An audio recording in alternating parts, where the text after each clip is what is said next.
Good evening, ladies.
अपने I use to be witness to some of the great success stories कि अपने बहुत सारे ਜਿਹੜੇ ਸੱਜਣ ਮਿੱਤਰ ਆ ਪੰਜਾਬੀ ਲੋਕ ਨੇ ਉਹ ਕਿਵੇਂ ਬੁਲੰਦੀਆਂ ਤੇ ਪਹੁੰਚੇ ਆ ਪੰਜਾਬ ਦੇ ਵਿੱਚ ਵੀ ਅਸੀਂ ਸਾਨੂੰ ਬਹੁਤ ਤੁਹਾਡੇ ਸਾਰਿਆਂ ਤੇ ਬਹੁਤ ਮਾਣ ਆ ਔਰ ਮੈਨੂੰ ਬੜਾ ਅਫਸੋਸ ਹੋਇਆ ਪਿਛਲੇ ਜਦੋਂ ਮੈਂ ਸਾਲ ਪਹਿਲੋਂ ਆਇਆ ਵੀ ਪਤਾ ਲੱਗਾ ਕਿ ਜਿਹੜਾ ਕੈਨੇਡਾ ਦਾ ਬੜਾ ਸੁਨਹਿਰੀ ਸੁਪਨਾ ਸੀ ਉਹ ਕਈ ਲੋਕਾਂ ਵਾਸਤੇ ਹੁਣ ਥੋੜ੍ਹਾ ਜਿਹਾ ਧੁੰਦਲਾ ਜਿਹਾ ਨਜ਼ਰ ਆ ਰਿਹਾ ਵਾ ਸੋ ਇਹ ਵੀ ਇੱਕ ਪੁਆਇੰਟ ਸੀਗਾ ਜਿਹੜਾ ਮੈਨੂੰ ਲੱਗਦਾ ਸੀ ਵੀ ਜਿਹਦੇ 'ਤੇ ਡਿਬੇਟ ਕਰਨ ਦੀ ਡਿਸਕਸ਼ਨ ਕਰਨ ਦੀ ਡੈਫੀਨੇਟਲੀ ਲੋੜ ਹੈ ਸੋ ਜਿਵੇਂ ਮੈਂ ਦੱਸਿਆ ਕਿ ਆਪਾਂ ਵੀ often wood get together in the ਇਵਨਿੰਗਸ but the idea of this conclave, I thought about it and I said that let's catalog the success stories that we have.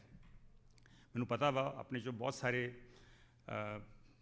ਇਲੈਕਸ਼ਨਾਂ ਜਿੱਤ ਕੇ ਬਹੁਤ ਉੱਚੇ ਅਹੁਦਿਆਂ 'ਤੇ ਪਹੁੰਚੇ ਆ ਉਹਦਾ ਇੱਕ ਉਦਾਹਰਨ ਸਾਡੇ ਅੱਜ ਸਪੀਕਰ ਨੇ ਹਰਕੀਰਤ ਸਿੰਘ ਜਿਹੜੇ ਡਿਪਟੀ ਮੇਅਰ ਨੇ ਸਾਨੂੰ ਬਹੁਤ ਮਾਣ ਹੈ ਉਹਨਾਂ ਦੇ ਉੱਪਰ ਜਿਹੜੇ ਅੱਜ ਸਾਡੇ ਦਰਮਿਆਨ ਨੇ let us give him a big hand please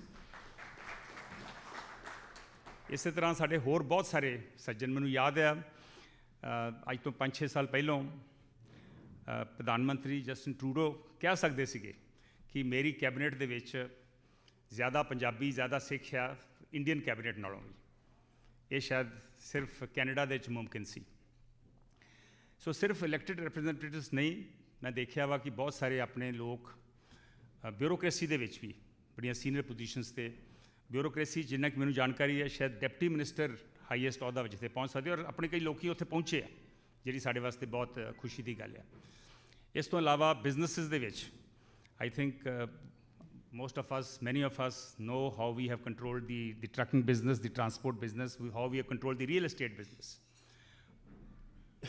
ਔਰ ਮੈਨੂੰ ਬੜੀ ਖੁਸ਼ੀ ਹੋਈ ਕਿ ਅਸੀਂ ਹੋਰ ਵੀ ਕਈ ਫੀਲਡਸ ਦੇ ਵਿੱਚ ਐਂਟਰ ਕੀਤਾ ਵਾ ਇਨਫੈਕਟ ਜਿਹੜੀ ਜਗ੍ਹਾ 'ਤੇ ਅੱਜ ਇੱਥੇ ਬੈਠੇ ਹਾਂ ਤੁਹਾਨੂੰ ਜਾਣ ਕੇ ਬੜੀ ਖੁਸ਼ੀ ਹੋਊਗੀ ਕਿ ਇਹ ਵੀ ਆਪਣੇ ਲੋਕਾਂ ਦਾ ਥਾਂ ਵਾ our people on this place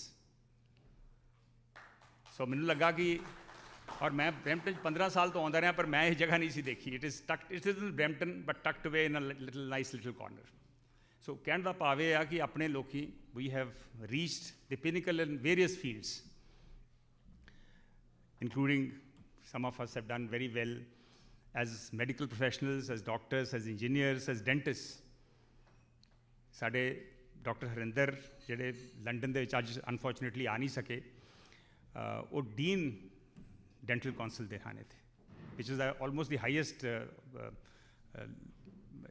position anybody can come dean ਜਾਂ ਸ਼ਾਇਦ chairman ਹੀ ਨੇ ਸੋ ਮੈਨੂੰ ਸੀਗਾ ਕਿ ਇਹ ਸਾਰਿਆਂ ਨੂੰ ਆਪਾਂ ਕੈਟਲੌਗ ਕਰੀਏ ਔਰ ਜਿਵੇਂ ਆਪਾਂ ਸ਼ਾਮ ਨੂੰ ਗੈਦਰਿੰਗ ਕਰਦੇ ਸੀ ਇਕੱਠੇ ਹੁੰਦੇ ਸੀ ਅਤੇ ਉੱਥੇ ਬਹੁਤ ਸਾਰੀਆਂ ਗੱਲਾਂ ਹੁੰਦੀਆਂ ਸੀ ਵੀ ਮੁਸ਼ਕਲਾਂ ਕੀ ਆ ਰਹੀਆਂ ਸੋ ਮੈਨੂੰ ਲੱਗਦਾ ਸੀ ਵੀ ਆਪਾਂ ਉਹ ਮੁਸ਼ਕਲਾਂ ਨੂੰ ਵੀ ਕੈਟਲੌਗ ਕਰੀਏ ਤਾਂ ਕਿ ਇੱਕ ਪ੍ਰੈਸ਼ਰ ਗਰੁੱਪ ਬਣਾ ਕੇ ਉਹਨਾਂ ਨੂੰ ਹੱਲ ਕਰਨ ਦੀ ਕੋਸ਼ਿਸ਼ ਕਰੀਏ ਸੋ this is the whole idea this is why I thought of this little conclave and I hope I want to extend my hearty thanks to each one of you who's made it a great success and I hope to have this year after year many of us have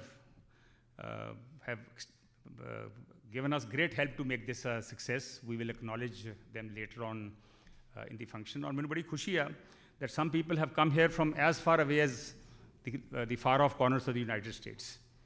One of our speakers today, Dr. Swayman Singh, very busy heart surgeon. He's come all the way from the United States to speak to you all today. Please give him a big hand. मैं हुणे गल कर रहा सी कि how some of us have done very well in various fields, including the legal profession. साडे तीसरे speaker अज ने हरमिंदर ढिल्लों.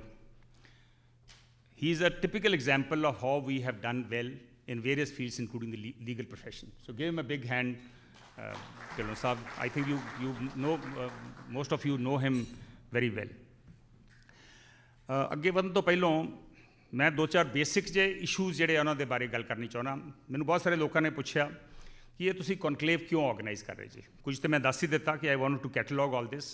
दूसरा एक होर भी मैं देखिया सी कि जिथे भी जाईदा सी, भावें पंजाब च किते बैठीदा सी, पंजाब तो बाहर इंडिया च किते बैठीदा सी, या इत्थे आईदा सी, उत्थे इक्को ही सवाल हुंदा सी कि अपने पंजाब नूं की हो गया. पंजाब च इहो जिहा सियासत च उत्थों दी रहन सहन च इहदा निगार क्यों आ गया. एक होर सवाल उठदा सी कि पंजाब च रहना क्यों नहीं चाहुंदा कोई, सारे बाहर क्यों जा रहे हैं. एक होर भी सवाल उठता सी कि जे बाहरले मुल्कां दे विच सिस्टम इन्ने बेहतर हो गए, अपने लोग उत्थे जाके इन्ने तरक्की कर गए तो अपने उत्थे क्यों नहीं तरक्की कर सकते. If we can control the transport business और be a major shareholder in the transport business in Canada, why not in India, why not in Punjab. उत्थे बेचारे अपने जिहड़े ट्रक ड्राइवर वो रुलते फिरदे. इस तरह के होर सारे बहुत सारे सवाल है. मैं आप, मेरा जन्म एक पेंडू इलाके होया. I grew up in a small village in Ganganagar in Rajasthan. And मैनू याद है असी छोटे होंदे सी, असी नहर का पानी बुक्कां नाल पी के वड्डे होए हैं. अज आपां इमैजिन कर सकते हैं भी आपां नहर का पानी पी भी सकते हैं, या पशु भी जिहड़े आ कई थावां ते उहो जिहा पानी पी सकते हैं. ये क्यों सब कुछ होया. मेरा ख्याल है एनवायरमेंटल इशूज़ के उपर, वातावरण के उपर भी अज आपां जरूर डिस्कशन करांगे. इस तरह के होर सारे बहुत सारे मसले सन. सो मैं अज अपनी जी प्रजेंटेशन है 15-20 मिनट अद्धा घंटे की प्रजेंटेशन है, काइंडली बेयर विद मी. मैं वो इस करके तुहानूं दिखाना चाहना कि पंजाब के हालात की ने, ताकि we set the tone for the dialogue. We going to have 3 dialogues today with Harkirat Singh, with doctor Swayman and with Harminder Dhillon. So to set the tone for these dialogues, I'm going to make a brief presentation.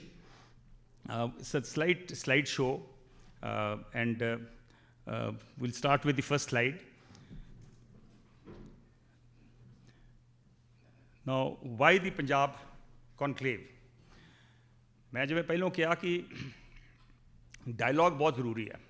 Dialogue is to my mind, dialogue is to the mind what blood is to the body. You take away one, the other is gone. I think the Dr. Swayman knows it better, but एक layman नूं तो इन्नी की समझ आउंदी है. और सिर्फ इहो ही नहीं, I think it reduces conflict and it empowers us. I'm sure when we have a dialogue, सानू लगदा वा कि असीं शायद सिस्टम का कोई हिस्सा इहदे विच किसी तरीके नाल कंट्रीब्यूट कर सकते हैं. एक ये भी सवाल है कि इस मोमेंट ते असीं क्यों डायलॉग कर रहे हैं. क्योंकि इस वेले the whole world is passing through a very testing phase. एक राइट विंग की रिसर्जेंस है, हर थां ते रिसर्जेंस है, कट्टड़वाद की हर थां ते रिसर्जेंस है. मैं वो बहुता जाना नहीं चाहता, because I think will reduce our dialogue to just that one little topic. वो भी आप किसी दिन सैपरेट डायलॉग कर सकते हैं. सो ये जड़ा आपां we have to reduce this conflict, get into the dialogue. और मैं नोटिस ये भी किया वा कि डायलॉग के जरिए खत्म हो रहे हैं. मैनू बतौर MLA 5 साल एक तरीके मैं कह सकता सेवा करने का मौका मिला पंजाब दे विच. और तुसीं हैरान हो गए कि मैनू लगता हुंदा सीगा भी बतौर MLA मैं विधान सभा दे विच जाके मैं दस सकूँगा कि मेरे हल्के की प्रॉब्लम है, मेरे अपने आइडियाज़ की है. बिकॉज एज ए जर्नलिस्ट मैनू बहुत I had numerous ideas. I would write editorials, I would write various articles. पर तुसीं हैरान हो गए कि मैंडेटरी है कि साल दे विच 57 सिटिंग्स होणियां विधान सभा दियां. पर 5 साल जो मैं MLA सी, या 12 या 13 सिटिंग्स होंदियां रही. पार्लियामेंट दे विच मैंडेटरी है 150 sittings. We have come down to 60, 70, 80 sittings.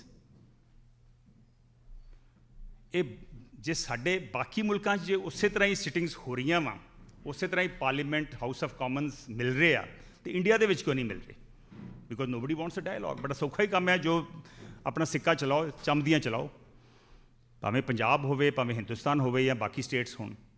So the dialogue has been reduced to a trickle. And I think it is time we start the dialogue, revive the dialogue again. एक होर सवाल आउंदा भी why in Canada? वो इस करके because Canada is the second home to the Punjabis. मैं जिवें ਪਹਿਲੋਂ ਦੱਸਿਆ ਵੀ जिन्ने ਉੱਚੇ ਅਹੁਦਿਆਂ ਤੇ ਸ਼ਾਇਦ ਪੰਜਾਬੀ ਇੱਥੇ ਪਹੁੰਚ ਸਕੇ ਆ ਉਹਨੇ ਸ਼ਾਇਦ ਮੇਰੇ ਖਿਆਲ ਮੁਲਕ ਤੋਂ ਬਾਹਰ ਹੋਰ ਕਿਤੇ ਨਹੀਂ ਪਹੁੰਚ ਸਕਦੇ ਔਰ ਇਸ ਕਰਕੇ ਵੀ ਮੈਨੂੰ ਲੱਗਾ ਵੀ ਡਾਇਲੌਗ ਇੱਥੇ ਕਰਨ ਦੀ ਜ਼ਰੂਰਤ ਆ ਕਿਉਂਕਿ ਆਪਣੇ ਹੁਣ ਲੇਟਲੀ ਪਿਛਲੇ ਸਾਲ 2 ਸਾਲ ਤੋਂ ਇੱਥੇ ਵੀ ਮੁਸ਼ਕਲਾਂ ਆ ਰਹੀਆਂ ਵਾ ਉਹਦੇ ਕਈ ਕਾਰਨ ਹੈ ਮੈਨੂੰ ਬਹੁਤ ਲੋਕਾਂ ਨੇ ਪੁੱਛਿਆ ਵੀ ਅੱਜ ਤੋਂ ਜਿਹੜੇ 10 ਸਾਲ ਪਹਿਲੋਂ ਪੰਜਾਬੀ ਗਏ ਸੀ ਉੱਥੇ ਉਹਨਾਂ ਕੋਲ ਤੇ ਘਰ ਵੀ ਹੈਗੇ ਆ ਨੌਕਰੀਆਂ ਵੀ ਹੈਗੀਆਂ ਵਾ ਪਰ ਸਾਨੂੰ ਤੇ ਇੱਥੇ ਨੌਕਰੀ ਮਿਲਦੀ ਆ ਤੇ ਘਰ ਕੀ ਸਾਨੂੰ ਤੇ ਬੇਸ ਕੋਈ ਦਿੰਦਾ ਹੁਣ this is true so we thought we should discuss these issues. I'll now come to the next slide, which is the key challenges. ਸਾਡੇ ਕੋਲ basic challenges ਕੀ ਆ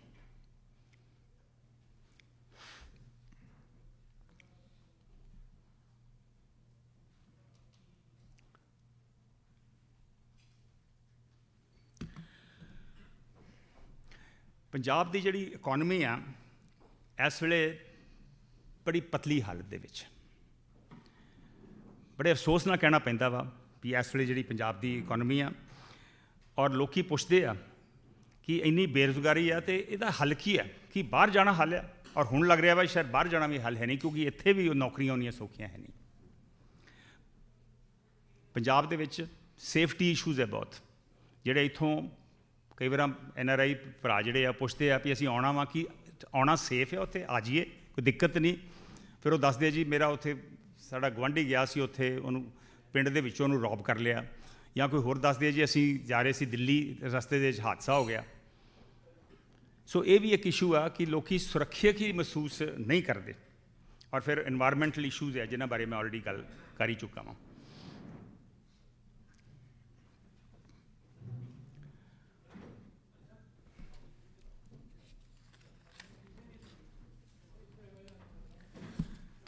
ਸੋ ਮੈਂ ਜਿਵੇਂ ਦੱਸਿਆ ਕਿ ਸਾਡਾ ਬੇਸਿਕ ਪਰਪਸ ਜਿਹੜਾ ਵਾ ਉਹ ਬੜਾ ਕਲੀਅਰ ਆ ਕਿ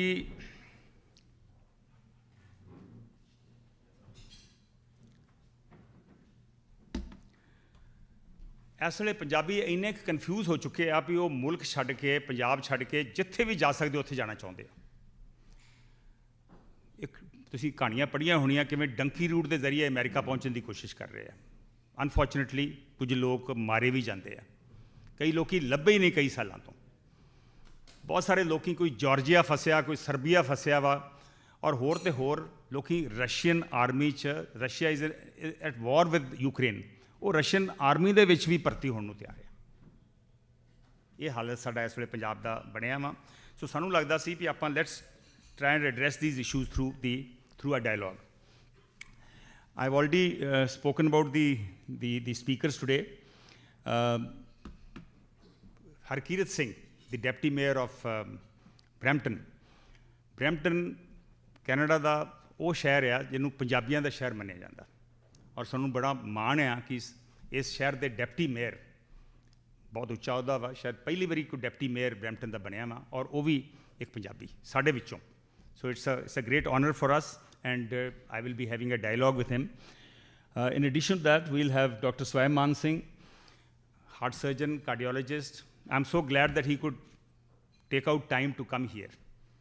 And I must share with you that he was on constant duty, almost a couple of about a 36-hour duty before he flew off to come to Canada. And as soon as he landed here, he sent me a message that I'm going to rest. So I was only hoping that he sutte na reh jain kyunki after 36 hours of work, but I'm sure he's used to it. ਬਹੁਤ ਸਾਰੇ doctor ਸਵਾਇਮਾਨ ਨੂੰ ਔਰ ਮੇਰੀ ਪਹਿਲੀ ਮੁਲਾਕਾਤ ਉਹਨਾਂ ਨਾਲ ਹੋਈ ਸੀਗੀ ਫਾਰਮਰਸ ਸਟਰਗਲ ਵੇਲੇ ਜਿਹੜੇ 3 ਸਾਲ ਹੁਣ ਵੀ ਜਦੋਜਹਿਦ ਚੱਲ ਰਹੀ ਆ ਆਲਮੋਸਟ ਸਾਲ 1.5 ਸਾਲ ਉਹ ਦਿੱਲੀ ਦੇ ਬਰੂਹਾਂ 'ਤੇ ਬੈਠੇ ਰਹੇ and I was very impressed that here is a gentleman who should come all the way from US, leave his family, leave his work, leave his studies, and come and serve the people. I believe he came for only a few days and he continued to stay for months. So we're going to share his experiences as a doctor and as a health professional and also as a social activist. Besides that, we have Hamdar Tillon. most of you know him. He's a lawyer, a family lawyer, and also a great environmentalist. He's been concerned with the environmental issues in Canada, the world over, and also Punjab. And of course, then I'll be in conversation with all three of them, and I'll add my little bit to it. Now, I want to provide a little historical context to Punjab's decline. Punjab has been constantly in a state of conflict. मैं पुराने ज़माने जानता ही नहीं गा, मैं partition की भी गल नहीं करता, मेरे ख्याल इत्थे पार्टीशन की जनरेशन भी इत्थे बैठी है, पल साहब बैठे हैं, होर भी बहुत सारे लोगों जिन्होंने मेरे तो ज़्यादा किते जानकारी होगी पार्टीशन की। सो उस लगता सी कि शायद हुण इन्नी जद्दोजहद तो बाद हुण हालात बेहतर हो जाएंगे, प्रॉब्लम कोई नहीं होगी।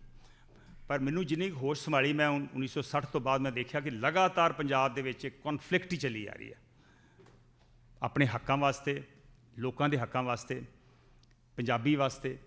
मैनू याद है पंजाबी सूबे की एजिटेशन जी है 1958, 59, 60 के शुरू हुई और अखीर 1966 के जोड़ा पंजाब आ प्रेजेंट पंजाब जोड़ा वा वो होंद च आया। ये आना चाहिए सी, नहीं आना चाहिए सी, किस तरह का होना चाहिए सी, एक वक्री डिस्कशन है, पर वो मैं नहीं जाना चाहता। उस तो बाद फिर मैनू याद आ कि उस तो बाद भी 1980-81 के जो आप आंकड़े वेखिए तो Punjab was the number 1 state in the country. Despite all this, despite the conflict of the after 47, despite the conflict in 66, Punjab was the number 1 state, I think way as far as 1983 or 86 is concerned. And by 4 years ago, 2020, we had been reduced to the 16th position. I haven't seen the latest figures. And it's not just भी ਆਪਾਂ statistically ਇੱਥੇ ਪਹੁੰਚੇ ਹਾਂ, even otherwise ਭਾਵੇਂ ਉਹ ਖੇਡਾਂ ਦਾ ਮੈਦਾਨ ਹੋਵੇ, ਭਾਵੇਂ ਉਹ cultural fields ਹੋਣ, Punjab is on the decline. ਸਾਡਾ ਜਿਹੜਾ ਹਰਿਆਣਾ ਸਾਡੇ ਚੋਂ ਨਿਕਲ ਕੇ ਬਣਿਆ ਵਾ ਉਹ ਵੀ ਸਾਡੇ ਤੋਂ ਅੱਗੇ ਲੰਘਿਆ ਵਾ। ਇਹ ਕਿਉਂ ਹੋਇਆ? I think it's a matter of concern and a matter of discussion.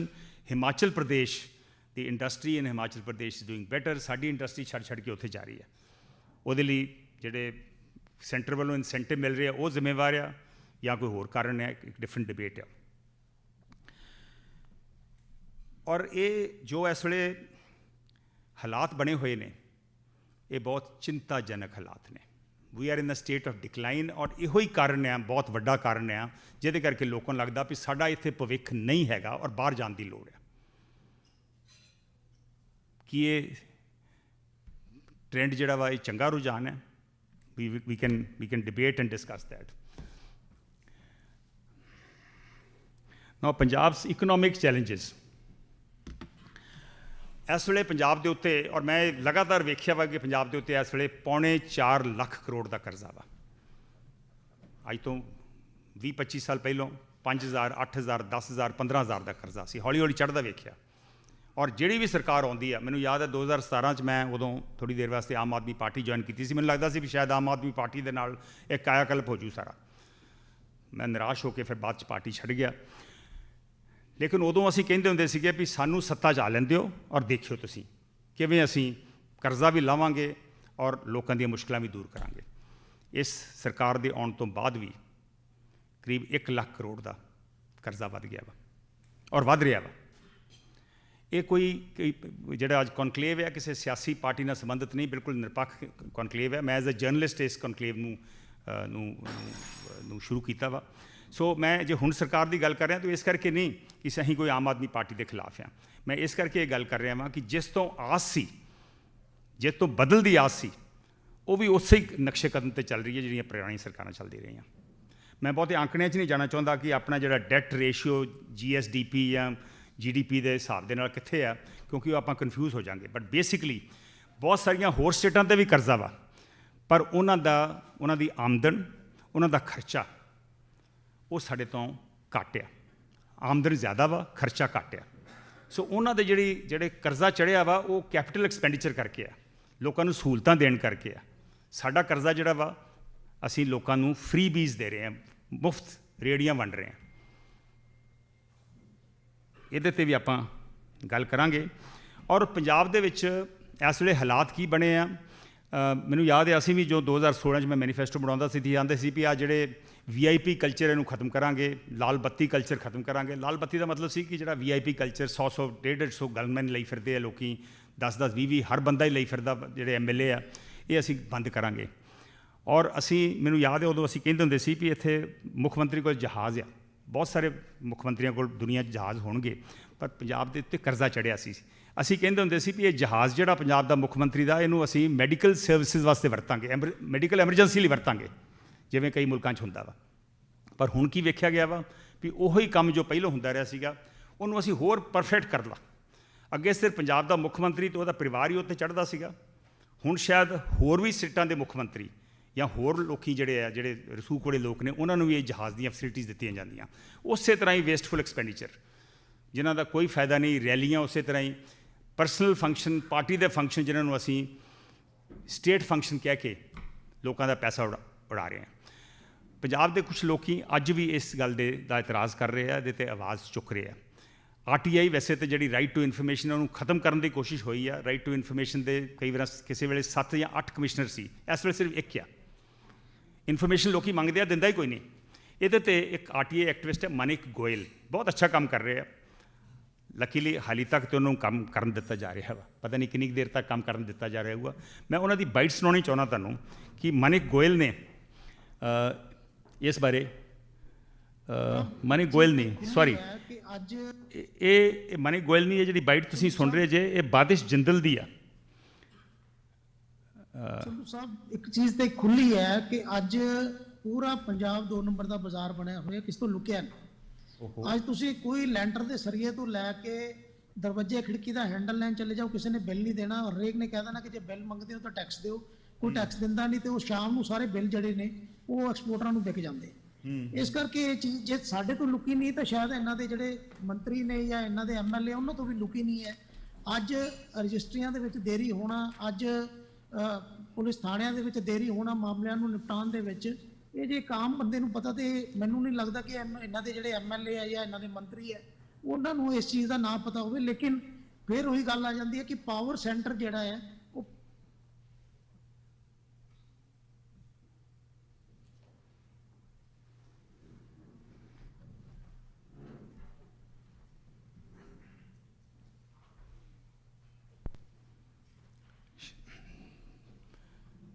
ਸ਼ਾਇਦ ਡਾਊਨਲੋਡਿੰਗ ਦੀ ਕੋਈ ਇਸ਼ੂ ਆ, ਉਹਦੇ ਕਰਕੇ ਮੇਰੇ ਖਿਆਲ ਬਾਈਟ ਨਹੀਂ ਚੱਲ ਰਹੀ। ਪਰ ਇਹ ਜਿਹੜੇ ਸੱਜਣ ਬੋਲ ਰਹੇ ਆ, ਬਾਦਿਸ਼ ਜਿੰਦਲ, ਇਹ ਸਮੌਲ ਇੰਡਸਟਰੀ ਨੂੰ ਰਿਪਰੈਜ਼ੈਂਟ ਕਰਦੇ ਆ। ਵੈਸੇ ਤਾਂ ਬਹੁਤ ਸਾਰੇ ਇੰਡਸਟਰੀ ਦੇ ਲੋਕ ਖੁਸ਼ ਆ ਵੀ ਸਾਨੂੰ ਟੈਕਸ ਨਹੀਂ ਦੇਣਾ ਪੈਂਦਾ, ਪਰ ਇਹ ਉਹ ਸੁਹਿਰਦ ਇਨਸਾਨ ਆ ਜਿਹੜਾ ਸੋਚਦਾ ਵਾ ਵੀ ਟੈਕਸ ਦੇਣਾ ਚਾਹੀਦਾ ਵਾ।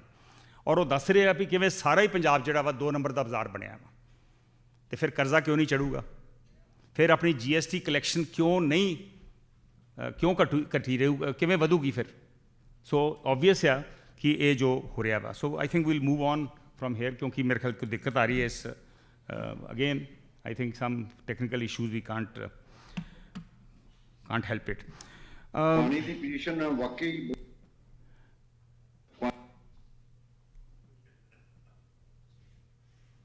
ਹਾਂ, resource crisis, I talk about the resource crisis. Punjab ਦੇ ਵਿੱਚ ਜੋ ਪੰਜਾਬ ਦੇ ਰਿਸੋਰਸਿਸ ਨੇ, ਵੈਸੇ ਤਾਂ ਰਿਸੋਰਸਿਸ, ਨੈਚੁਰਲ ਰਿਸੋਰਸਿਸ ਸਿਰਫ ਆਪਣੇ ਕੋਲ ਹੈ ਕੀ ਹੈ, ਪਾਣੀ ਹੈ ਇੱਕ। ਵੀ ਗॉट ਫਰਟਾਈਲ ਲੈਂਡ, ਜਿੱਥੇ ਆਪਾਂ ਬਹੁਤ ਵਧੀਆ ਫਸਲਾਂ ਉਗਾ ਸਕਦੇ ਹਾਂ। ਹੋਰ ਆਪਣੇ ਕੋਲ ਪੰਜਾਬ ਕੋਲ ਕੋਈ ਰਿਸੋਰਸਿਸ ਨਹੀਂ। ਕਈਆਂ ਕੋਲ ਕਿਸੇ ਕੋਲ ਕੋਲਾ ਵਾ, ਕਿਸੇ ਕੋਲ ਮਾਰਬਲ ਆ, ਕਿਸੇ ਕੋਲ ਹੋਰ ਕੋਈ ਚੀਜ਼ ਆ। ਔਰ ਆਪਣੇ ਜਿਹੜੇ ਰਿਸੋਰਸਿਸ ਆ, ਜੋ ਵੀ ਹੈ, ਪਾਣੀ ਹੈ ਜਾਂ ਲੈਂਡ ਹੈ, ਇਟ ਹੈਜ਼ ਬਿਨ ਸਟ੍ਰੈਸ ਟੂ ਦੀ ਲਿਮਿਟ। ਅੰਦਾਜ਼ਾ ਲਾਓ ਵੀ ਤੁਸੀਂ ਪੰਜਾਬ ਜਿਹੜਾ ਵਾ ਉਹ ਆਲਮੋਸਟ 1.5% ਹੈ ਇੰਡੀਆ ਦਾ ਜੋਗ੍ਰਾਫੀਕਲ ਏਰੀਆ, 2% ਪਾਪੂਲੇਸ਼ਨ ਹੈ। ਔਰ ਇੰਡੀਆ ਦੀ ਇਸ ਵੇਲੇ 17% ਕਣਕ ਅਤੇ 12% ਪੈਡੀ ਅਤੇ 10% ਦੁੱਧ ਪੰਜਾਬ 'ਚੋਂ ਜਾਂਦਾ। ਹਾਊ ਦੀ ਰਿਸੋਰਸਿਸ ਹੈਵ ਬਿਨ ਸਟ੍ਰੈਸ ਟੂ ਦੀ ਲਿਮਿਟ। ਇਹਦੇ ਕਰਕੇ ਜਿਹੜਾ ਨੈਚੁਰਲ ਫੋਰੈਸਟ ਕਵਰ ਆ, ਜਿਹੜਾ ਨਾਰਮਲੀ 30 ਤੋਂ 33% ਹੋਣਾ ਚਾਹੀਦਾ ਸਾਡੇ ਨੈਸ਼ਨਲ ਫਿਗਰਸ ਮੁਤਾਬਿਕ ਵੀ, ਉਹ ਕਿੰਨਾ ਵਾ? It is just 6%। So this is the state of affairs. ਔਰ ਸ਼ਹਿਰ ਜਿਹੜੇ ਆ ਇਨਕਰੀਜ਼ਿੰਗਲੀ ਜਿਹੜੇ ਆ ਉਹ ਉਹਨਾਂ ਦੀ ਮੰਦੀ ਹਾਲਤ ਆ। ਸ਼ਹਿਰ ਜਿਹੜੇ ਆ ਉਹਨਾਂ ਦੀਆਂ ਗਲੀਆਂ ਦੇ ਵਿੱਚੋਂ ਲੰਘਣਾ ਮੁਸ਼ਕਿਲ ਆ, ਗੱਡੀਆਂ 'ਤੇ ਕੀ ਪੈਦਲ ਚੱਲਣਾ ਵੀ ਕਈਆਂ ਥਾਵਾਂ ਤੋਂ ਮੁਸ਼ਕਿਲ ਆ। ਔਰ ਮੋਰ ਐਂਡ ਮੋਰ ਜਿਹੜੇ ਰੂਰਲ ਏਰੀਆਜ਼ ਆ ਉਹ ਸ਼ਹਿਰ ਬਣੀ ਜਾ ਰਹੇ ਆ। ਔਰ ਪਿੰਡ ਜਿਹੜੇ ਆ ਆਪਣੇ ਪਿੰਡ ਜਿਹੜੇ ਬੜੇ ਸੋਹਣੇ ਜਿੱਥੇ ਫਿਲਮਾਂ ਬਣਦੀਆਂ ਹੁੰਦੀਆਂ ਸੀਗੀਆਂ ਉੱਥੇ ਇੰਨੀ ਬਦਬੂ ਆਉਂਦੀ ਆ, ਇੰਨੇ ਛੱਪੜ ਜਿਹੜੇ ਆ, ਛੱਪੜ ਹੀ ਨਹੀਂ ਸਾਫ਼ ਹੋਏ ਸਾਡੇ ਤੋਂ। ਪਿਛਲੇ 10 ਸਾਲਾਂ ਤੋਂ ਛੱਪੜ ਹੀ ਸਾਫ਼ ਕਰ ਰਹੇ ਅਸੀਂ। ਔਰ ਮੈਂ ਜਿਵੇਂ ਪਹਿਲੋਂ ਨਹਿਰ ਦੇ ਪਾਣੀ ਦੀ ਜਾਂ ਪੀਣ ਦੇ ਪਾਣੀ ਦੀ ਗੱਲ ਕੀਤੀ ਆ, ਉਹ ਤਾਂ ਪੀਣ ਯੋਗ ਰਿਹਾ ਹੀ ਨਹੀਂ, ਜ਼ਹਿਰੀਲਾ ਹੋ ਗਿਆ ਵਾ। ਜਿਹੜਾ ਜ਼ਮੀਨ ਹੇਠਲਾ ਪਾਣੀ ਆ ਉਹ ਕਰੀਬ ਆਪਣੇ ਜੇ 150 ਬਲਾਕ ਆ ਉਹਨਾਂ ਚੋਂ 130-32 ਬਲਾਕ ਇਹੋ ਜਿਹੇ ਆ ਜਿਹੜੇ ਰੈੱਡ ਜ਼ੋਨ ਦੇ ਵਿੱਚ ਆ ਗਏ ਆ, ਜਿਹਨਾਂ ਦੇ ਵਿੱਚ 10-15 ਸਾਲਾਂ ਦੇ ਵਿੱਚ ਪਾਣੀ ਖਤਮ ਹੋ ਜੂ ਜੇ ਇਸੇ ਤਰ੍ਹਾਂ ਆਪਾਂ ਪਾਣੀ ਖਿੱਚਦੇ ਰਹੇ, ਜੇ ਇਸੇ ਤਰ੍ਹਾਂ ਆਪਾਂ ਪੈਡੀ ਵੀਟ ਸਾਈਕਲ ਚੋਂ ਨਾ ਨਿਕਲ ਸਕੀਏ। ਦਿਸ is the state of Punjab and I don't ਨੋ। ਔਰ ਸ਼ਾਇਦ ਇਹੋ ਹੀ ਕਾਰਨ ਆ ਕਿ ਹੌਲੀ ਹੌਲੀ ਜਿਹੜੀਆਂ ਬਾਹਰੋਂ NRI ਇਨਵੈਸਟਮੈਂਟ ਆਉਂਦੀ ਸੀਗੀ, ਹਾਲਾਤ ਉੱਥੇ ਇਹੋ ਜਿਹੇ ਬਣ ਗਏ ਕਿ ਹੌਲੀ ਹੌਲੀ ਉਹ ਇਨਵੈਸਟਮੈਂਟ ਜਿਹੜੀ ਆ ਉਹ ਵੀ ਉੱਥੇ ਆਉਣੀ ਖਤਮ ਹੋ ਗਈ। Wheel move to the next slide. ਪਾਣੀ ਦੀ ਪੋਜੀਸ਼ਨ ਵਾਕਈ ਬਹੁਤ ਜ਼ਿਆਦਾ ਗੰਭੀਰ ਹੈ। ਕਾਨ ਸਿੰਘ ਪੰਨੂ, ਇਹਨਾਂ ਨੂੰ ਸੁਣਨਾ ਬਹੁਤ ਜ਼ਰੂਰੀ ਹੈ। ਸਾਬਕਾ IAS ਅਫਸਰ ਨੇ, ਬਹੁਤ ਚੰਗਾ ਕੰਮ ਇਹਨਾਂ ਨੇ ਕੀਤਾ ਔਰ ਇਹ ਬਹੁਤ ਵਰਿਡ ਹੈ ਇਸ ਵੇਲੇ ਕਿ ਆਪਣੇ ਜ਼ਮੀਨ ਹੇਠਲੇ ਪਾਣੀ ਦਾ ਕੀ ਹਾਲਤ ਹੈ।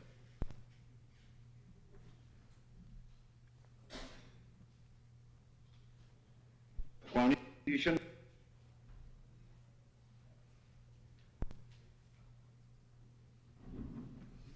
Can you play Pannu, please? There's just a network. You'll have to give me a second.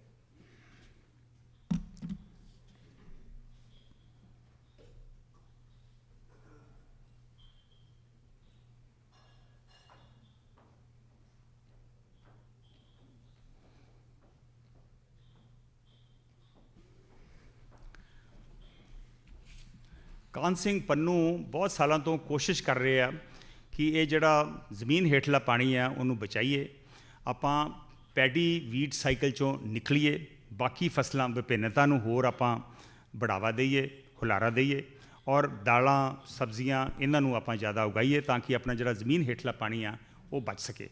ਲੇਕਿਨ ਪਾਣੀ ਦੀ ਪੋਜੀਸ਼ਨ ਵਾਕਈ ਬਹੁਤ ਜ਼ਿਆਦਾ ਗੰਭੀਰ ਹੈ ਤੇ ਕਈ ਵਾਰੀ ਇਸ ਗੱਲ ਦੀ ਹੈਰਾਨੀ ਹੁੰਦੀ ਹੈ ਕਿ ਸਾਡਾ ਸਮਾਜ ਤੇ ਸਾਡੀ ਸਰਕਾਰ ਤੇ ਸਾਡਾ ਮੁਆਸ਼ਰਾ ਇਸ ਗੱਲ ਨੂੰ ਐਡੀ ਵੱਡੀ ਗੰਭੀਰਤਾ ਵਾਲੀ ਗੱਲ ਨੂੰ ਇੰਨਾ ਗੰਭੀਰਤਾ ਦੇ ਤੌਰ ਤੇ ਕਿਉਂ ਨਹੀਂ ਲੈ ਰਿਹਾ। ਕਿਸੇ ਹੋਰ ਕੰਟਰੀ 'ਚ ਮਸਲਾ ਹੁੰਦਾ, ਡਿਵੈਲਪ ਕੰਟਰੀ ਦੇ ਵਿੱਚ ਹੁਣ ਤੱਕ ਹੋ ਸਕਦਾ ਵਾਟਰ ਐਮਰਜੈਂਸੀ ਲੱਗ ਗਈ, ਪਰ ਥੋੜਾ ਜਿਹਾ ਮੈਂ ਡਾਟਾ ਤੁਹਾਡੇ ਨਾਲ ਸ਼ੇਅਰ ਕਰਨਾ ਚਾਹਾਂਗਾ ਜੀ ਕਿ ਸਾਡੇ ਕੋਲੇ ਧਰਤੀ ਦੇ ਹੇਠਾਂ ਅਸੀਂ ਹਰੇਕ ਸਾਲ ਜੇ ਆਪਾਂ ਧਰਤੀ ਦੇ ਹੇਠਾਂ ਵਾਲੇ ਪਾਣੀ ਦੀ ਗੱਲ ਕਰੀਏ ਤਾਂ ਹੇਠਾਂ 17 ਮਿਲੀਅਨ ਏਕੜ ਫੁੱਟ ਪਾਣੀ, ਮੈਂ MAF ਵਰਡ ਯੂਜ਼ ਕਰਾਂਗਾ, MAF ਦਾ ਮਤਲਬ ਹੁੰਦਾ 1 ਮਿਲੀਅਨ, ਮਤਲਬ 10 ਲੱਖ ਏਕੜ ਦੇ ਵਿੱਚ ਜੇ 1 ਫੁੱਟ ਪਾਣੀ ਖੜਾ ਕਰੋ ਤਾਂ 1 ਮਿਲੀਅਨ ਏਕੜ ਫੁੱਟ ਬਣਦਾ ਜੀ ਜੀ। ਸੋ ਹਰੇਕ ਸਾਲ ਸਾਡੀ ਧਰਤੀ ਦੇ ਵਿੱਚ ਅਸੀਂ 17 ਮਿਲੀਅਨ ਏਕੜ ਫੁੱਟ ਪਾਣੀ ਜੀਰਦਾ ਹੈ, ਧਰਤੀ ਦੇ ਵਿੱਚ ਪਰਕੂਲੇਟ ਹੋ ਜਾਂਦਾ ਕਿਉਂਕਿ ਬਰਸਾਤਾਂ ਸਾਡੇ ਪੈਂਦੀਆਂ ਨੇ, ਸਾਡੇ ਦਰਿਆ ਚੱਲਦੇ ਨੇ, ਨਦੀਆਂ ਚੱਲਦੀਆਂ ਨੇ, ਉਹਨਾਂ ਚੋਂ ਕੋਈ 17 ਮਿਲੀਅਨ ਏਕੜ ਫੁੱਟ ਪਾਣੀ ਸਾਡੀ ਧਰਤੀ ਦੇ ਥੱਲੇ ਹਰੇਕ ਸਾਲ ਚਲਾ ਜਾਂਦਾ, ਪਰ ਕੱਢ ਅਸੀਂ 28 ਮਿਲੀਅਨ ਏਕੜ ਫੁੱਟ ਰਹੇ ਹਾਂ। ਜਿਹਦਾ ਮਤਲਬ ਵੀ ਅਸੀਂ 11 ਮਿਲੀਅਨ ਏਕੜ ਫੁੱਟ ਪਾਣੀ ਹਰੇਕ ਸਾਲ ਧਰਤੀ ਦੇ ਥੱਲੇ ਕੱਢ ਰਹੇ ਹਾਂ ਜੀ। ਤੇ ਜੋ ਸਾਡੇ ਕੋਲ ਡਾਟਾ ਅਵੇਲੇਬਲ ਹੈ, ਜੋ ਸੈਂਟਰਲ ਗਵਰਨਮੈਂਟ ਬੋਰਡ ਨੇ ਪਹਿਲੀ ਵਾਰੀ ਅਸੈਸ ਕਰਕੇ ਸਾਨੂੰ ਡਾਟਾ ਦੱਸ ਦਿੱਤਾ ਸੀ 2017 ਚ ਕਿ ਤੁਹਾਡੀ ਧਰਤੀ ਦੇ ਹੇਠਾਂ 3 ਪੱਤਨਾਂ ਦੇ ਵਿੱਚ ਪਹਿਲਾ ਪੱਤਣ ਜਿਹੜਾ ਹੈਗਾ 300 ਫੁੱਟ ਦਾ, ਦੂਜਾ ਫਿਰ 300 ਫੁੱਟ ਦਾ, ਤੀਜਾ ਫਿਰ 300 ਫੁੱਟ ਦਾ, 100 ਮੀਟਰ ਦੇ ਜਿਵੇਂ ਕਹੀਏ ਤੋਂ 1000 ਫੁੱਟ ਤੱਕ ਤੁਹਾਡੇ ਕੋਲ ਧਰਤੀ ਦੇ ਥੱਲੇ 261 ਮਿਲੀਅਨ ਏਕੜ ਫੁੱਟ ਪਾਣੀ ਆ। ਓਕੇ, ਤੇ ਇਹਦੇ 17 ਮਿਲੀਅਨ ਏਕੜ ਫੁੱਟ ਪਾਣੀ ਹਰੇਕ ਸਾਲ ਜਾ ਰਿਹਾ, ਤੇ ਇਸ ਹਿਸਾਬ ਨਾਲ 11 ਮਿਲੀਅਨ ਏਕੜ ਫੁੱਟ ਪਾਣੀ ਜਿਹੜਾ ਤੁਸੀਂ ਫਾਲਤੂ ਕੱਢ ਰਹੇ ਹੋ ਉਹਦੇ ਤੁਹਾਡੇ 25 ਸਾਲਾਂ 2017 25 ਸਾਲਾਂ ਚ ਧਰਤੀ ਦੇ 3 ਪੱਤਨਾਂ ਚ ਬਿਲਕੁਲ ਪਾਣੀ ਨਹੀਂ ਜੀ ਬਚਿਆ।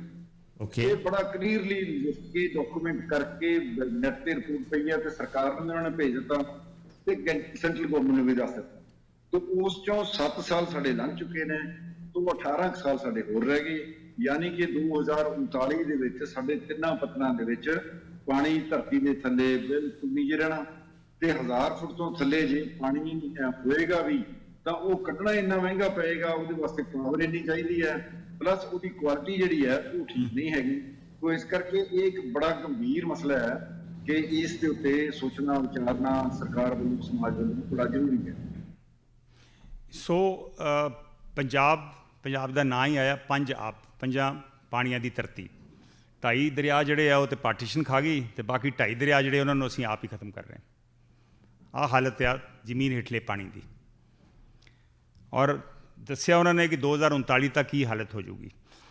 ਔਰ ਜਿਹੜੇ ਇਸ ਵੇਲੇ ਦਰਿਆ ਵੀ ਨੇ ਉਹ ਇੰਨਾ ਇੱਕ ਜ਼ਹਿਰੀਲਾ ਪਾਣੀ ਹੋ ਚੁੱਕਾ, ਉਹਦੇ 'ਚ ਇੰਡਸਟਰੀ ਦਾ ਰਿਫਿਊਜ ਗੰਦ ਜਿਹੜਾ ਅਸੀਂ ਸੁੱਟ ਕੇ, ਖਾਸ ਕਰਕੇ ਸਤਲੁਜ ਜਿਹੜੀ ਲੁਧਿਆਣੇ ਦੇ ਕੋਲ ਦੀ ਲੰਘਦੀ ਆ, ਉਹਦੀ ਇੰਨੀ ਬੁਰੀ ਹਾਲਤ ਕਰਤੀ ਆ ਕਿ ਉਹ ਬੁੱਢਾ ਨਾਲਾ ਜਿਹੜਾ ਵਾ ਉਹ ਪਿਛਲੀਆਂ ਸਰਕਾਰਾਂ, ਮੇਰੇ ਖਿਆਲ 3 ਸਰਕਾਰਾਂ ਬਦਲ ਗਈਆਂ, ਮੈਂ ਵੇਖਿਆ ਵਾ, ਉਹ ਹਰ ਸਰਕਾਰ ਇਹੋ ਹੀ ਆਉਂਦੀ ਜੀ ਵੀ ਅਸੀਂ ਬੁੱਢੇ ਨਾਲੇ ਦਾ ਬੜਾ ਵੱਡਾ ਹੱਲ ਕਰ ਰਹੇ ਹਾਂ।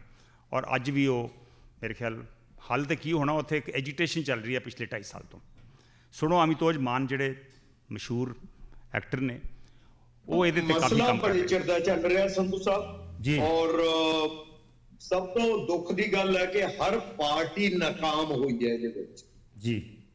ਔਰ ਤੁਸੀਂ ਬਿਲੀਵ ਕਰਿਓ ਜੇ ਜਦੋਂ ਤੋਂ ਅਸੀਂ ਲੱਗੇ ਆ ਸਰਗਰਮ ਵੇਨ ਵਾਲੇ ਦੇ ਵੱਲ, ਜਦ ਕਿ ਮੈਂ ਉਸ ਜਗ੍ਹਾ ਤੇ ਚੌਥੀ ਜਾਂ ਪੰਜਵੀਂ ਵਿਜ਼ਿਟ ਸੀ ਮੇਰੀ। ਹੋਰ ਬੜੀਆਂ ਜਗ੍ਹਾ ਤੇ ਜਮਾਲਪੁਰ ਹੈ ਜਿਵੇਂ, ਇਹਦੇ ਤੋਂ ਪ੍ਰਭਾਵਿਤ ਜਿਹੜੇ ਪਿੰਡ ਨੇ ਧਰਾਂਗ ਵਾਲਾ ਵਗੈਰਾ, ਮਲੋਟਲ, ਹਰ ਥਾਂ ਅਸੀਂ ਜਾ ਆਏ ਜੀ। ਕੁਛ ਨਹੀਂ ਹੋਇਆ। ਵਾਅਦੇ ਬੜੇ ਸੁਨੇ, ਵਿਧਾਨ ਸਭਾ ਦੀ ਕਮੇਟੀ ਵੀ ਬਣ ਗਈ, ਕੱਖ ਨਹੀਂ ਹੋਇਆ। ਫਿਰ ਅਸੀਂ ਲੱਗਿਆ ਕਿ ਕੁਛ ਕਰੀਏ। ਔਰ ਤੁਸੀਂ ਬਲੀਵ ਕਰਿਓ ਜੇ ਜਿਹੜਾ ਬੰਦਾ ਵੀ ਮਿਲਿਆ ਕਹਿੰਦਾ ਜੀ ਕੋਸ਼ਿਸ਼ ਕਰ ਲਓ, ਹੋਣਾ ਕੱਖ ਨਹੀਂ। ਮੈਂ ਕਿਹਾ ਵੀ ਗੱਲ ਇਹ ਹੈ ਕਰਕੇ ਤਾਂ ਛੱਡਾਂਗੇ, ਲੋਕਾਂ ਨੂੰ ਨਾਲ ਲਵਾਂਗੇ। ਔਰ ਲੋਕਤੰਤਰ ਦੇ ਵਿੱਚ ਜਦੋਂ ਲੋਕ ਉੱਠ ਪੈਣ ਨਾ ਸੰਧੂ ਸਾਹਿਬ, ਫਿਰ ਕੰਮ ਹੋ ਜਾਂਦਾ। ਬਿਲਕੁਲ। ਇਹਦਾ ਸਬੂਤ ਪੰਜਾਬ ਵਾਲਿਆਂ ਨੂੰ ਕਿਸਾਨ ਅੰਦੋਲਨ 'ਚ ਮਿਲ ਚੁੱਕਿਆ ਜੀ। ਬਟ ਹੁਣ ਸਾਨੂੰ ਪ੍ਰਦੂਸ਼ਣ ਤੋਂ ਤੇ ਗੰਦੇ ਪਾਣੀ ਤੋਂ ਵੀ ਆਜ਼ਾਦੀ ਦਿਵਾ ਦਿਓ। ਇਹ ਸਭ ਤੋਂ ਵੱਡੀ ਲੋੜ ਅੱਜ ਜ਼ਿੰਦਗੀ ਨੂੰ, ਕਿਉਂਕਿ ਜਲ ਹੈ ਜਿਹੜਾ ਉਹ ਜੀਵਨ ਦਾ ਸਭ ਤੋਂ ਜ਼ਰੂਰੀ ਸਰੋਤ ਹੈ, ਔਰ ਉਹੀ ਗੰਦਾ। ਤੇ ਜਿਹੜੇ ਬੰਦੇ ਬਾਹਰ ਬੈਠੇ ਨੇ, ਇਹਦਾ ਮਤਲਬ ਉਹਨਾਂ ਨੂੰ ਜਿਹੜੀ ਇੱਥੋਂ ਜ਼ਮੀਨ ਦਾ ਠੇਕਾ ਹੈ ਉਹ ਕੋਈ ਇੰਨਾ ਨਹੀਂ ਕਿ ਉਹ ਉਹਦੇ ਤੇ ਨਿਰਭਰ ਕਰ ਰਹੇ ਹੋ। ਤਾਂ ਐਟ ਲੀਸਟ ਜਦੋਂ ਤੁਸੀਂ ਉਹਨਾਂ ਜ਼ਮੀਨਾਂ ਦੇ ਠੇਕੇ ਦੇਵੋ ਤਾਂ ਉਹਦੇ ਵਿੱਚ ਕੋਸ਼ਿਸ਼ ਕਰੋ ਕਿ ਪਾਣੀ ਬਚਾਉਣ ਵਾਲੀਆਂ ਫਸਲਾਂ ਵੱਲ ਵਧੀਏ, ਤੇ ਜੋ ਪਾਣੀ ਦੀ ਆਪਾਂ ਸੇਫਟੀ ਕਰ ਸਕਦੇ ਹਾਂ, ਜਿਵੇਂ ਰੇਹ ਪਾਉਣਾ ਹੈ, ਅਸੀਂ ਸਪਰੇਆਂ ਕਰਨ ਵਾਲਾ ਹੈ, ਉਹਨਾਂ ਫਸਲਾਂ ਤੋਂ ਪਰਹੇਜ਼ ਕਰੀਏ। ਕਿਉਂਕਿ ਜੇ ਅਸੀਂ ਆਪਦਾ ਪਾਣੀ ਨਾ ਬਚਾਇਆ, ਅੱਜ ਕੱਲ ਤੁਸੀਂ ਵੇਖ ਰਹੇ ਹੋਗੇ ਮਹਾਰਾਸ਼ਟਰ 'ਚ 1 ਬਾਲਟੀ ਪਾਣੀ ਲੈਣ ਲਈ ਸਾਰੀ ਰਾਤ ਖੜਾ ਰਹਿਣਾ ਪੈਂਦਾ ਲਾਈਨ 'ਚ। ਤੇ ਉਹ ਦਿਨ ਸਾਡਾ ਦੂਰ ਨਹੀਂ ਸੰਧੂ ਸਾਹਿਬ। ਮਲੇਰਕੋਟਲੇ ਕੋਲੇ ਤੇ ਕਾ ਫਤਿਹਗੜ੍ਹ ਸਾਹਿਬ 2 ਪਿੰਡ ਇਹੋ ਜਿਹੇ ਨੇ ਜਿੱਥੇ ਪਾਣੀ ਖਤਮ ਹੋ ਗਿਆ ਸਾਡਾ। ਬਾਕੀ ਥਾਵਾਂ ਤੇ ਹੋਣ ਵਾਲਾ ਹੈ। ਇਹ ਅਸੀਂ ਹੁਣੇ ਨਹੀਂ ਸੋਚਾਂਗੇ ਤਾਂ ਉਹ ਦਿਨ ਜ਼ਿਆਦਾ ਦੂਰ ਨਹੀਂ। ਆਪਾਂ ਹੁਣੇ ਚਿੰਤਤ ਹੋ ਜਾਈਏ, ਖਬਰਦਾਰ ਹੋ ਜਾਈਏ। ਸੋ ਕੁਛ ਜ਼ਿੰਮੇਵਾਰੀ ਜਿਹੜੀ ਆ ਉਹ ਜਿਹੜੇ ਬਾਹਰ ਵਸਦੇ ਪੰਜਾਬੀ ਆ, ਤੁਹਾਡੇ ਸਾਰਿਆਂ ਦੀ ਵੀ ਹੈ, ਜਿਵੇਂ ਅਮਿਤੋਜ ਨੇ ਦੱਸਿਆ ਵਾ।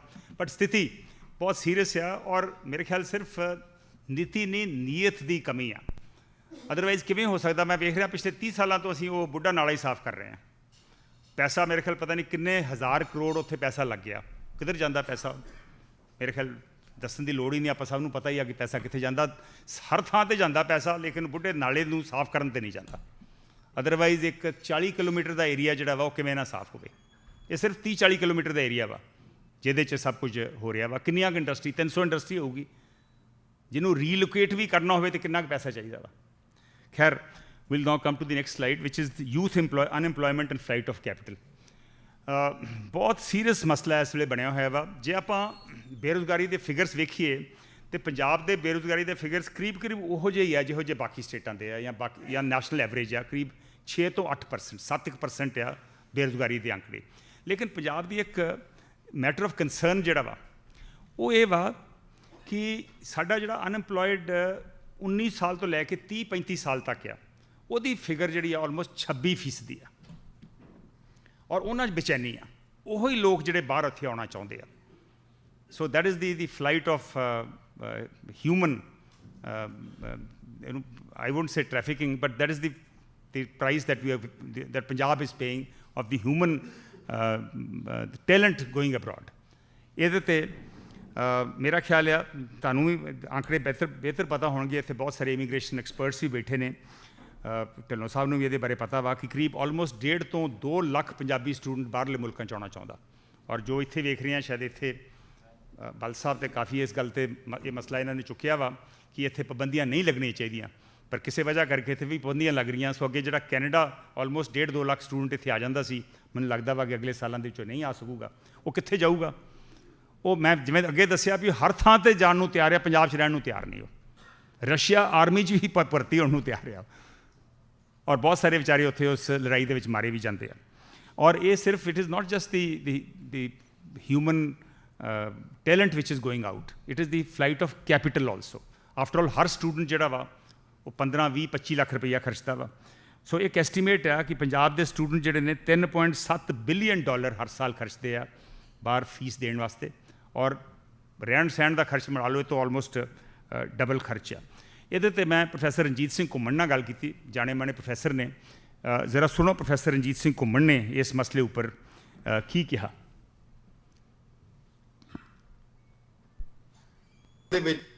ਦੇਖੋ ਦੇ ਵਿੱਚ ਜਿਹੜਾ ਪੰਜਾਬ ਹੈ ਇਹਦੇ ਬਾਰੇ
ਵੱਡੀ ਬੇਰੁਜ਼ਗਾਰੀ ਹੈ। 7-8% ਜਿਹੜਾ ਬੇਰੁਜ਼ਗਾਰ ਹੈ ਇੱਥੇ ਬੇਰੁਜ਼ਗਾਰੀ ਹੈ। ਪਰ ਜੇ ਆਪਾਂ ਯੂਥ ਦੀ ਬੇਰੁਜ਼ਗਾਰੀ ਦੇਖੀਏ ਤੇ ਉਹ ਕੋਈ 20-22% ਹੈ ਕਿ 100 ਵਿੱਚੋਂ 20-22% ਯੂਥ ਜਿਹੜਾ ਉਹ ਬੇਰੁਜ਼ਗਾਰ ਤੁਰਿਆ ਫਿਰਦਾ ਹੈਗਾ ਤੇ ਉਹਨਾਂ ਨੂੰ ਕੋਈ ਆਸ ਨਹੀਂ ਮਿਲ ਰਹੀ। ਤੇ ਦੂਜਾ ਉਹਨਾਂ ਦੀ ਇੰਪਲਾਇਬਿਲਿਟੀ, ਤੇ ਤੀਜਾ ਜਿਹੜਾ ਕਿ ਨਾ ਪ੍ਰੋਪਰ ਐਜੂਕੇਸ਼ਨ, ਨਾ ਪ੍ਰੋਪਰ ਸਕਿੱਲ ਹੈ, ਤੇ ਉਹ ਜਿਹੜਾ ਗੁਲੇਬਲ ਮਾਈਂਡ ਹੈ ਇੱਥੇ ਨਾ ਓਪਰਚੁਨਿਟੀਜ਼ ਹੋਣ ਕਰਕੇ ਉਹ ਜਿਹੜੇ ਅਨਸਕਰੂਪਲਸ ਏਜੰਟ ਨੇ ਉਹਨਾਂ 'ਚ ਫਸ ਜਾਂਦਾ ਹੈ। ਤੇ ਸਰਕਾਰਾਂ ਜਿਹੜੀਆਂ ਮੈਨੂੰ ਲੱਗਦਾ ਕੁਝ ਸਮੇਂ ਤੋਂ ਸਰਕਾਰਾਂ ਵੀ ਇਨਕਰੇਜ ਕਰ ਰਹੀਆਂ ਨੇ, ਮੈਨੀਫੈਸਟੋ ਰਾਹੀਂ ਵੀ ਆਪਣੇ ਜਿਹੜੇ ਪੋਲੀਟੀਕਲ ਪਾਰਟੀਆਂ ਦੇ ਸੀ ਕਿ ਅਸੀਂ ਤੁਹਾਨੂੰ ਲੋਨ ਦਵਾਵਾਂਗੇ ਬਾਹਰ ਜਾਣ ਲਈ, ਉਹ ਤਾਂ ਲੀਗਲ ਹੋ ਗਿਆ। ਇਹ ਇਲੀਗਲ ਜਿਹੜਾ ਮਾਈਗ੍ਰੇਸ਼ਨ ਹੈ ਇਹ ਬਹੁਤ ਖਤਰਨਾਕ ਹੈ, ਜੋਖਮ ਭਰਿਆ ਹੈ ਤੇ ਬਹੁਤ ਲਾਗਤ ਵਾਲਾ ਵੀ ਹੈ। ਜਿਵੇਂ ਤੁਸੀਂ ਹੁਣੇ ਸਮਾਣੇ ਦੇ ਯੂਥ ਦੀ ਗੱਲ ਕੀਤੀ, ਅੱਜ ਮੀਡੀਆ 'ਚ ਹੋਇਆ 60 ਲੱਖ ਰੁਪਇਆ ਦੇ ਕੇ ਉਹ ਇੱਥੋਂ ਪਲਾਨ ਕਰ ਰਹੇ ਔਰ ਕਈ ਮਹੀਨੇ ਵਿਚਾਰੇ ਜੋਖਮ 'ਚ ਰਹੇ ਨੇ। ਮੈਨੂੰ ਲੱਗਦਾ ਕਿ ਸਾਰਾ ਕੁਝ ਜੋ ਮੈਂ ਸਮਝਦਾ ਉਹ ਸਿਸਟਮਿਕ ਪ੍ਰੋਬਲਮ ਹੈ ਤੇ ਸਿਸਟਮ ਜਿਹੜਾ ਹੈ ਉਹ ਆਪਸ ਵਿੱਚ ਨਾਪਾਕ ਗੱਠਜੋੜ ਬਣਿਆ ਹੋਇਆ, ਜਿਹਦੇ ਵਿੱਚ ਪੋਲੀਟੀਕਲ ਪਾਰਟੀਆਂ, ਪੋਲੀਟੀਕਲ ਲੀਡਰਸ਼ਿਪ ਇਨ ਪਾਵਰ, ਪੁਲਿਸ, ਸਮਗਲਰ ਜਿਹੜੇ ਆਪਣੇ ਜਿਹੜੇ ਏਜੰਟ ਨੇ ਉਹ ਰਲ ਕੇ ਕੰਮ ਕਰ ਰਹੇ ਨੇ। ਤੇ ਬਹੁਤ ਸਾਰੇ ਏਜੰਟ ਜਿਹੜੇ ਨੇ ਉਹ ਗੈਰ ਕਾਨੂੰਨੀ ਨੇ, ਗੈਰ ਰਜਿਸਟਰਡ ਨੇ। ਸੋ ਇਹ ਸਨ ਪ੍ਰੋਫੈਸਰ ਘੁੰਮਣ ਬੇਰੁਜ਼ਗਾਰੀ ਬਾਰੇ ਦੱਸ ਰਹੇ ਆ, ਔਰ ਪਲਾਇਨ ਜਿਹੜੀ ਇਲੀਗਲ ਮਾਈਗ੍ਰੇਸ਼ਨ ਆ ਉਹਦੇ ਬਾਰੇ ਉਹਨਾਂ ਨੇ ਦੱਸਿਆ।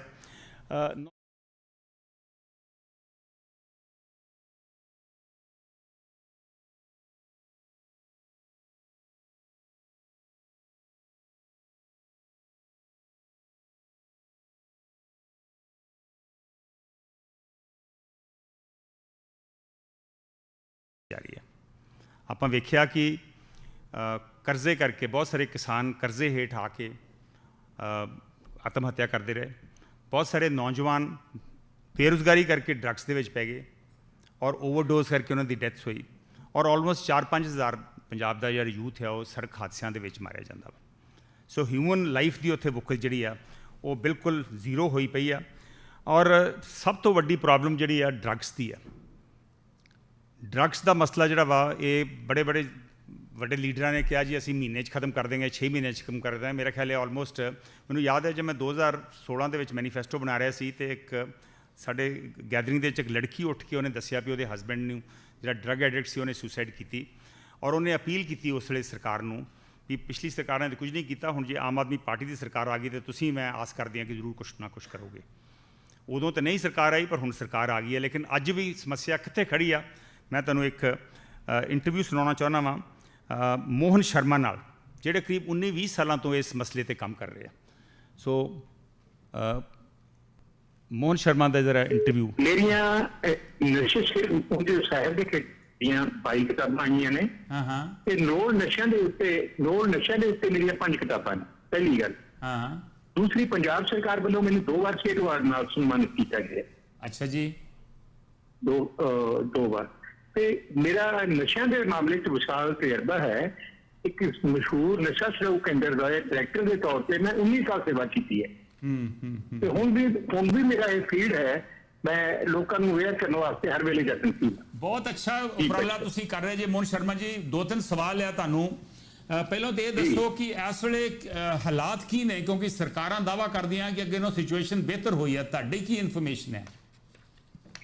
ਮੈਂ ਇੱਕ ਗੱਲ ਕਹਾਂਗਾ ਜੀ ਭਾਈ ਸਾਹਿਬ, ਪਹਿਲਾਂ ਤੇ ਪੰਜਾਬੀ ਦੇ ਮਰਹੂਮ ਲੇਖਕ ਸਰਦਾਰ ਜਸਵੰਤ ਸਿੰਘ ਕੰਵਲ ਜੀ ਨੇ ਨਾ ਪੰਜਾਬ ਦੀ ਸਥਿਤੀ ਬਾਰੇ ਲਿਖਿਆ, ਉਹ ਹੁਣ ਵੀ ਉਹੀ ਚੱਲ ਰਹੀ ਹੈ। ਉਹਨਾਂ ਨੇ ਲਿਖਿਆ ਕਿ ਪੰਜਾਬ ਨੂੰ ਗੋਡਿਆਂ ਭਾਰ ਨੇਜਿਆਂ ਨੇ ਜਾਂ ਤਲਵਾਰਾਂ ਨੇ ਨਹੀਂ ਕੀਤਾ, ਗੋਡਿਆਂ ਭਾਰ 2.5-3 ਇੰਚ ਦੀਆਂ ਸਿਰੰਜਾਂ ਨੇ ਤੇ ਸ਼ਰਾਬ ਨੇ ਕੀਤਾ।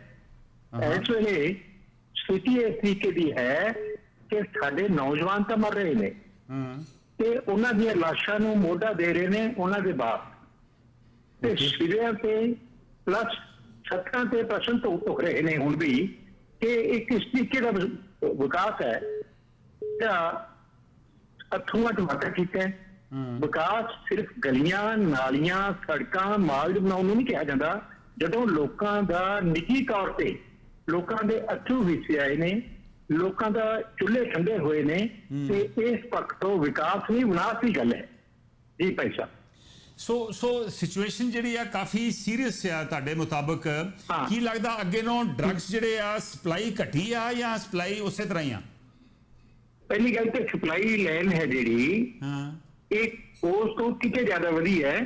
ਮੈਂ ਤੇ ਇੱਕ ਪਬਲਿਕ ਮੈਨ ਦੇ ਤੌਰ ਤੇ ਕਹਿ ਰਿਹਾ, ਜੇ ਅਸੀਂ ਸਿਆਸੀ ਪੱਖ ਤੋਂ ਜਿਹੜੇ ਸਰਕਾਰ ਦੇ ਹਿੱਸੇ ਨੇ, ਸਰਕਾਰ ਦਾ ਹਿੱਸਾ ਬਣੇ ਹੋਏ ਨੇ, ਅੰਮ੍ਰਿਤਸਰ ਦੇ MLA ਮਿਸਟਰ ਗੁਪਤਾ ਦਾ ਬਿਆਨ ਹੀ ਆਇਆ ਸੀ ਕਿ ਪੰਜਾਬ ਦੇ ਵਿੱਚ ਨਸ਼ੇ ਨੇ ਜਿਹੜੇ ਉਹ ਅੱਗੇ ਨਾਲੋਂ ਕਿਤੇ ਜ਼ਿਆਦਾ ਵੱਧ ਗਏ ਨੇ। ਭਾਵੇਂ ਉਹ ਸਿਆਸੀ ਦਬਾਅ ਹੇਠ ਉਹਨਾਂ ਨੇ ਆਪਣਾ ਜਿਹੜਾ ਬਿਆਨ ਹੈ ਹੁਣ ਪਿੱਛੇ ਕਰ ਲਿਆ, ਪਰ ਉਹਨਾਂ ਦੇ ਆਪਣੇ ਬਿਆਨ ਹੀ ਇਸ ਦੇ ਸਰਕਾਰ ਦੇ ਜਿਹੜੇ ਹਿੱਸੇ ਨੇ, ਕੁਮਰ ਵਿਜੇ ਪ੍ਰਤਾਪ ਜੀ ਵੀ ਇਸ ਤਰੀਕੇ ਨਾਲ ਕਹਿੰਦੇ ਨੇ, ਇਹ ਵੀ ਕਹਿੰਦੇ ਨੇ। ਤੇ ਉਂਝ ਇਸ ਵੇਲੇ ਸਿਵਿਆਂ ਦੀ ਅੱਗ ਹੈ ਜਿਹੜੀ ਪ੍ਰਚੰਡ ਹੈ। ਜਿਹੜੇ ਅੰਕੜੇ ਦੀ ਜੇ ਮੈਂ ਗੱਲ ਕਰਦਾ, ਉਹ ਅੰਕੜੇ ਇਸ ਤਰੀਕੇ ਦੇ ਨੇ ਕਿ ਮਾਲਵਾ ਬੈਲਟ ਹੈ ਜਿਹੜੀ, ਜਿੱਥੋਂ ਮੈਂ ਬੋਲ ਰਿਹਾ, ਮੈਂ ਸੰਧੂ ਤੋਂ ਬੋਲ ਰਿਹਾ, ਮਾਲਵਾ ਬੈਲਟ ਇਸ ਤਰੀਕੇ ਨਾਲ ਹੈ ਕਿ 100 ਦੇ ਵਿੱਚੋਂ 61 ਲੋਕਾਂ ਦੇ ਘਰਾਂ 'ਚ ਨਸ਼ਾ ਘੁਸਪੈਠ ਕਰ ਚੁੱਕੇ ਆ। ਜਦੋਂ ਅਸੀਂ ਮਾਝੇ ਦੀ ਗੱਲ ਕਰ ਰਹੇ ਹਾਂ, ਇਹ ਮੈਂ ਤੱਥਾਂ ਦੇ ਆਧਾਰ ਤੇ ਗੱਲ ਕਰ ਰਿਹਾ ਕਿਉਂਕਿ ਮੇਰੇ ਤਾਂ ਸੰਪਰਕ ਸ਼ਾਇਦ ਪੂਰੀ ਬਾਈਟ ਸੁਣਾ ਨਹੀਂ ਸਕਿਆ। ਮਾਲਵੇ 'ਚ ਆਲਮੋਸਟ 60% ਔਰ ਉਹਨਾਂ ਦੇ ਮੁਤਾਬਕ, ਔਰ ਉਹਨਾਂ ਨੇ ਆਲਮੋਸਟ 19-20 ਸਾਲ ਤੋਂ ਕੰਮ ਕਰ ਰਿਹਾ, ਔਰ ਮਾਝੇ 'ਚ ਜਿਹੜੀ ਉਹਨਾਂ ਨੇ ਸ਼ਾਇਦ ਉਹ ਬਾਈਟ ਦੇ ਵਿੱਚੋਂ ਕੱਟਿਆ ਗਿਆ ਕਰੀਬ 80%।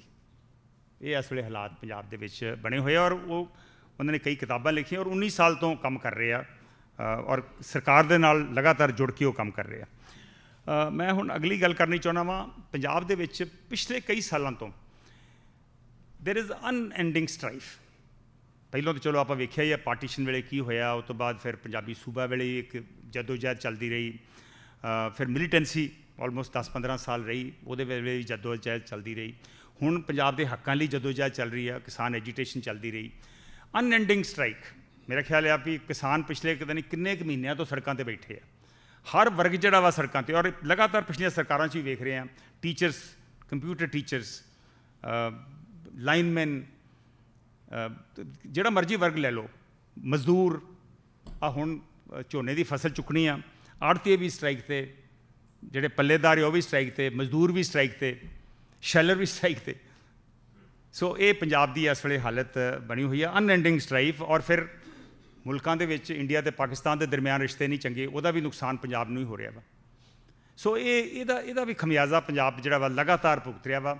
ਫਿਰ ਪੰਜਾਬ ਸਰਕਾਰ ਔਰ ਕੇਂਦਰ ਦੇ ਵਿੱਚ ਝਗੜਾ, ਅਨਫੋਰਚੂਨੇਟਲੀ ਉੱਥੇ ਸਰਕਾਰ ਹੋਰ ਪਾਰਟੀ ਦੀ ਹੁੰਦੀ ਹੈ, ਇੱਥੇ ਸਰਕਾਰ ਹੋਰ ਪਾਰਟੀ ਦੀ ਹੁੰਦੀ ਆ, ਔਰ ਇਸ ਵੇਲੇ ਵੀ ਇਹ ਝਗੜਾ ਜਿਹੜਾ ਵਾ ਲਗਾਤਾਰ ਚੱਲ ਰਿਹਾ। ਮੇਰੇ ਖਿਆਲ 8 ਕੇ 10 ਹਜ਼ਾਰ ਕਰੋੜ ਜਿਹੜਾ ਵਾ ਪੰਜਾਬ ਸਰਕਾਰ ਮੰਗ ਰਹੀ ਆ ਵੀ ਕੇਂਦਰ ਨੇ ਦੇਣਾ ਵਾ।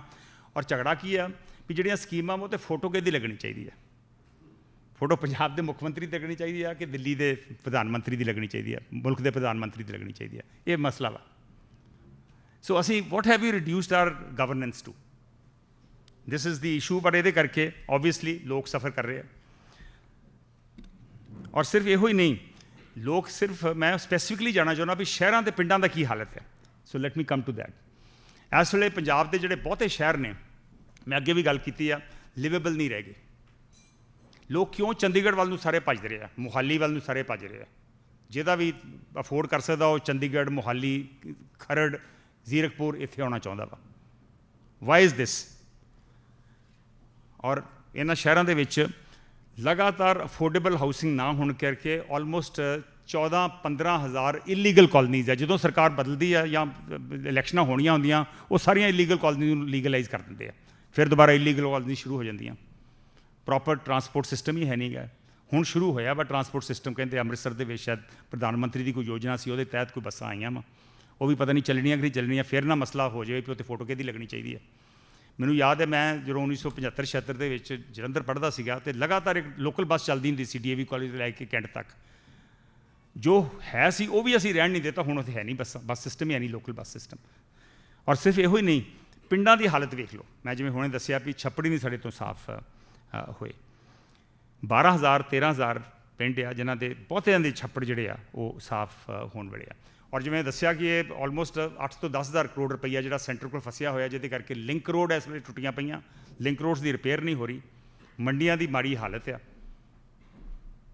ਖੈਰ ਇੰਝ ਲੱਗ ਰਿਹਾ ਵਾ ਕਿ ਸ਼ਾਇਦ ਰੱਬ ਹੀ ਰਾਖਾ ਵਾ।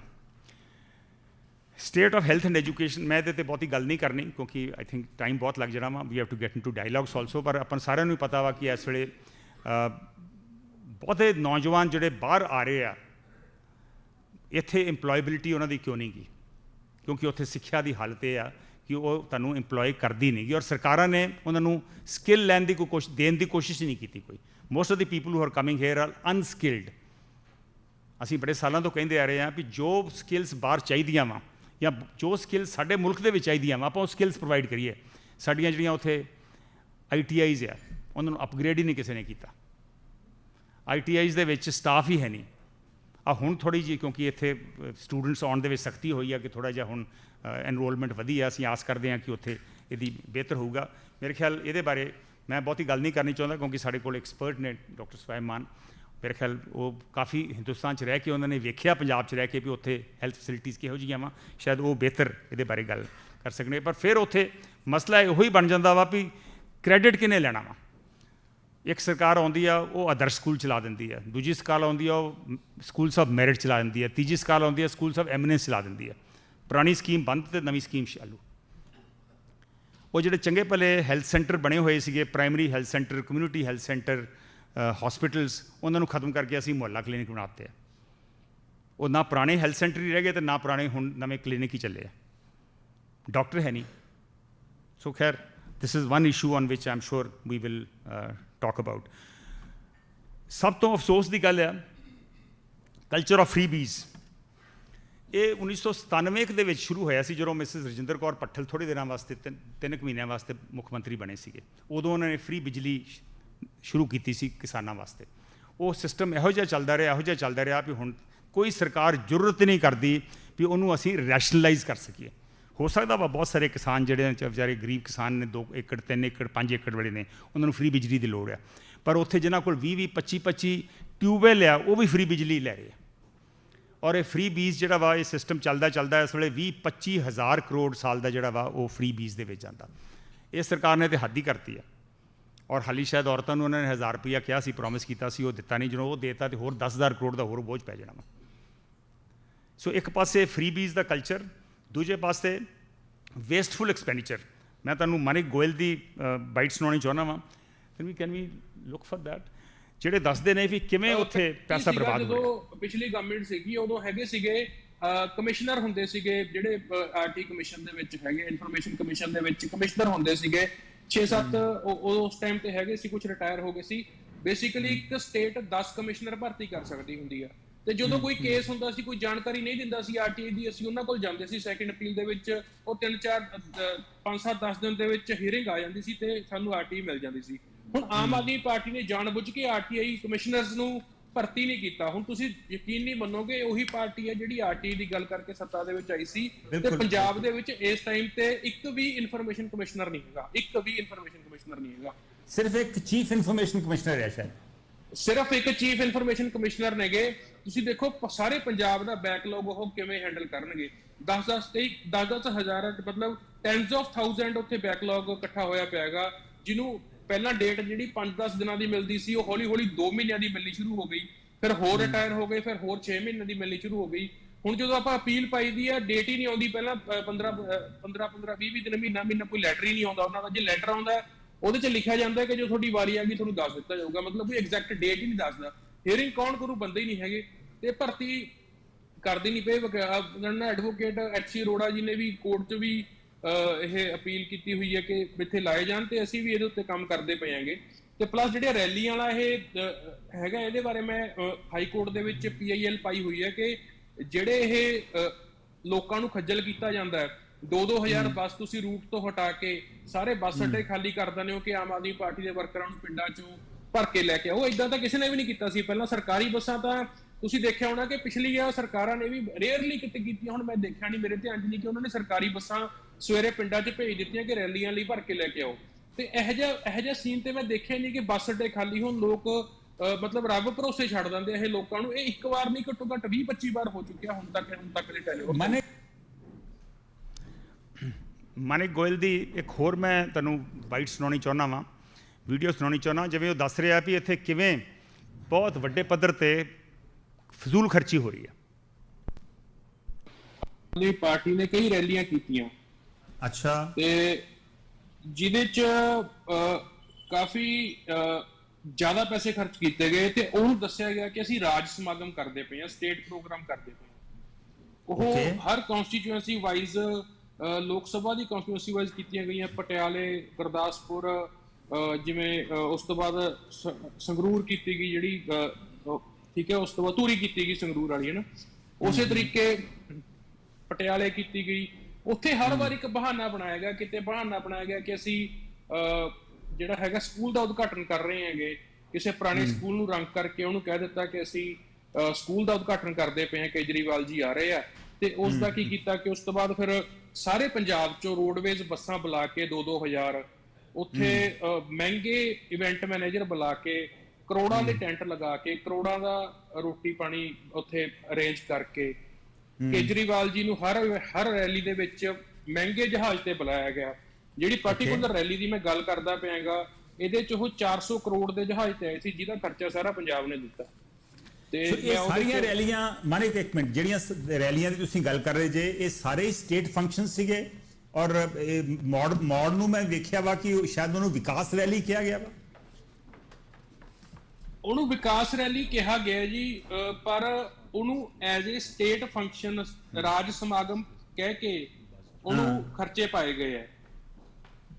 ਉੱਥੋਂ ਕੀ ਕਰਦੇ ਸੀਗੇ ਇਹ, ਜਿੱਥੇ ਰੈਲੀ ਕਰਨੀ ਹੁੰਦੀ ਲੋਕ ਸਭਾ ਹਲਕੇ ਦੇ ਵਿੱਚ, ਉੱਥੇ ਇਹ ਆਲੇ ਦੁਆਲੇ ਦੇ ਜਿਹੜੇ ਕੋਈ ਵੀ ਰੈਗੂਲਰ ਕੰਮ ਚੱਲਦੇ ਪਏ ਆ, ਕੋਈ ਸੜਕਾਂ ਦੇ ਮਾੜੇ ਮੋਟੇ ਚੱਲਦੇ ਪਏ, ਜਿਹੜੇ ਰੂਟੀਨ 'ਚ ਹੁਣ ਕੋਈ ਕੰਮ ਚੱਲਦੇ ਹੀ ਹੁੰਦੇ ਆ 200-300 ਕਰੋੜ ਦੇ ਜਾਂ 100 ਕਰੋੜ ਦੇ।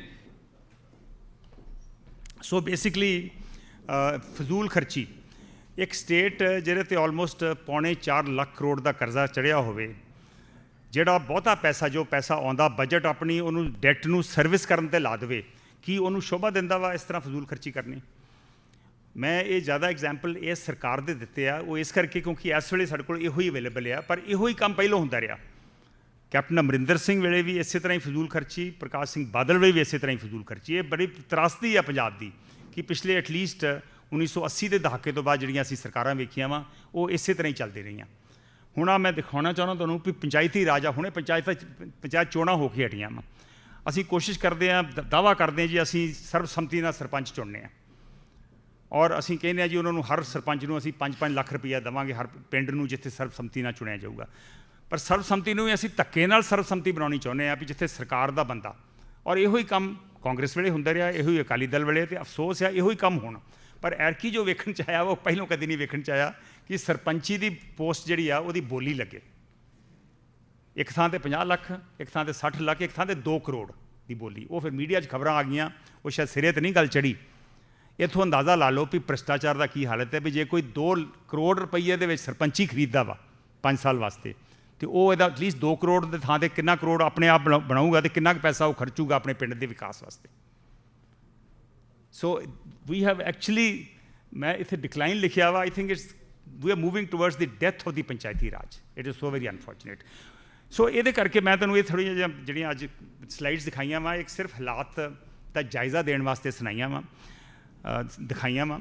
ਬੇਸਿਕਲੀ ਮਸਲੇ ਬਹੁਤ ਨੇ ਔਰ ਕਈ ਸਵਾਲ ਉੱਠਦੇ ਆ ਕਿ ਜੋ ਹੋ ਰਿਹਾ ਵਾ, is it basically the key questions that we need to address, is it the crisis of leadership? ਕੁਝ ਹੱਦ ਤੱਕ ਸ਼ਾਇਦ ਇਹ ਹੈ, ਬਾਕੀ ਆਪਾਂ ਇਸ ਡਾਇਲੌਗ ਦੇ ਵਿੱਚੋਂ ਦੇਖਦੇ ਕੀ ਨਿਕਲਦਾ, ਤੁਹਾਡੇ ਸਵਾਲਾਂ ਜਵਾਬਾਂ 'ਚੋਂ ਕੀ ਨਿਕਲਦਾ। ਕਾਫੀ ਹੱਦ ਤੱਕ ਮੇਰੇ ਖਿਆਲ ਹੈ ਵੀ ਲੋਕੀ ਸ਼ਾਇਦ ਸਿਰਫ ਪ੍ਰਤਾਪ ਸਿੰਘ ਕੈਰੋਂ ਨੂੰ ਜਾਂ ਲక్ష్మణ ਸਿੰਘ ਗਿੱਲ ਨੂੰ ਯਾਦ ਜ਼ਰੂਰ ਕਰਦੇ ਆ। ਬਾਕੀ ਬੜੇ ਲੰਬੇ ਸਮੇਂ ਤੋਂ ਹੋਰ ਮੁੱਖ ਮੰਤਰੀ ਵੀ ਰਹੇ, ਪਰ ਉਹਨਾਂ ਨੂੰ ਕੋਈ ਯਾਦ ਨਹੀਂ ਕਰਦਾ। ਉਹਨਾਂ ਦੇ ਵਿੱਚ ਵੀ ਕਮੀਆਂ ਪੇਸ਼ੀਆਂ ਹੋਣਗੀਆਂ, ਲక్ష్మణ ਸਿੰਘ ਗਿੱਲ ਦੇ ਵਿੱਚ ਵੀ ਜਾਂ ਪ੍ਰਤਾਪ ਸਿੰਘ ਕੈਰੋਂ ਦੇ ਵਿੱਚ ਵੀ, but it is actually, is it a crisis of leadership?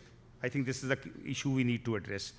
Is it a lack of political will that we have come to this state of affairs?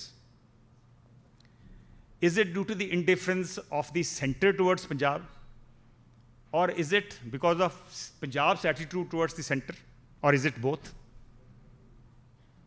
Is it because we are paying, ਸਾਨੂੰ ਅਸੀਂ ਖਮਿਆਜ਼ਾ ਭੁਗਤ ਰਹੇ ਹਾਂ ਜੋ ਅਸੀਂ ਪਿਛਲੇ 80-90 ਦਹਾਕੇ 'ਚੋਂ ਨਿਕਲੇ ਹਾਂ ਉਹਦਾ?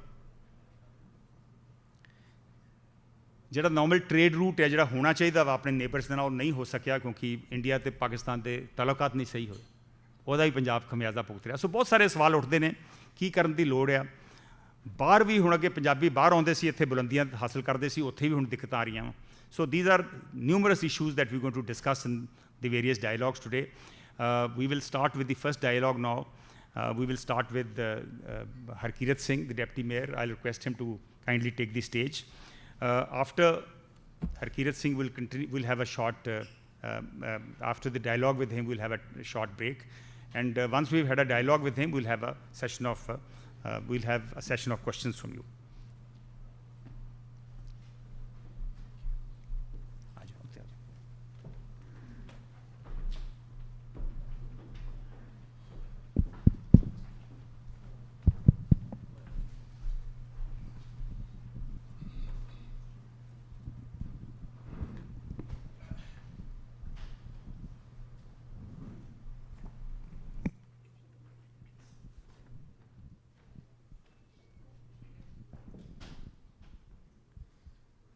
So, ladies and gentlemen, I have with me Harkirat Singh, the Deputy Mayor of Brampton.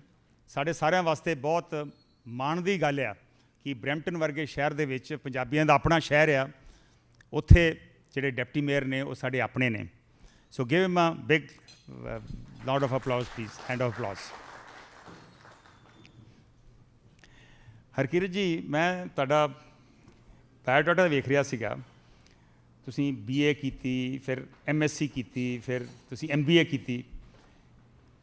ਇੱਕ ਸ਼ਖਸ ਇੰਨੀ ਪੜ੍ਹਾਈ ਕਿਵੇਂ ਕਰ ਸਕਦਾ? ਪੜ੍ਹੀ ਗਏ ਤੁਸੀਂ? First of all, I thank you, Kanwar. You gave me the opportunity to be here today. Looking at the crowd, I don't get nervous too often, but Pelivadi, I am, after many years, a little bit nervous. There's people in the crowd who have seen me from the beginning of my politics. They've helped me throughout my politics. They've mentored me in my politics. They probably have more influence than they realize in my politics. And so it's an honor to be here amongst such guests. And Jiri Padaya, I always found education extremely uplifting. Education, main kahunga, is a big reason I got deputy mayor as well. I'm a professor bhi raha and it's empowered me to always, karke mere kol always self-confidence da issue sega growing up. And being more educated made me much more confident. So, main jado trustee sega, I was one of the youngest. Counselor Sega was the youngest. Deputy mayor, I'm one of the youngest, but I'm always the most educated. So that always helps me gain confidence in a room where I have to debate and argue points as well. So you were a professor before you became an elected councillor. Hanji. So ਕਿਵੇਂ ਫਿਰ ਕਿੱਦਾਂ ਦੀ change ਲੱਗਦੀ ਹੈ from being a professor, you're dealing with different set of people, and now you're dealing with the common people? Jiri,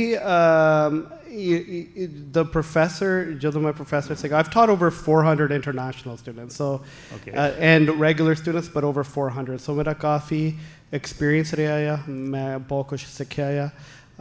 ਮੇਰਾ ਕਹਿ ਲਓ viewpoint ਕਾਫੀ different ਆ, ਕਰਕੇ I've actually watched these children grow, helped get them married. You know, a lot of people don't know that side of me as well. ਪਰ ਮੈਂ ਕਹੂੰਗਾ ਇੱਕ ਹੁੰਦਾ academic ਪੜ੍ਹਾਈ and smarts, and ਜਦੋਂ ਆਪਾਂ ਕਹਿੰਦੇ when I entered politics, ਇੱਕ ਹੁੰਦਾ street smarts, and I saw street smarts as well. So ਜਿੱਦਾਂ ਮੈਂ ਮੇਰੇ professors ਤੋਂ ਸਿੱਖਿਆ, ਮੈਂ ਜਦੋਂ politics ਵਿੱਚ enter ਕੀਤੀ, I learned from, you know, community organizers. I learned from businessmen. I learned from social groups. And ਮੈਨੂੰ ਉੱਥੇ ਵੀ, I would say, ਇੱਕ ਤਰ੍ਹਾਂ ਦੀ ਪੜ੍ਹਾਈ ਮੁੜ ਕੇ ਹੋਈ ਆ in politics as well. Okay. I think a lot of us want to know, for example, in India ਦੇ ਵਿੱਚ ਸਾਨੂੰ ਬਹੁਤਾ ਨਹੀਂ ਪਤਾ ਕਿ ਡਿਪਟੀ ਮੇਅਰ ਦਾ exactly role ਕੀ ਹੁੰਦਾ? What exactly is the role? So deputy mayor is ਜਦੋਂ mayor ਬਾਹਰ ਜਾਂਦਾ ਆ, your official mayor, you sign all the bylaws. ਜਿਹੜੀ council meeting ਹੁੰਦੀ ਆ ਉਹ ਵੀ run ਕਰਦਾ ਆ, and then ਜਿਹੜੇ events ਹੁੰਦੇ ਆ, I cover those events. ਤੇ ਜਦੋਂ mayor ਜਾਂਦਾ, I cover all of them. ਜਦੋਂ ਇੱਥੇ ਹੁੰਦੇ, then we divide them up. So that's our role, representing the mayor. ਖਾਸ ਕਰਕੇ ਮੈਨੂੰ this term ਦੇ ਵਿੱਚ ਮੌਕਾ ਮਿਲਿਆ globally represent ਕਰਨ ਨੂੰ. So I've got to represent us in Sao Paulo, Ahmedabad, India. So coffee global exposure ਵੀ ਮਿਲਿਆ ਐਤਕੀ. Yeah. Did you get a chance to come to Punjab? Yes, I went to Punjab ਐਤਕੀ ਮੈਂ 3 ਦਿਨ ਲਈ ਗਿਆ. I went to Taran, Amritsar, Ludhiana, Nawashahar, quickly. Okay. Mohali, and then I was in Ahmedabad. Okay. Harkirat, you have a family. Yes. Congratulations, you've been blessed with a child recently. So what is more difficult, managing a family, small children, or managing a city of primarily of Punjabis? First of all, balancing it is very tough. It's been a real challenge. I'm lucky to have a partner that when on a Friday evening is okay, spending my time amongst everybody here. Both are challenging, but mere samna karke I also mentor a lot of politicians coming up. Je ਤੁਹਾਡੀ ਘਰ ਦੀ situation stable ਨਾ ਹੋਵੇ, you can't do politics well. And it's a lot harder, easier said than done. So I've been blessed. The situation is stable. I live with my parents. I have 2 children. The politics is very, very challenging, especially ਜਿੱਥੇ ਪੰਜਾਬੀ ਇੰਨੇ ਰਹਿੰਦੇ ਹੋਣ ਕਾਫੀ challenging ਹੋ ਜਾਂਦਾ, but I love it, but it is extremely challenging and stressful. ਮੈਨੂੰ ਲੱਗਦਾ ਮੇਰੇ ਅੱਧੇ ਜਿਹੜੇ ਚਿੱਟੇ ਬਾਲ ਉਦੋਂ ਹੀ ਆਏ ਆ ਜਦੋਂ ਮੈਂ politics ਵਿੱਚ ਆਇਆ. Now Brampton, once known as the flower city, today the flowers consist of people from all over India, especially Punjab. So ਇੱਕ ਸ਼ਹਿਰ ਜਿੱਥੇ ਇੰਨੇ ਵੱਡੀ ਤਾਦਾਦ 'ਚ ਪੰਜਾਬੀ ਹੋਣਗੇ ਉਹਦੀਆਂ ਆਪਣੀਆਂ ਚੈਲੰਜਿਸ ਹੋਣਗੀਆਂ. ਬਿਲਕੁਲ. I think sports wood B different. ਇੱਥੇ ਮੇਰੇ ਖਿਆਲ ਕਬੱਡੀ ਦੇ ਨਾਲ ਨਾਲ ਕ੍ਰਿਕਟ ਵੀ ਹੈ. I think fastest growing cricket city in the country. Yeah, we have the largest infrastructure for cricket, fastest growing sport in the schools as well. So ਇੱਥੇ ਤੀਆਂ ਦਾ ਮੇਲਾ ਵੀ ਹੁੰਦਾ, ਇੱਥੇ ਆਪਣੇ ਖਾਲਸਾ ਪਰੇਡ ਵੀ ਹੁੰਦੀ ਹੈ, and so on and so forth. ਸੋ ਇਹਦੀਆਂ ਆਪਣੀਆਂ ਚੈਲੰਜਿਸ ਹੋਣਗੀਆਂ. ਔਰ ਸਿੰਘ ਜਿਹੜੇ ਆ ਸਿੰਘਾਂ ਦੇ ਸਿੰਘ ਭਿੜ ਵੀ ਜਾਂਦੇ ਕਈ ਵਾਰ ਮੇਰੇ ਖਿਆਲ. So how do you deal with all that? You know, Sati community, we get aggressive very fast. But I've learned, you know, ਮੈਨੂੰ 10 ਸਾਲ ਹੋ ਗਏ ਹੁਣ ਮੈਂ ਸਕੂਲ ਟਰਸਟੀ ਤੋਂ ਹੁਣ, right? So patience, lots of patience. You know, people think I was always patient. Oh, it's not true. I've learned to be patient. Karke, you know, jado koi na koi issue aanda, like you said, hai na? To deal with that, you learn immediately react na karo, calm raho, dono paasiyan da side suno, and then koi na koi raah labbo, right? So, all we experienced it through jada I've learned that, but patience is the only way. ਪਰ ਇਹਦੇ ਕਰਕੇ ਜਿਹੜੀਆਂ ਦੂਸਰੀਆਂ communities ਆ, Europeans or other people who, Polish people who stay here, ਉਹਨਾਂ 'ਚ ਕਈ ਵਾਰ ਦਿੱਕਤਾਂ ਵੀ ਆਉਂਦੀਆਂ ਹੋਣਗੀਆਂ. ਮੈਨੂੰ ਯਾਦ ਹੈ ਕੁਝ ਸਾਲ ਪਹਿਲਾਂ ਮੈਂ ਇੱਕ ਵਾਰੀ ਇੱਥੇ ਆਇਆ ਅਤੇ I was with some friends of my son, ਅਤੇ ਉਦੋਂ ਪਰੇਡ ਸੀ, ਆਪਣੇ ਖਾਲਸਿਆਂ ਦੀ ਪਰੇਡ ਸੀਗੀ ਕੋਈ, ਅਤੇ ਦੀ ਹਸਬੈਂਡ ਵਾਜ਼ ਕੰਪਲੇਨਿੰਗ ਵੀ ਮੈਨੂੰ ਟ੍ਰੈਫਿਕ ਜੈਮ ਕਰਕੇ ਬੜਾ ਮੇਰਾ ਰਸਤਾ ਰੁਕ ਗਿਆ, ਅਤੇ ਯੂ ਨੋ ਮੈਨੂੰ ਪੁੱਛ ਰਿਹਾ ਸੀ ਵੀ ਇਹ ਕਿਉਂ ਕਰਦੇ ਆ, ਅਤੇ his wife was on the side of the Khalsas. Oh, and I like those nice Santa Claus. They were serving you food. So what's your problem? Exactly. So but how do the others take it? You know, for example, Jiri Khalsa Preda, you know, we have a lot of them now. So, but, you know, the communities have slowly started to, it's been normalized, it's been accepted, it's been over 30 years. So ਉਹਦੇ ਨਾਲ ਥੋੜ੍ਹੇ ਜਿਹੇ challenges ਜ਼ਰੂਰ ਆਉਂਦੇ ਆ. I think part of the challenges is ਕਰਕੇ ਇੰਨੀ ਸੰਗਤ ਵੱਧ ਰਹੀ ਆ, community ਵੱਧ ਰਹੀ ਆ. Brampton ਦੇ ਵਿੱਚ it's amazing how many Punjabis live. So ਉਹਦੇ ਵਿੱਚ growing problems or pains ਜ਼ਰੂਰ ਆ ਰਹੀਆਂ. Harkirat, talking of little more specific issues, ਸਾਡੇ ਮੈਂ ਜਿਵੇਂ ਹੁਣੇ ਪ੍ਰੈਜੈਂਟੇਸ਼ਨ 'ਚ ਦੱਸਿਆ, ਸਾਡੀਆਂ ਪੰਜਾਬ ਦੀਆਂ ਸ਼ਹਿਰਾਂ ਦੇ ਵਿੱਚ ਬਹੁਤ ਵੱਡੀਆਂ ਦਿੱਕਤਾਂ ਵਾ. ਇਨਫਰਾਸਟਰਕਚਰ ਦੀ ਦਿੱਕਤ ਆ, ਡਿਵੈਲਪਮੈਂਟ ਦੀ ਵਿਕਾਸ ਜਿਵੇਂ ਹੋ ਰਿਹਾ ਵਾ ਜਾਂ ਨਹੀਂ ਹੋ ਰਿਹਾ ਉਹਦੀ ਦਿੱਕਤ ਆ, ਟਰਾਂਸਪੋਰਟੇਸ਼ਨ ਦੀ ਬਹੁਤ ਵੱਡੀ ਦਿੱਕਤ ਆ. ਇਹ ਮਸਲੇ ਤੁਸੀਂ ਇੱਥੇ ਕਿਵੇਂ ਡੀਲ ਕਰਦੇ ਜੇ? You been a councillor, you are a deputy mayor ਨਾਓ.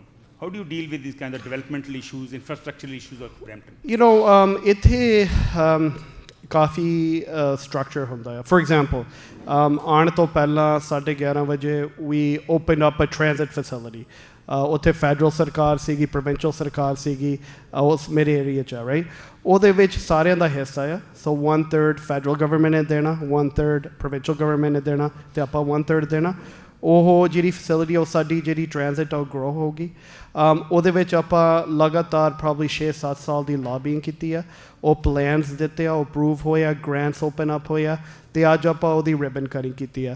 ਸੋ ਇੱਥੇ ਕੈਪੀਟਲ ਪ੍ਰੋਜੈਕਟਸ ਲਈ ਖਾਸ ਕਰਕੇ ਇੱਕ ਇਨਫਰਾਸਟਰਕਚਰ ਹੈਗਾ ਆ, ਜਿਸ ਵਿੱਚ ਜਿਹੜੀ ਮਰਜ਼ੀ ਪਾਰਟੀ ਹੋਵੇ, ਜਿਸ ਵਿੱਚ ਸਾਰਿਆਂ ਦਾ ਹਿੱਸਾ ਹੁੰਦਾ ਆ. ਸਾਡੇ ਪੰਜਾਬ ਦੇ ਵਿੱਚ ਜਾਂ ਇੰਡੀਆ ਦੇ ਬਹੁਤ ਸਾਰੇ ਸ਼ਹਿਰਾਂ 'ਚ ਵੇਸਟ ਮੈਨੇਜਮੈਂਟ ਇੱਕ ਬਹੁਤ ਵੱਡਾ ਇਸ਼ੂ ਆ. ਪੰਜਾਬ ਦੇ ਕਈ ਸ਼ਹਿਰ ਅਤੇ ਸਾਰਾ ਸ਼ਹਿਰ ਹੀ ਕੂੜਾਦਾਨ ਬਣਿਆ ਵਾ. You must have seen that. So ਇਹਨੂੰ ਵੇਸਟ ਮੈਨੇਜਮੈਂਟ ਨੂੰ ਕਿਵੇਂ ਇੱਥੇ ਮੈਨੇਜ ਕਰਦੇ? ਮੈਂ ਨੋਟਿਸ ਕੀਤਾ ਇੱਥੇ ਸਿਸਟਮ ਬਣਿਆ ਵਾ, ਹੋਰ ਵੀ ਸ਼ਹਿਰਾਂ 'ਚ ਸਿਸਟਮ ਬਣਿਆ ਵਾ. What can we learn from Brampton or other cities? You know, ਇੱਥੇ ਜਿਹੜੀ waste management, it's very interesting you bring that up, ਕਰਕੇ ਜਿਹੜੀ waste management ਨੇ show ਕਰਦੀ ਆ ਕਿ how to work with other cities. So ਜਿਹੜੀ ਇੱਥੇ ਦੀ waste management ਆ Brampton ਦੀ, ਉਹ actually region appeal ਕਰਦੀ ਆ, ਜਿਸ ਵਿੱਚ 3 ਸ਼ਹਿਰ ਇਕੱਠੇ ਕੰਮ ਕਰਦੇ ਆ, Mississauga, Brampton and Caledon. ਹਾਲੇ in my opinion, we can do much better as a regional waste system. ਪਰ ਇਹਦੇ ਵਿੱਚ ਜਿਹੜੀ coordination ਆ, collaboration ਆ, ਇਹ ਸੈਂਟਰਲਾਈਜ਼ਡ ਬਾਈ ਦ, ਉਹਦੇ ਵਿੱਚ ਜਿਹੜੀ ਕਲੈਕਸ਼ਨ ਉਹ ਹੁੰਦੀ ਆ, and ਜਿਹੜੇ ਉਹ ਸਾਡੇ waste facilities ਆ ਉਹ ਫਿਰ manage ਕਰਦੇ ਆ so ਇਹਦੇ ਵਿੱਚ it shows ਕਿ ਸਿਰਫ Brampton ਨਹੀਂ but like with Mississauga and Caledon ਇੱਥੇ ਵੀ coordination ਵੀ ਵਧੀਆ ਹੁੰਦੀ ਆ. But how much of all this is mechanized and how much is it manual? It's quite mechanized. You'll see the trucks actually pick the bins up through a machine. Sorting is where we could get better. Or which AI, we're bringing in AI technology as well to help sort. Our community would know sorting, we don't do it too well. Compost, it doesn't go. Recycling, it's all mixed up. So we're trying to use AI technology oskamli to decipher karke je apa o karge change tarike de naal meri umeed aa ke ek din apa ek koi bin rakh sakde hain jehdi machine a and jehdi site a they'll separate it for you yourself. That's our eventual goal. Okay, now I notice we have sariyan ਭੈਣਾਂ ਵੀ ਇੱਥੇ ਬੈਠੀਆਂ ਵਾ ਸਾਡੇ ਪੰਜਾਬ ਦੇ ਵਿੱਚ ਇਸ ਵੇਲੇ India 'ਚ ਮੈਂ ਕਹੂੰਗਾ women's safety is a huge issue. Delhi ਦੀਆਂ ਆਪਾਂ ਸਟੋਰੀਜ਼ ਸੁਣੀਆਂ ਹੀ ਆ ਨਿਰਭੈ ਕਾਂਡ ਵਗੈਰਾ ਪੰਜਾਬ ਦੇ ਵਿੱਚ ਵੀ ਚੰਡੀਗੜ੍ਹ ਨੂੰ ਛੱਡ ਕੇ ਮੇਰੇ ਖਿਆਲ ਮੋਹਾਲੀ 'ਚ ਵੀ ਆਈ ਡੋਂਟ ਥਿੰਕ 10-11 ਵਜੇ ਤੋਂ ਬਾਅਦ woman dares to go alone in the market right but I have noticed ਇੱਥੇ ਕਈ ਵਾਰ ਰਾਤ ਦੀ ਸ਼ਿਫਟ ਵੀ ਲੇਡੀਜ਼ ਕਰ ਰਹੀਆਂ ਵਾ ਇੱਕ ਕਿਵੇਂ how have you kind of what is the mechanism to ensure women's safety here? I think the social norms certain things are acceptable and not acceptable. So if social norms wise study safety ਜਿਹੜੀ protected ਕਾਫੀ ਹੈਗੀ from a cultural and societal standpoint. ਉਸ ਤੋਂ ਇਲਾਵਾ ਜਿਹੜੇ ਸਾਡੇ ਜੇ ਆਪਾਂ Brampton ਦੀ ਗੱਲ ਕਰੀਏ we've been raising these type of issues ਜਿਹੜੇ ਹੋ ਰਹੇ ਆ just recently international students ਦੀ ਜਿਹੜੀ exploitation ਉਹਦੇ ਵਿੱਚ ਸਾਡੇ ਮੇਅਰ ਨੇ ਅਤੇ ਦੋ ਜਿਹੜੇ ਵੂਮਨ ਕਾਉਂਸਲਰਸ ਆ ਉਹਨੇ ਇੱਕ ਪ੍ਰੈਸ ਕਾਨਫਰੰਸ ਕੀਤਾ ਕਰਕੇ ਉਹਨਾਂ ਨੂੰ ਜਾਣਕਾਰੀ ਇਹ ਮਿਲੀ ਆ ਕਿ ਐਕਸਪਲੋਇਟੇਸ਼ਨ ਵੀ ਹੋ ਰਹੀ ਆ ਸਪੈਸ਼ਲੀ ਥਰੂ ਰੈਂਟ ਕਰਕੇ ਰੈਂਟ ਦੇ ਥਾਂ ਸੈਕਸ਼ੂਅਲ ਐਕਸਪਲੋਇਟੇਸ਼ਨ ਹੋ ਰਹੀ ਆ ਸੋ ਉਹ ਜਿਹੜਾ ਇਸ਼ੂ ਆ ਆਪਾਂ ਜਸਟ ਲਾਸਟ this Wednesday ਆਪਾਂ ਉਹਦੇ 'ਤੇ ਪ੍ਰੈਸ ਕਾਨਫਰੰਸ ਕੀਤਾ ਸੀਗਾ ਸੋ ਜਿਹੜੀ ਸਾਡੀ ਕਾਉਂਸਲ ਵੀ ਆ ਜਿਹੜੇ ਲੋਕਲ ਆਰਗੇਨਾਈਜੇਸ਼ਨਸ ਆ ਪੰਜਾਬੀ ਕਮਿਊਨਿਟੀ ਹੈਲਥ ਸਰਵਿਸਿਜ਼ ਹੋਣ ਇੰਡਸ ਹੋਣ they raise these type of issues and ਫਿਰ ਆਪਾਂ ਐਡਵੋਕੇਸੀ ਕਰੀਦੀ ਆ to raise awareness. ਸਾਡੇ ਪੰਜਾਬ ਦੇ ਵਿੱਚ ਜਦੋਂ ਵੀ ਵਿਮਨ ਸੇਫਟੀ ਦੀ ਗੱਲ ਹੁੰਦੀ ਆ ਤਾਂ ਹਮੇਸ਼ਾ ਕਹਿੰਦੇ ਜੀ ਪੰਜਾਬ ਪੁਲਿਸ ਦੇ ਵਿੱਚ have more women cops, right? Is that done here or? Yeah. Jiri women the staff ਦੇ ਵਿੱਚ enrollment ਉਹਦੇ 'ਤੇ ਕਾਫੀ ਜਿਹੜੇ HR departments ਆ ਭਾਵੇਂ ਸਾਡੇ police ਹੋਵੇ ਭਾਵੇਂ city ਹੋਵੇ very conscious of that. ਆਪਾਂ ਸਾਡੇ commissioner we women ਆਪਾਂ encourage ਕਰੀਦਾ especially in engineering we're encouraging more women so it's definitely paid attention to. During the question answer session, I hope the women here will raise some issues and whether they are really satisfied with the safety of women in Brampton or not. Tell me, Harkirat, Brampton's urban development practices. Do you think there's something that we in Punjab can learn from Brampton? To a degree, yes. Ithe obviously system da kafi fark from Punjab. Overall Indian government काफ़ी different function the way it functions but ithe I think jiri urban development it's much more collaborative ithe jire provinces the federal government काफ़ी ਇਹਨਾਂ ਦੀ coordination ਹੁੰਦੀ ਆ ਜਿਹੜਾ private sector ਆ ਉਹ ਵੀ ਕਾफ़ੀ ਇੱਥੇ robust ਆ ਜਿਹੜੀ ਸਾਡੀ policies ਆ they're quite forward thinking ਇਹ ਕਿੱਦਾਂ develop ਕਰ ਸਕਦੇ and Brampton ਦੇ ਵਿੱਚ development ਕਾਫੀ ਹੋ ਰਹੀ ਆ compared to other cities. Okay. ਜਿਹੜੀ ਸਾਡੀ public transit ਆ for example COVID ਤੋਂ ਬਾਅਦ ਜਿਹੜੀ recovery ਹੋਈ ਆ fastest in Canada. Okay. ਜਿਹੜੀ ਸਾਡੀ post COVID ਦੀ recovery ਹੋਈ ਆ to get to pre-COVID levels was the fastest and then now again the fastest growing per year. So ਜਿਹੜੀ ਸਾਡੇ for example public transit ਨਾਲ development ਆ ਰਹੀ ਆ ਆਪਾਂ ਜਿਹੜੇ policies ਲੈ ਕੇ ਆ ਰਹੇ ਆ to build transit oriented communities ਕੇ ਜਿਹੜੇ high rise ਆ ਉਹ public transit ਦੇ ਨਾਲ ਹੋਣ they're forward thinking across the world.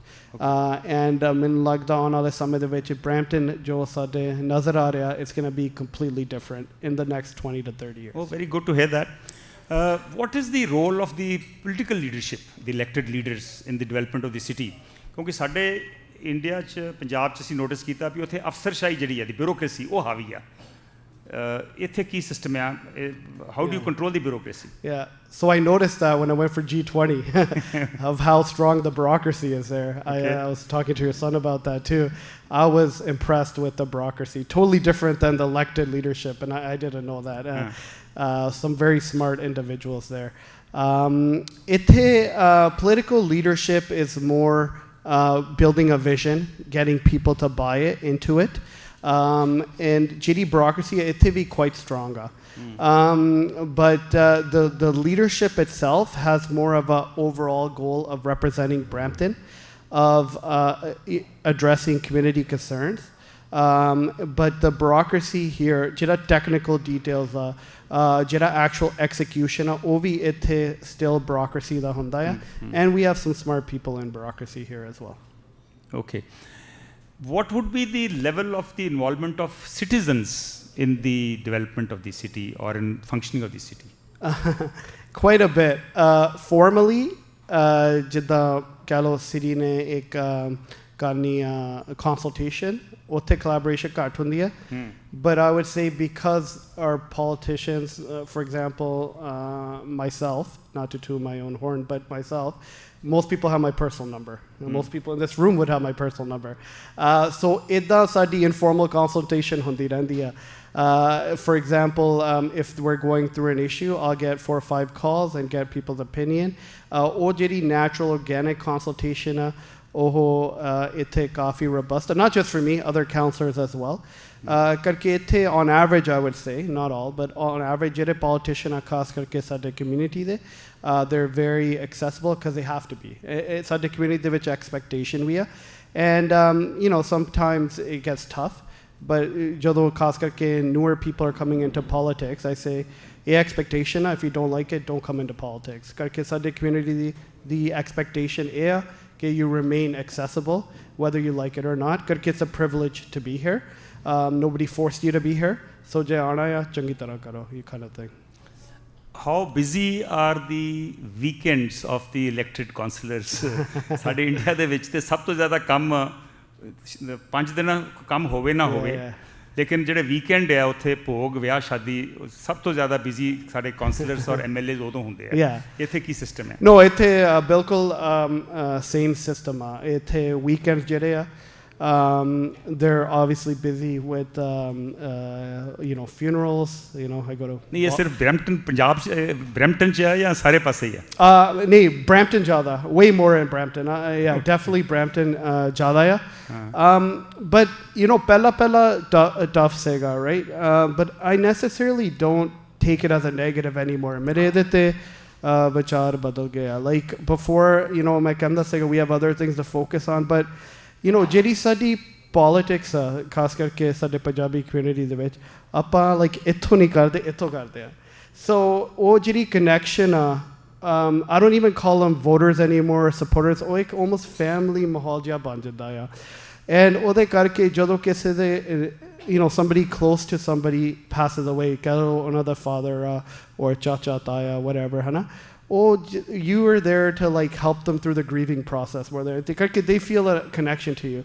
So I don't take it as a negative anymore. Oh, thodi connection vi, it's not that of ਤੁਸੀਂ ਇੱਕ voter ਆਪਾਂ ਇੱਕ politician, it's almost like ਇਹ ਸਾਡੇ ਦੋਸਤ ਮਿੱਤਰ ਆ ਜਾਂ ਅੰਕਲ ਆਂਟੀ ਆ, and ਇਹਨਾਂ ਦੇ ਘਰ ਦੇ ਵਿੱਚ ਕੋਈ, you know, ਕੁਛ ਹੋਇਆ, and we're there to support them along the way. So ਉਹ ਜਿਹੜਾ dynamic, I would say, you know, 6-7 years into my politics, ਉਹ ਜਿਹੜੀ relationship ਉਹ change ਹੋਣ ਲੱਗ ਪਈ ਸੀਗੀ, where I don't see anybody, I don't see them as my voter anymore, I see them more as a personal connection. Punjabi ਜਿਹੜੇ ਆ, ਤੁਸੀਂ ਕਿਹਾ ਵੀ ਉਹ ਦਿਮਾਗ ਨਾਲੋਂ ਦਿਲ ਨਾਲ ਜ਼ਿਆਦਾ ਕੰਮ ਲੈਂਦੇ ਆ. ਅਸੀਂ ਸਾਡੇ ਕੋਲ ਹਾਰਟ ਸਪੈਸ਼ਲਿਸਟ ਨੇ, ਉਹਨਾਂ ਨਾਲ ਵੀ ਗੱਲ ਕਰਾਂਗੇ ਇਹਦੇ ਬਾਰੇ. ਪੰਜਾਬੀਆਂ ਨੂੰ 2-3 ਬੜੇ ਕਲੀਅਰ ਸ਼ੌਕ ਆ, ਹਥਿਆਰਾਂ ਦਾ ਸ਼ੌਕ ਆ, ਕਾਰਾਂ ਦਾ ਸ਼ੌਕ ਆ. ਪਰ ਇਹ ਕਾਰਾਂ ਵਾਲੇ ਸ਼ੌਕ ਨੂੰ ਥੋੜੀ ਸੈਟਬੈਕ ਜੀ ਲੱਗੀ ਹੈ. ਮੈਂ ਬਰੈਂਪਟਨ ਸੁਣਿਆ ਇੱਥੇ ਕੋਈ ਪਾਰਟਿਕੂਲਰ ਕਾਰ ਹੈ, ਰੇਂਜ ਰੋਵਰ ਦਾ ਚੋਰੀ ਬੜੀ ਹੁੰਦੀ ਹੈ. What's all that? ਅਨਫੋਰਚੂਨੇਟਲੀ ਜਿਹੜੇ ਜਿਸ ਗੱਡੀਆਂ ਦੇ ਸਾਨੂੰ ਸ਼ੌਕ ਆ, ਉਹ ਗੱਡੀਆਂ are ranked the easiest to steal. So F-150 ਹੋਇਆ, ਸਾਡੇ ਬੰਦੇ ਨੂੰ ਸ਼ੌਕ ਆ, number 1 easy car to steal. ਇੱਕ ਹੋਰ ਚੀਜ਼ ਆ, ਸਾਨੂੰ GTA ਦੇ ਵਿੱਚ ਜਿਹੜਾ ਬਰੈਂਪਟਨ ਆ, ਉਹ ਮੰਨਿਆ ਆ, ਖਾਸ ਕਰਕੇ ਸਾਡੇ 9-10 ਜਿੱਥੇ ਮੈਂ ਜਿਹੜਾ ਏਰੀਆ ਰੈਪਰੈਜ਼ੈਂਟ ਕਰਦਾ ਉੱਥੇ ਕਾਫੀ ਸਟੇਟ ਹੋਮਸ ਵੀ ਆ ਸੋ ਜਿਹੜੇ ਚੋਰ ਆ ਉਹਨਾਂ ਨੂੰ ਪਤਾ ਜੇ ਆਪਾਂ ਇੱਥੇ ਪਹੁੰਚੂਗੇ ਕੋਈ ਨਾ ਕੋਈ ਵਧੀਆ ਗੱਡੀ ਕਾਬੂ ਆ ਜਾਣੀ ਆ ਸੋ ਸਾਡੀ ਕਮਿਊਨਿਟੀ ਦੇ ਵਿੱਚ ਵੀ ਲਾਸਟ 10 to 15 years ਤਰੱਕੀ ਬਹੁਤ ਹੋਈ ਆ ਐਂਡ ਉਹਦੇ ਕਰਕੇ they're moving up the economic ladder and that means ਵੱਡੇ ਘਰ ਗੱਡੀਆਂ ਵੀ ਨਵੀਆਂ ਰੱਖਣੀਆਂ ਉਹਨਾਂ ਨੂੰ ਸ਼ੌਂਕ ਆ and ਜਿਹੜੇ ਚੋਰ ਆ ਉਹ ਚੀਜ਼ਾਂ ਨੂੰ ਨੋਟ ਕਰਦੇ ਆ right and so but there is some criticism ਵੀ ਇਹਦੇ ਤੇ ਸਰਕਾਰ ਕੋਲ ਕੰਟਰੋਲ ਨਹੀਂ ਹੋਇਆ ਔਰ ਇਹ ਜਾਂਦੀਆਂ ਕਿੱਥੇ ਇੱਥੇ ਰਹਿੰਦੀਆਂ ਜਾਂ ਨਹੀਂ ਉਹ ਇਹ ਆਪਾਂ ਕਾਫੀ ਮੁੱਦਾ ਚੱਕਿਆ ਸੀਗਾ ਪਿਛਲੇ ਸਾਲ ਕਿ ਜਿਹੜੇ ਪੋਰਟਸ ਆ ਭਾਵੇਂ ਮੌਂਟਰੀਅਲ ਦਾ ਪੋਰਟ ਹੋਵੇ ਜਾਂ ਇੱਥੇ ਬਰੈਂਪਟਨ ਵੀ CNCP ਰੇਲ ਦਾ ਹੈਗਾ ਆ ਉੱਥੇ ਸਕੈਨਰ ਨਹੀਂ ਹੁੰਦੇ ਸੀਗੇ ਸੋ out of like 10,000 containers ਇੱਕੋ ਹੀ ਸਕੈਨ ਹੁੰਦਾ ਸੀਗਾ something ridiculous ਪਰ ਹੁਣ 2 ਸਕੈਨਰ ਤਾਂ ਇੱਥੇ ਹੀ ਆ ਗਿਆ I think we're trying to get 5 ਮੇਰੀ ਮੇਅਰ ਦੇ ਨਾਲ ਪਰਸੋਂ ਹੀ ਗੱਲ ਹੋਈ ਸੀਗੀ ਇਹਦੇ ਤੇ ਐਂਡ ਉਹਦੇ ਨਾਲ already ਆਪਾਂ ਦੇਖਦੇ 19% decrease ਹੋ ਗਿਆ from the beginning of the year not perfect by any means ਪਰ ਇਹਦੇ ਤੇ ਵਰਕ ਕਰੋਗੇ ਪਰ ਸਕੈਨਰਸ ਦੀ ਮੇਜਰ ਇਸ਼ੂ ਸੀਗਾ ਕਰਕੇ ਜਿਹੜਾ ਸਾਡਾ ਮੇਅਰ US ਵੀ ਗਿਆ ਸੀਗਾ ਹੋਮਲੈਂਡ ਸਿਕਿਉਰਿਟੀ ਦੇ ਨਾਲ ਟੂਰ ਕੀਤਾ ਸੀਗਾ ਅਤੇ ਉੱਥੇ ਅਬਾਊਟ 37-38% ਜਿਹੜੇ ਉਹ ਹੁੰਦੇ ਆ ਟ੍ਰੇਲਰਸ ਉਹ ਸਕੈਨ ਹੁੰਦੇ ਸੀਗੇ ਕੰਟੇਨਰਸ ਸਕੈਨ ਹੁੰਦੇ ਸੀਗੇ ਸੋ ਇਹਦੇ ਕਰਕੇ ਜਦੋਂ ਆਪਾਂ ਮੁੱਦਾ ਚੱਕਿਆ scanners ਆ ਗਏ and we're looking to get all the ports with scanners. So it is safe to buy a Range Rover and I wouldn't say just yet. I'm amongst friends, so I don't want to give false advice, but very soon, yes. Okay. Harkirat, as a deputy mayor, are you open to having a sister city arrangement, let's say, with some of the Punjab cities, so that we can also benefit from the practices here? Like, say, let's say, a sister city arrangement between Brampton and, let's say, Mohali. Yeah, I think that's something definitely worth pursuing. मैं आप over the last 10 years try करता सीगा to build bridges what in a meaningful way so पहले जब मैं school trustee सीगा although I tried with a few schools to build bridges with PL ਉਹਦੇ ਵਿੱਚ ਕਾਮਯਾਬ ਨਹੀਂ ਹੋਏ but recently ਜਿਹੜਾ ਸਾਡਾ medical school ਆ it built an agreement with I believe it's called Guru Ram Das Medical College in Amritsar and ਉਹਨਾਂ ਦੇ ਨਾਲ there's an agreement to share knowledge and doctors ਮਹੀਨੇ ਕੁ ਪਹਿਲਾਂ ਜਿਹੜਾ Punjab Chamber of Commerce they came as well we met okay. so we're trying to see how we can build economic ties but a sister agreement has been discussed and we would definitely be open to it Mohali would be a fantastic example ਸਾਡੇ ਇੱਕ ਪੰਜਾਬ ਦੇ ਵਿੱਚ ਇੱਕ ਹੋਰ ਬੜਾ issue ਸਾਹਮਣੇ ਆ ਰਿਹਾ ਵਾ ਵੀ more and more agricultural land is being engulfed by the cities. We are moving horizontally. So how do you deal with this horizontal versus vertical expansion? Yeah. Now, we have some realtors here, so I don't want to disappoint them, don't want to hurt them. Yeah. But what is the preferred model here?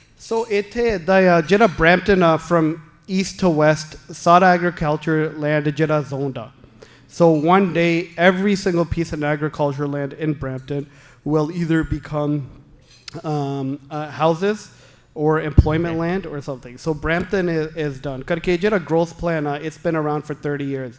It's always said this. How we do that growth, that's what I'm trying to work on. So basically, I know, so Mr. Telovia, so I don't want to talk too much about the environment, karke that's his thing. But like, for example, in my area, I'll have the first net zero development of housing, right? Numbers they're not decided by Brampton. They were decided by the province. Province kenda sade enne numbers hone a and then is shahran de vich enne numbers hone a and then sada hunda ਆਪਾਂ ਉਹਨੂੰ operationalize ਕਿੱਦਾਂ ਕਰਨਾ ਆ ਦੂਜੀ ਗੱਲ ਜਿਹੜੇ ਇਹ residential neighborhoods single dwelling big lots you know our community loves that but that time is gone ਮੁੜ ਕੇ I don't think we're going to see that again ਹੁਣ density ਹੋਣੀ ਆ ਕਰਕੇ ਇੱਕ ਤਾਂ ਜਿਹੜਾ ਮਟੀਰੀਅਲ ਆ ਉਹ ਮਹਿੰਗਾ ਹੋ ਗਿਆ ਐਂਡ ਜਿਹੜਾ ਲੈਂਡ ਆ it's much more valuable and scarce ਇੱਥੇ ਇੱਦਾਂ ਕੰਟਰੋਲ ਹੁੰਦਾ ਆ ਲੰਬੇ ਸਮੇਂ ਤੋਂ there is a green belt ਉਹ ਗ੍ਰੀਨ ਬੈਲਟ ਤੱਕ ਆਪਾਂ ਡਿਵੈਲਪ ਕਰ ਸਕਦੇ ਪ੍ਰੋਵਿੰਸ ਨੇ ਡਿਸਾਈਡ ਕੀਤਾ ਆ ਉਸ ਗ੍ਰੀਨ ਬੈਲਟ ਤੋਂ ਅੱਗੇ ਨਹੀਂ ਡਿਵੈਲਪ ਕਰ ਸਕਦੇ and the green belt is relatively protected Recently ਥੋੜਾ ਜਿਹਾ ਖਤਰਾ ਸੀਗਾ, but we reversed that back. But ਜਿਹੜਾ green belt ਆ ਫਿਰ also you can't develop around it. ਫਿਰ ਜਦੋਂ ਉੱਥੇ ਤੱਕ ਗੱਲ ਪਹੁੰਚ ਗਈ, then it'll be more about infill. ਜਿਹੜੇ sites are in the city still, ਜਿੱਥੇ develop ਕਰਨੇ ਆ, then the focus would be on things like that. ਸੋ ਇਸ ਵੇਲੇ ਹਰਕੀਰਤ ਬਰੈਂਪਟਨ ਕਿੰਨੇ ਕਿਲੋਮੀਟਰ ਬਾਈ ਕਿੰਨੇ ਕਿਲੋਮੀਟਰ ਹੈ ਤੇ ਅੱਜ ਤੋਂ 20 ਸਾਲ ਬਾਅਦ ਕੀ ਦੇਖਦੇ ਜੇ ਕਿੰਨੇ ਕਿਲੋਮੀਟਰ ਬਾਈ ਕਿੰਨੇ ਕਿਲੋਮੀਟਰ ਹੋਊਗਾ? I could tell you offhand how many kilometers by kilometer it is, but I could tell you that the city Jiria right now, it is on huge change. Today, I just opened up a facility where 1,000 buses will be stored. Okay. So, Oho Jiri facility, 1,000 buses. Oh, jira public transportation, preparedness karte hain. You got to think about how many homes are coming, how much business is coming. Jira sada downtown federal government naal or the Riverwalk project jira approve hoya, which means the water can go out of the downtown core. Or the naal we already confirmed jira Rogers, their head office is moving downtown Brampton. Je tusi Javo downtown Brampton, you'll think it's so run down, so old. But Jiriote development area, this is for all the realtors as well. Jiriote development area, it's gonna be amazing. And with the Rogers head office there, right beside the GO train station, it's gonna be a lot. So, as the deputy mayor, what would be what do you see as the number 1, 2, 3 challenges that the city faces today? City of Brampton, ek ta major challenge is still public transit. Because ਜਿਹੜੇ ਸਾਡੇ future ਦੇ ਵਿੱਚ growth ਹੋਣੀ ਆ, it's gonna be significant. ਦੂਜੀ ਗੱਲ ਪਹਿਲਾਂ university ਹੁੰਦਾ ਸੀਗਾ, but now we've got the med school, first med school in GTA after 150 years. ਉਹ Brampton ਦੇ ਵਿੱਚ ਆ ਰਿਹਾ, opening next year. So I would say public transportation, still crime and safety as well. And then the last issue is housing. Housing halivi major issue, and we're trying to focus on that as well. Okay. Now I'm going to open the discussion to all of you. Should you have any questions, kindly raise your hand, introduce yourself, and shoot your question. We have Deputy Mayor Harkirat Singh with us, so this is an opportunity for you to. Sure. Yes, Swaiman.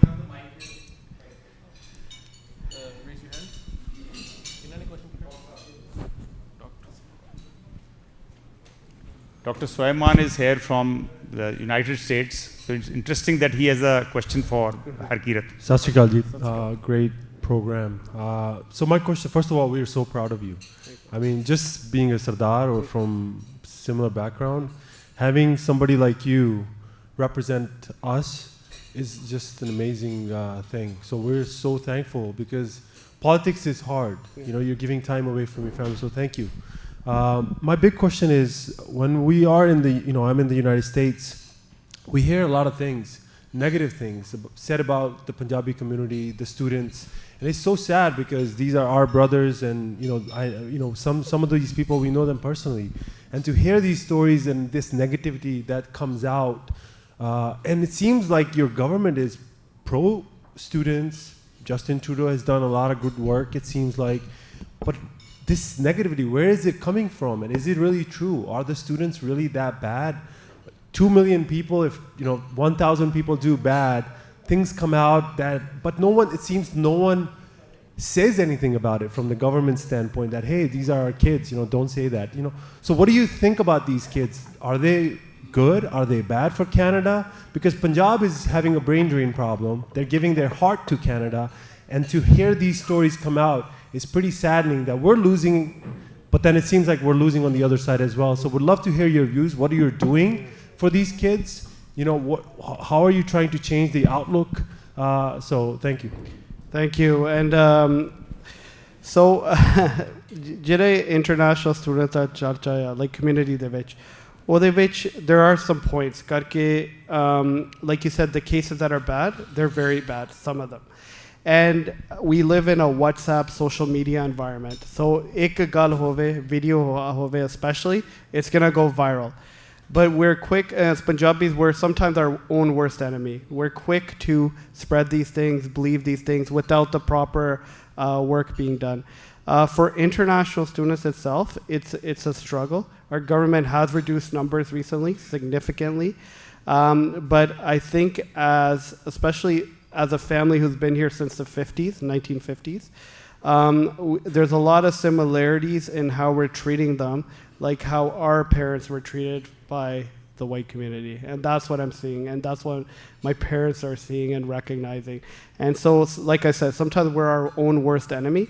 And sometimes instead of adding to the problem and finding solutions, we're there just to do the criticism. And finding what do solutions look like? Everybody has different solutions.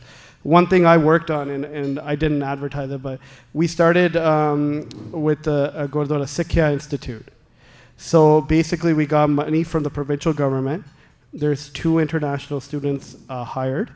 And they provide resume, cover letter services for international students in particular, connect them with employers as well. And so we have to go beyond just the dialogue and the talk and work on projects that are going to make a meaningful impact. I think that's the only way we're going to address this issue. Sure. Yes, please. Can you take the mic this side, please? That side. The back, lady at the back.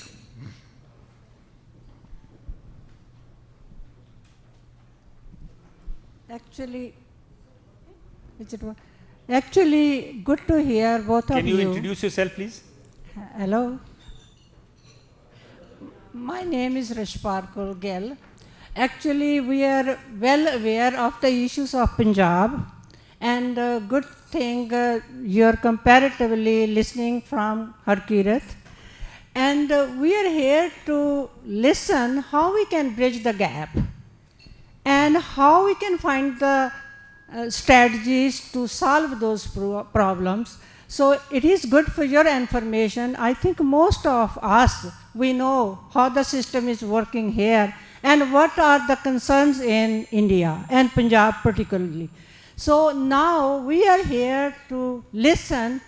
So what are the strategies and how we can impact and contribute to solve those problems? Sure. You see, the idea of the conclave is to trigger a debate so that we can learn from one another. As Harkirat mentioned that he is open to a sister city arrangement. So maybe, as I said, the state of our urban areas is in a pitiable condition. So maybe we can learn a lot from the way cities are run here, and so on and so forth. So the whole idea is to trigger a debate and do ideation so that we can move forward to resolve our issues. Anybody else, please? Ji.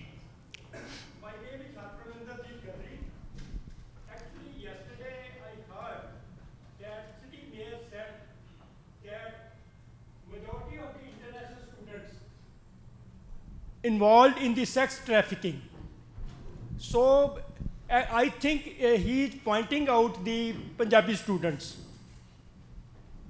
I want to know whether there is a statistical evidence regarding this, or he is saying only to blame the Punjabi. So I was there at the press conference. I didn't hear him say majority Punjabi students. He did use the word South Asian because the anecdotal evidence coming to him is from the South Asian community. But I think the broader discussion, I think when you talk about human trafficking, it's not just students, it's not just South Asians, it's a lot of Eastern Europeans, it's many other countries.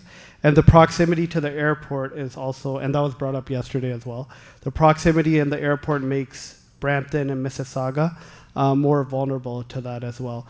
So if that was what was conveyed, that's not accurate, but I did not hear that myself. But it is, human trafficking has been an issue for the region appeal for many years. But I think the international student dynamic is adding another layer to that issue that honestly does need to be talked about, because I personally have examples of that as well. Any statistics available, or have they been worked out? No, because those statistics, because of extreme confidence, sometimes they don't go to the police. Oh, sure. So social agencies have statistics which were shared, but the police aren't getting them because of the stigma and stuff. People aren't going to the police. So unfortunately, the statistics need to be gone, but there's a lot of issues around them. Sure, we appreciate that. Anybody else, please? Yes, please. There's a question here.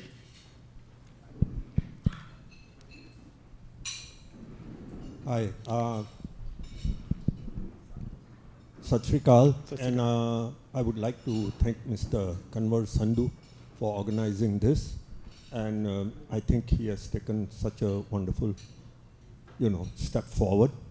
And I'm sorry, I'm just Singh, and my involvement, I think I have spoken to him in the city. I stand out like a sore thumb. When I come to the city, I've given some papers in the city, against the city. And they have been pretty helpful on our so-called dissatisfaction on what the city is doing. So other than that, I would like to find out, our community wants to get involved directly with the city or get to a stage where we can communicate with the city. And I have noticed that I'm representing a lot of senior groups, and I go to the Brampton seniors meetings every month. The problem here is they all come back to me. I'm lucky, I speak good English.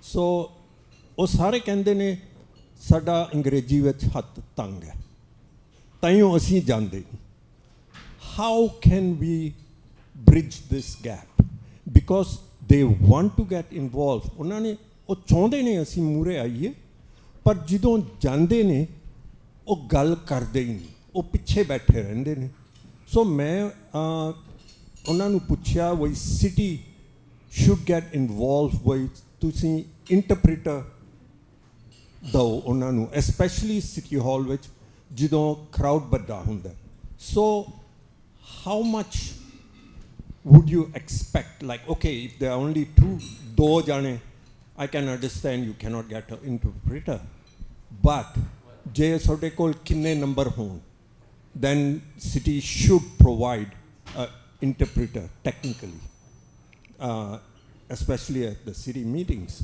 ਕਿਉਂ ਹੁੰਦਾ ਨਹੀਂ ਸੀ ਮੈਂ ਸੋਚਦਾ ਸੀ ਉਹਨਾਂ ਨੂੰ ਮੈਂ offer ਵੀ ਕੀਤੀ ਸੀ even at the Brampton Seniors Council ਵਈ ਮੈਂ ਇੰਟਰਪ੍ਰੀਟ ਕਰੂੰ ਮੈਂ ਅੰਗਰੇਜ਼ੀ ਬੋਲੂੰ ਤੇ Punjabi both but they do not accept that they say ਨਹੀਂ the president refused it so where do we go so I think it is good for the so-called non-English speaking community and there are a lot of them and if we can bridge this gap it would be wonderful sorry this was on the community and the other question would be on Brampton's development I would want to know that shouldn't it be that the infrastructure should come first before bringing in the people and before thinking of any other development and if you see the good cities around the world, you will notice they laid down their infrastructure first. And that is what Brampton is not doing. Thank you. Thank you. And I recall your delegation, and you were very, very effective. And so thank you for your question. On the interpreter question, for the Seniors Association, I know there's been some issues, so that's a good suggestion. मैं ये ज़रूर suggest करूँगा for engagement. I know you do it, but for everybody, ਜਿਹੜੀ ਸਾਡੀ public meetings they're all open to the public. And ਉਹਦੇ ਵਿੱਚ at the end of every meeting, there's a public question period, which I get nervous because I don't know when we're going to get yelled at. But ਉਹ ਸਾਰਿਆਂ ਨੂੰ ਮੌਕਾ ਹੁੰਦਾ ਹੈ to go in front of councillors, as you've done many times, and say your opinion, like we don't like this, we don't, all 700,000 Bramptonians have that right. And many people utilize it, including yourself, but it's something we could do more. Just development the gal kiti, as you would know, because I've seen you at development committee. Every plan has to go to the public. So the discussion hundi a, councillors utte pahunchde a, community if it's a controversial issue, the community comes and says their opinion, and sometimes on one topic there's 50 community members, and by law we have to listen to each one. ਜਿਹੜੀ ਤੁਸੀਂ infrastructure ਦੀ ਗੱਲ ਕੀਤੀ ਹੈ, I agree with you. I wish we could build it before the development comes. But the way ਜਿੱਦਾਂ ਅੱਜ today's public transit facility I opened, ਉਹਦੇ ਵਿੱਚ the numbers have to be there before the provincial federal government invest. If it was up to us, obviously if we were doing 100% of the funding, we would do it. But karke it's 1/3, 1/3, 1/3. They only want to commit, like today's project was 120 million. They will only commit once the houses are actually built. Karke plan ek aur cheez hundi hai. They want to see the numbers, which causes many problems, especially in schools. Tanu pata jede in a growing community, we all have know somebody who's been through the schools. People will say portables kate hai. You know, why doesn't utte jamina? Why isn't the next school done? Which is 100% valid. But jab tak wo subdivision complete nahi hundi and the students aren't there, a government isn't going to commit $20 million, $30 million to that project until the students are there, which I don't necessarily support, but system they need to see the students, because it's been a few times. I can remember they built a school and only 300 students showed up. So the numbers were way off. So, and we've had the opposite problem. Harold Brassway, Dixie school, only banaya 1200 ਨਿਆਣੇ ਲਈ 2000 showed up on the first day when Springdale was just getting made. So, you know, there are these challenges, but now the government wants to see the numbers before they invest. We're going to continue with the question answer session, but here I want to acknowledge the presence of Deepak Anand, the MPP from Ontario. We were very lucky to have him with us.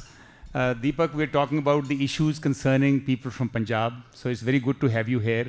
Would you like to touch upon the issue, and also if you have a question for Harkiran? Not a question, a comment. Appa colleagues, we did our masters at the same place, Shulik.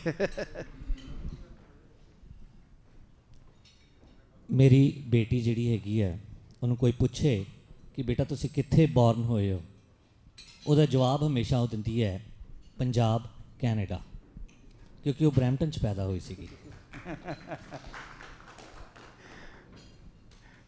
ਮੈਂ ਪਟਿਆਲਾ 'ਚ ਮੇਰਾ birth place Patiala ਹੈਗਾ, ਅਤੇ ਮੇਰੀ ਕੁੱਟੀ ਜਿਹੜੀ ਹੈਗੀ ਆ ਉਹ ਦੁੱਖ ਨਿਵਾਰਨ ਤੋਂ ਹੈਗੀ ਹੈ। ਸੋ ਵਧੀਆ ਲੱਗਦਾ ਹੈਗਾ ਜਦ ਵੀ ਕਦੀ ਪੰਜਾਬ ਦੀ ਗੱਲ ਕਰੀਏ। ਔਰ ਕੰਵਰ ਸੰਧੂ ਸਾਹਿਬ, ਆਪਾਂ ਤਦ ਦੇ ਜਾਣਦੇ ਹਾਂ ਜਦ ਆਪਾਂ ਦੋਨੋਂ ਪੋਲੀਟਿਕਸ 'ਚ ਨਹੀਂ ਸੀਗੇ। ਬਹੁਤ ਵਧੀਆ ਲੱਗਦਾ ਹੈ ਕਿ ਕੋਈ ਜਰਨਲਿਸਟ ਪੋਲੀਟਿਕਸ ਜਾ ਕੇ ਵਾਪਸ ਜਰਨਲਿਜ਼ਮ 'ਚ ਆ ਜਾਏ, ਕਿਉਂਕਿ ਹੁਣ ਉਹ ਦੋਨੋਂ ਪਾਸੇ ਬੈਠ ਚੁੱਕਾ ਹੈਗਾ। So we are so blessed that ਤੁਸੀਂ ਪੰਜਾਬ, ਭਾਵੇਂ ਉਹ ਇੰਡੀਆ ਦਾ ਹੈ ਭਾਵੇਂ ਇੱਥੇ ਦਾ ਹੈਗਾ, ਦੋਨਾਂ ਨਾਲ ਜੁੜੇ ਹੋ। ਅਤੇ ਉਮੀਦ ਕਰਦੇ ਹਾਂ ਅਜੇ ਹਾਲ ਭਰਿਆ ਹੈਗਾ, ਅਤੇ ਮੈਂ ਵੇਖ ਰਿਹਾ ਹੈਗਾ ਮੋਸਟ ਆਫ ਔਰ big community and community members are here. ਇਸੀ ਨੂੰ ਸੋਚ ਕੇ ਬੜੀ ਖੁਸ਼ੀ ਹੋ ਰਹੀ ਹੈਗੀ ਹੈ ਕਿ ਸਾਰੇ ਇਕੱਠੇ ਹੋਏ ਹੈਗੇ ਆ। ਹਰਮਿੰਦਰ ਭਾਜੀ is a great friend, he is doing an incredible job. I see Harjinder Gill ਪਿੱਛੇ, ਬਰਾੜ ਸਾਹਿਬ ਪਿੱਛੇ, ਸ਼ਮੀਲ, ਇਹ ਜਿਹੜੇ ਕਮਿਊਨਿਟੀ ਦੇ ਵਿੱਚ ਸਾਰੇ ਹੈਗੇ ਅਸੀਂ, ਭਾਵੇਂ ਬਿੱਲ ਭਾਜੀ ਪਿੱਛੇ ਬੈਠੇ ਨੇ ਉਹ ਵੀ, ਇਹ ਜਦ ਅਸੀਂ ਇਕੱਠਿਆਂ ਹੋ ਕੇ ਭਾਵੇਂ ਅਸੀਂ ਲੜੀਏ ਪਿੜੀਏ, ਪਰ at the end of the day ਸਾਡਾ ਇੱਕੋ ਹੀ ਫੋਕਸ ਹੈ, ਇੱਕੋ ਹੀ ਗੋਲ ਹੈਗਾ ਕਿ ਇਸ ਕਮਿਊਨਿਟੀ ਨੇ ਸਾਨੂੰ ਇੰਨਾ ਕੁਝ ਦਿੱਤਾ ਹੈਗਾ, ਭਾਵੇਂ ਇੱਥੇ ਦਾ ਪੰਜਾਬ ਹੈ ਭਾਵੇਂ ਉੱਥੇ ਦਾ ਪੰਜਾਬ ਹੈ। I think it is our responsibility ਕਿ ਸਭ ਚੀਜ਼ਾਂ ਭੁਲਾ ਕੇ ਅਸੀਂ ਆਪਣੇ ਜਿੱਥੋਂ ਅਸੀਂ ਆਏ ਹਾਂ ਉਹਦੀ ਕੇਅਰ ਕਰੀਏ। So again thank you for giving me an opportunity. Question to my fellow Schulich graduate, ਅਸੀਂ ਕੋਈ ਜਗ੍ਹਾ ਪੜ੍ਹੇ ਹੋਏ ਹਾਂ, ਬਸ ਇਹੀ ਹੈਗਾ ਕੁਐਸਚਨ ਕਿ ਯੂ ਨੋ ਕਿਤੇ ਨਾ ਕਿਤੇ ਸਾਨੂੰ ਇਹ ਲੱਗਦਾ ਹੈਗਾ ਕਿ ਬਰੈਂਪਟਨ ਦੀ ਗੱਲ ਖਾਸ ਕਰ ਕਰੀਏ, ਐਂਡ ਆਈ ਅਪੋਲੋਜਾਈਜ਼, ਮੈਂ ਗਲਤ ਬੋਲਣ ਲੱਗਾ ਉਹਦੇ ਵਾਸਤੇ ਮੈਂ ਪਹਿਲਾਂ ਹੀ ਮਾਫੀ ਮੰਗ ਰਿਹਾ ਹੈਗਾ। ਅਸੀਂ ਜਿਹੜੀਆਂ ਕਮੀਆਂ ਨੇ ਉਹਨੂੰ ਤਾਂ ਬਹੁਤ ਵਾਰ ਗੱਲ ਕਰਦੇ ਹਾਂ, ਪਰ ਜਿਹੜੀਆਂ ਚੰਗੀਆਂ ਚੀਜ਼ਾਂ ਨੇ ਉਹਦੀ ਗੱਲ ਕਿਉਂ ਨਹੀਂ ਕਰਦੇ ਅਸੀਂ? ਕਿਉਂਕਿ ਜਦ ਅਸੀਂ ਚੰਗੀਆਂ ਚੀਜ਼ਾਂ ਦੀ ਗੱਲ ਕਰਾਂਗੇ ਇੱਕ ਪੋਜ਼ੀਟਿਵ ਸਾਈਕਲ ਨੂੰ ਅੱਗੇ ਲਿਆਵਾਂਗੇ। ਮੈਂ ਇਹ ਨਹੀਂ ਕਹਿੰਦਾ ਵੀ ਗਲਤ ਗੱਲਾਂ ਨਾ ਕਰੋ, Saini sahib nice to see you as well. ਮਾੜੀਆਂ ਚੀਜ਼ਾਂ ਜ਼ਰੂਰ ਗੱਲ ਕਰਾਂਗੇ ਕਿਉਂਕਿ ਉਹਨਾਂ ਨੂੰ ਸੋਲਵ ਕਰਨਾ ਅਸੀਂ, ਪਰ ਐਟ ਦ ਸੇਮ ਟਾਈਮ ਚੰਗੀਆਂ ਚੀਜ਼ਾਂ ਨੂੰ ਵੀ ਸਾਨੂੰ ਚਾਹੀਦਾ ਕਿ ਅਸੀਂ ਸੈਲੀਬ੍ਰੇਟ ਕਰੀਏ, ਇਲੈਬੋਰੇਟ ਕਰੀਏ। So Harkirat, I want to ask you this question ਕਿ ਕਿਸ ਤਰੀਕੇ ਨਾਲ ਅਸੀਂ ਕੋਈ ਇਹੋ ਜਿਹਾ ਫੋਰਮ ਬਣਾਈਏ ਜਿਹਦੇ 'ਚ ਅਸੀਂ ਚੰਗੀਆਂ ਚੀਜ਼ਾਂ ਨੂੰ ਵੀ ਸੈਲੀਬ੍ਰੇਟ ਕਰ ਸਕੀਏ. What is your opinion about that? No, bilkul. As you know, Sadaj Transit Facility, the announcement, we have all these amazing things coming to the city of Brampton. But the last year was a challenge, especially for Bramptonians. And, you know, a bunch of cases, extortions, for example, gaddiyan di choriyan. Hun aapa like kabu kar rahe hain o issues se. Now, my goal personally as elected is to promote what's coming. But I'm very proud of it. For example, who would have thought Brampton was going to get a medical school? Bella, in 150 years in the GTA, medical school area. I'm trying to get as many of students from Brampton into that school. We're trying to prioritize Brampton students. We're proud of all the industries. It's a warehousing industry stronger, it's a trucking industry stronger, but I want to say tomorrow Sadi medical industry stronger. You know, that's why my medical technology task force shuru kiti sigi. I've been active on the medical technology stuff in all of North America. Karke apa chaਹੁੰਦੇ ਆਪਾਂ ਜਿਹੜੇ tomorrow the job ਆਪਾਂ ਉਹ ਵੀ ਉਹਦਾ ਵੀ infrastructure ਬਣਾਈਏ in the city. Sense of last guy. Yes, Deepak. Yes. Last guy, I promise you. Even though you represent Mississauga. Well, I'm an honorary citizen of Brampton. Yes, you are. Indrajit Thakur is also here. मेरी पहला car Brampton सी rental वाला first building when rented was in Brampton, 165 Kennedy Road, 36 Oakley Boulevard. First house I bought was 71 Native Landing, was in Brampton. My first job was in Brampton, so I'm honorary Bramptonian. That's not the point. The point, I just want to say, Sab, I sincerely appreciate what you're doing. ਇਹੋ ਜਿਹੇ event please continue ਰੱਖਣਾ. मैं पूरे कमरे च front ਤੋਂ ਲੈ ਕੇ end ਤੱਕ ਦੇਖ ਰਿਹਾ. ਸੁਰਿੰਦਰ ਮਾਂ ਵੀ ਬੈਠਾ, ਮੇਰਾ ਛੋਟਾ ਭਰਾ. Each one of them are very dedicated, committed resident of, with some one way or the other connection with Punjab. So ਇਹ ਜਿਹੜਾ ਉਪਰਾਲਾ ਹੈਗਾ ਇਹਨੂੰ please continue ਰੱਖਣਾ. I was supposed to be with you for a longer period of time, but I just got a call from Premier Dugford's office ਕਿ ਉਹ trillium ਜਿਹੜੀ ਦੀਵਾਲੀ ਹੈਗੀ ਹੈ ਉਹਦੇ 'ਚੋਂ another 25 minutes ਤੱਕ ਪਹੁੰਚ ਰਹੇ ਹੈ. ਤੇ I checked it is about 30-minute drive. So I am going to make sure ਕਿ ਮੈਂ ਓਵਰ ਸਪੀਡਿੰਗ ਨਾ ਕਰਾਂ, ਟਾਈਮ ਸਿਰ ਪਹੁੰਚਾਂ ਉੱਥੇ. ਸੋ ਇਸ ਕਰਕੇ ਮੈਂ ਇੱਥੋਂ ਨਿਕਲ ਜਾਵਾਂਗਾ, ਪਰ ਮੈਂ ਇੱਕ ਪ੍ਰੋਮਿਸ ਕਰਕੇ ਜਾ ਰਿਹਾ ਹੈਗਾ. Even though I am an MPP from Mississauga, but I am from Punjab. Even though I am an MPP from Mississauga, ਪਰ ਮੇਰੇ ਇਲੈਕਸ਼ਨ ਦੇ ਵਿੱਚ ਜਿਹੜੇ ਇਸ ਕਮਰੇ 'ਚ ਬੈਠੇ ਨੇ ਉਹ ਅਗਰ ਨਾ ਹੁੰਦੇ ਤੇ ਮੈਂ ਅੱਜ MPP ਨਾ ਹੁੰਦਾ. ਸੋ ਇਸ ਕਰਕੇ I owe to them and I owe to Punjab and I always will be with you on that. ਇੱਕ ਪਲੀਜ਼ ਜ਼ਬਰਦਸਤ ਤਾੜੀਆਂ ਇਹਨਾਂ ਦੋਨਾਂ ਵਾਸਤੇ ਜ਼ਰੂਰ ਮਾਰ ਦਿਓ. Thank you so much. Thank you, Deepak. Thank you for being with us even for a short time, and hopefully next year we'll have you for a longer time. Thank you. Thank you. We come back to the question answer session with Harkirat Singh. Next question, please. Yes, don't let him go off so easily. Yes. Introduce yourself and. Yeah, hi. So ਮੇਰਾ ਨਾਮ ਜੁਪਿੰਦਰ ਚੌਹਾਨ ਹੈ ਤੇ ਇਸ ਵੇਲੇ ਮੈਂ ਰੌਟਮਨ school university of Toronto ਦੇ ਵਿੱਚ MBA candidate ਹਾਂ. Closer. ਹਾਂਜੀ. ਤੇ ਕੁਐਸਚਨ ਫॉर ਹਰਕੀਰਤ ਤੁਸੀਂ ਗੱਲ ਕਰ ਰਹੇ ਸੀਗੇ ਸਿਸਟਰ ਸਿਟੀਜ਼ ਦੇ ਇਨੀਸ਼ੀਏਟਿਵ ਬਾਰੇ. You went to Sao Paulo and Ahmedabad. ਕੀ ਇੱਦਾਂ ਦਾ ਕੋਈ ਇਨੀਸ਼ੀਏਟਿਵ ਪੰਜਾਬ ਦੇ ਕਿਸੇ ਸਿਟੀ ਦੇ ਨਾਲ ਵੀ have you ever considered it? ਕਦੇ ਕੋਈ ਡਿਸਕਸ ਹੋਇਆ ਜਾਂ ਕੋਈ ਪਲਾਨ ਹੈਗਾ ਇੱਦਾਂ ਦਾ? Yeah, discuss hoya.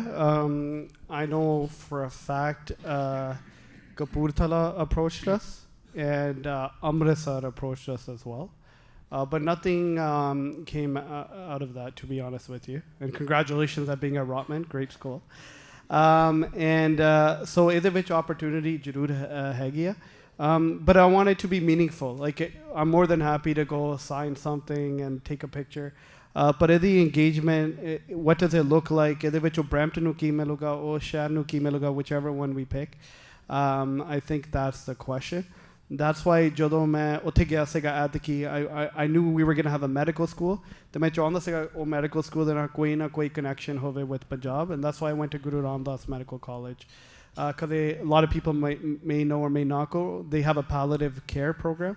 And suddenly palliative care, especially in the South Asian community, is very important. So, all of which I know what's going to be exchanged: doctors, knowledge, information, research. What it looks like for a city, we'd have to work that out. But whichever city we pick, we'd want to know exactly whether it's trade, municipal best practices, whatever it is. Thank you. Thanks for being Thank you. honest. Thank you. One question this side, please. So my name is Sahil. I'm here because my father, Mr. Dwivedi, has been working with Mr. Sandhu. First of all, amazing initiative. My question to you is, a lot of people are staying in the city of Brampton, whereas their official addresses or their licenses could be from the prairies or could be from any other city in and around GTA. Is that an issue for the city of Brampton, first of all? Yes or no?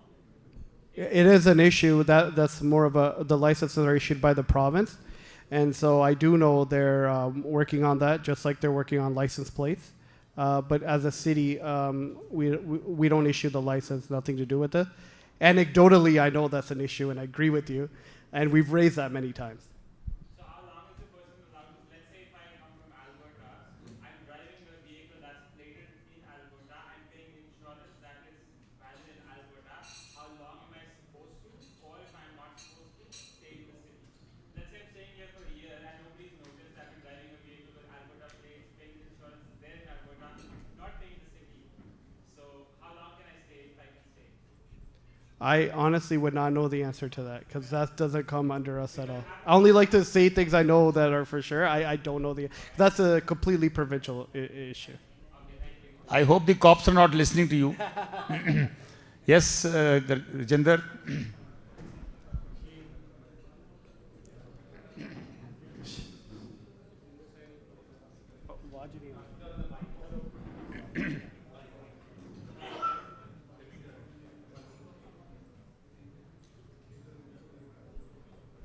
First of all ਤੇ ਸੰਧੂ ਸਾਹਿਬ ਤੁਹਾਨੂੰ congratulations thank you ਤੁਸੀਂ ਮੈਂ ਤੁਹਾਨੂੰ ਇੰਨੇ ਸਾਲਾਂ ਤੋਂ ਪੰਜਾਬ ਤੋਂ watch ਕਰ ਰਹੇ ਹਾਂ we always look up to you journalism ਦੀ ਗੱਲ ਕਰੀਏ ਤੇ you are one of my most favourite thank you Rajinder. You know You've that been kind. I don't need to repeat it again and again. For one journalist to say kind words about another journalist means a lot. ਤੁਸੀਂ ਜਿੱਥੇ ਵੀ ਜਾਂਦੇ ਹੋ active ਹੋ aggressive ਹੋ ਔਰ ਕੁਛ ਨਾ ਕੁਛ ਮੀਨਿੰਗਫੁਲ ਕਰਦੇ ਰਹਿੰਦੇ ਹੋ it's great initiative Harkirat is a very, very dear friend. So not as a politician or journalist. मैं एक चीज़ जी महसूस कर रहा पिछले लंबे टाइम तो स्टूडेंट के इशू की जी गल है mainly since long we are interviewing our federal politicians, Minister of Immigration, we are interviewing our provincial politicians and of course municipal leadership also. Ji student की प्रॉब्लम असीं इस वेले इन्नी वड्डी वध के देख रहे हैं ਉਹਦਾ ਸਭ ਤੋਂ ਵੱਡਾ ਕਾਰਨ ਮੈਨੂੰ ਇਹ ਲੱਗ ਰਿਹਾ ਕਿ ਤਿੰਨਾਂ ਸਰਕਾਰਾਂ ਦੇ ਵਿੱਚ ਕਿਤੇ ਕੋਈ ਤਾਲਮੇਲ ਨਹੀਂ ਹੈ ਜਦੋਂ ਵੀਜ਼ਾ ਇਸ਼ੂ ਕੀਤੇ ਜਾਂਦੇ ਆ ਉਹ ਫੈਡਰਲ ਸਰਕਾਰ ਕਰਦੀ ਹੈ ਉਹਦਾ ਕੋਟਾ ਫੈਡਰਲ ਸਰਕਾਰ ਤੈਅ ਕਰਦੀ ਹੈ ਕਿੰਨੇ ਹਜ਼ਾਰ ਕਿੰਨੇ ਲੱਖ ਸਟੂਡੈਂਟ ਉੱਥੋਂ ਇੱਥੇ ਆਉਣਗੇ ਜਿਹੜਾ ਕਾਲਜਿਸ ਦਾ ਸਾਰਾ ਐਜੂਕੇਸ਼ਨ ਦਾ ਇਨਫਰਾਸਟਰਕਚਰ ਹੈ ਉਹ ਸਾਰਾ ਪ੍ਰੋਵਿੰਸ਼ੀਅਲ ਕੋਲ ਹੈ ਜਿਹੜੇ ਸਾਡੀਆਂ ਲੋਕਲ ਪ੍ਰੋਬਲਮ ਹੈ ਕ੍ਰਾਈਮ ਦੀ ਹੈ ਸਿਟੀ ਲੈਵਲ 'ਤੇ ਉਹਨਾਂ ਦੇ ਰਹਿਣ ਦੀ ਪ੍ਰੋਬਲਮ ਹੈ ਇਨਫਰਾਸਟਰਕਚਰ ਦੀ ਪ੍ਰੋਬਲਮ ਹੈ ਲਾਅ ਐਂਡ ਆਰਡਰ ਦੀ ਹੈ ਉਹ ਸਿਟੀ ਲੈਵਲ ਦੀ ਹੈ तो जो तिन्हों पूछीदा एक ब्लेम गेम नज़र आ रही है लगातार हुण भी फैडरल सरकार कह रही है कि जिन्ने भी कॉलेजेस से इंस्टीट्यूशन से जो फेक से जिन्होंने कोई इंफ्रास्ट्रक्चर नहीं सीगा ये प्रोविंशियल सरकार में देखना चाहिए सीगा सो लगातार ये प्रॉब्लम इन्नी वड्डी वध गई है तो क्यों नहीं इस तरह होंदा कि जदों ये इशूज़ जिहड़े है तिनों लैवल दी पॉलिटिशियन जिहड़े भी कंसर्नड है दे नाल वो मिल बैठ के गल करन तां कि किते ना किते आपस उन्हां दा कोई स्ट्रैटेजी वाइज कोई तालमेल नज़र आए वरना ब्लेम गेम चल रही है और नुकसान कितना वड्डा हो रहा है स्टूडेंट्स का भी हो रहा है ऑफ कोर्स आए दिन A valid point. How can there be better coordination between the federal, provincial and the city? I would want to add another point here. So there are ads on TikTok and other social media platforms. This is Rakesh here. Sir. Yes, Rakesh. Sex for rent. I have been to like many countries. particularly US बहुत Indian student जाता है जिहड़ा पढ़न जाता है I have never seen such an ad in my life anywhere sex for rent like कितना rent $700-800 what I think other जो इन्होंने गल की है, there are other parties involved into it, federal government or but renting and that comes under you. So ਜਿਹੜੇ ਲੋਕ इदा ਦੇ ads डालते हैं, there are people who are even renting their washroom on rent and that's all available on the marketplace. The buck stops here. What are you going to do for those people who are promoting these practices? That's exactly what we talked about on Wednesday. We had our press release. We showed the ads. We have them. We showed what we're doing. We've had bylaw after them. And we asked for the police and the federal and provincial partners to come on. ਸਾਡੇ ਅੱਧੇ ਘੰਟੇ ਦਾ press conference ਸੀਗਾ. We blew up the ads. And we are raising that. We're also asking for funding. And we were joined by social agencies. ਉੱਥੇ Indus ਪਹੁੰਚੇ ਸੀਗੇ, Punjabi Community Health Services. ਕਰਕੇ issue ਹੈਗਾ ਆ. So this is high priority for us, and we will continue to work. Peel Police was there. They brought up the examples as well. So this has been an issue we just raised this week, and we're going to continue to raise. Karke ਆਪਾਂ ਨਹੀਂ ਚਾਹੁੰਦੇ ਕੋਈ ਨਾ ਕੋਈ exploitation ਹੋਵੇ. ਜਿਹੜੀ ਰਜਿੰਦਰ ਭਾਜੀ ਨੇ ਗੱਲ ਕੀਤੀ, it's ironic ਕਰਕੇ there's two issues I've had a hard time dealing with. Karke there's such coordination failures, and I will admit that. एक international students एक crime crime करके ਜਿਹੜੇ laws you always hear this too, I know on your channel. Laws are with the federal government.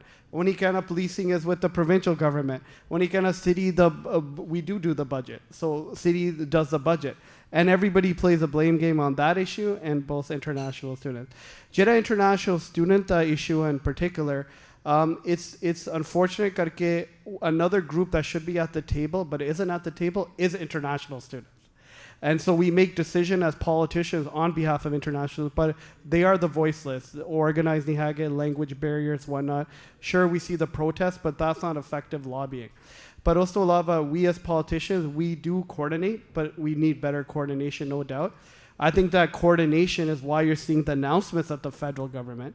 Karke for 2-3 years, we've been saying it's too much. We've been raising private college issue. You've heard many times from the city of Brampton.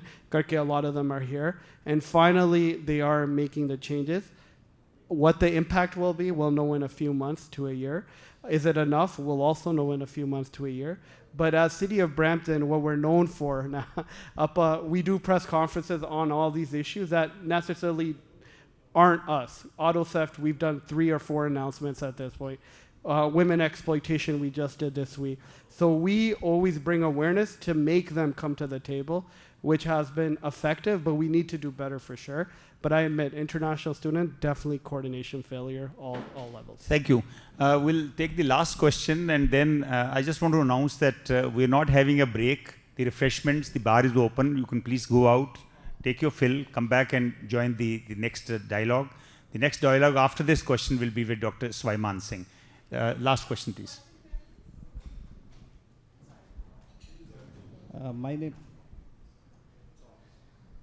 My name is Bill Baring. I'm 25 years resident in Brampton, so I'm proud Bramptonian. Recent years, I've been involved in a real estate career from last about 18 years, and been looking into all these issues every day. I'm involved socially as well, politically as well. When we are talking about our city to grow, and we have a growth plan, we had a 2040 vision where we see so many condominium buildings being built, and city is ready for growth. But what about the infrastructure? Is it our infrastructure is really ready for that? क्योंकि ਅਸੀਂ growth plan ਬਣਾਈ ਜਾ ਰਹੇ ਹੈਗੇ ਆ, ਸਾਰਾ ਕੁਝ ਬਾਕੀ ਕਰੀਏ ਨਾ, but look at our roads. ਮੈਂ ਬਰੈਂਪਟਨ ਚੋਂ ਦੇਖਦਾ ਨਾ ਕਿ ਨਾਰਥ ਤੋਂ ਸਾਊਥ ਨੂੰ ਸਾਨੂੰ ਜੇ ਗੋਰ ਹਾਈਵੇ 50 ਤੋਂ ਲੈ ਕੇ ਮਿਸੀਸਾਗਾ ਰੋਡ ਤੱਕ ਦੇਖ ਲਈਏ, 10 ਸੜਕਾਂ ਨੇ ਵੱਡੀਆਂ ਪਲੱਸ ਹਾਈਵੇ 410. ਮਾਰਨਿੰਗ ਦੇ ਵਿੱਚ ਸਾਊਥ ਬਾਉਂਡ ਪੂਰਾ ਬਿਜ਼ੀ ਹੁੰਦਾ, ਐਂਡ ਈਵਨਿੰਗ ਦੇ ਵਿੱਚ ਨਾਰਥ ਬਾਉਂਡ ਬਿਜ਼ੀ ਹੁੰਦਾ, ਵਿਚ ਟੇਕਸ ਅਬਾਊਟ ਬਰੈਂਪਟਨ ਚੋਂ ਬਾਹਰ ਨਿਕਲਣਾ ਜਾਂ ਬਰੈਂਪਟਨ ਦੇ ਵਿੱਚ ਆਉਣਾ takes about half an hour to 40 minutes. Are we ready for that infrastructure to be road widening ਸਾਡੀਆਂ ਹੋ ਨਹੀਂ ਰਹੀਆਂ ਹੈਗੀਆਂ, and ਅਸੀਂ ਘਰ ਹੋਰ ਬਣਾਉਣ ਦੇ ਵਿੱਚ ਲੱਗੇ ਹੋਏ ਆ. Our houses are ready. Are there all the subdivisions are really ready for that kind of a growth? on the same point, ਜਿੱਥੋਂ ਸਾਡੀ ਆ ਜਾਂਦੀ ਹੈਗੀ ਆ ਸਿਟੀ ਦੇ standard the, our standard is going down. The way we are saying Punjab standard is going down, similarly a Brampton standard is also going down because more crime and more thefts and more of a we are more in news, especially Brampton has become Brown Town and we are more in news more often. So how are we going to handle all that stuff? Sure. So infrastructure is definitely an issue. We are getting investment. As you know, the investments have been announced. Second hospital. We really need a fourth hospital. But second hospital. But just see road widening, the gal kiti hai. As you know, in my area, we do have road widenings. Goreway is just getting widened. But it needs to be done faster for sure. I think what you're going to see, we're talking about coordination. Pehla jehdi sadka like Mayfield hoya, jehdi Coleraine hoya, they were regional, and we're about to take them over in about 6 months. Karke regional dissolution hoya. I think you're going to see us move aggressively. I just had a meeting yesterday. Countryside, because it's a city road, is going to be double lanes. Procurement is going out. It should shovels in the ground by January, February. So the infrastructure is coming. Sadi kafi, I would say, and not to blame previous governments or nothing, but Sadi kafi kami rahi hai Brampton de vich karke. I would argue we weren't effective at lobbying higher levels of government. But jehdi coordination hoyi hai across party lines, especially post COVID, I think that's why you're seeing announcements. Still need to do more, but there is definitely some movement on there. Thank you very much. Thank you, Harkirat. That is a very interesting discussion, dialogue, and we had some good answers, great answers from Harkirat. Please give him a big hand of applause. Thank you, Harkirat, for your time. Thank you very much. Thank you.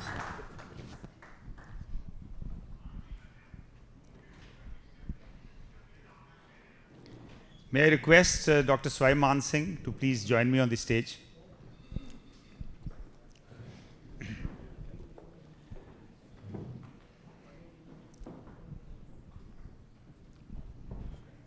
Welcome, sir.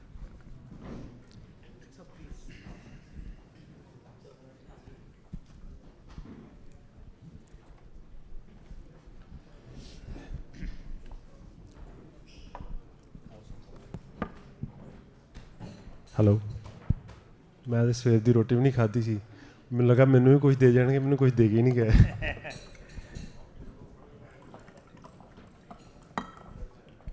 My access is only to water, so.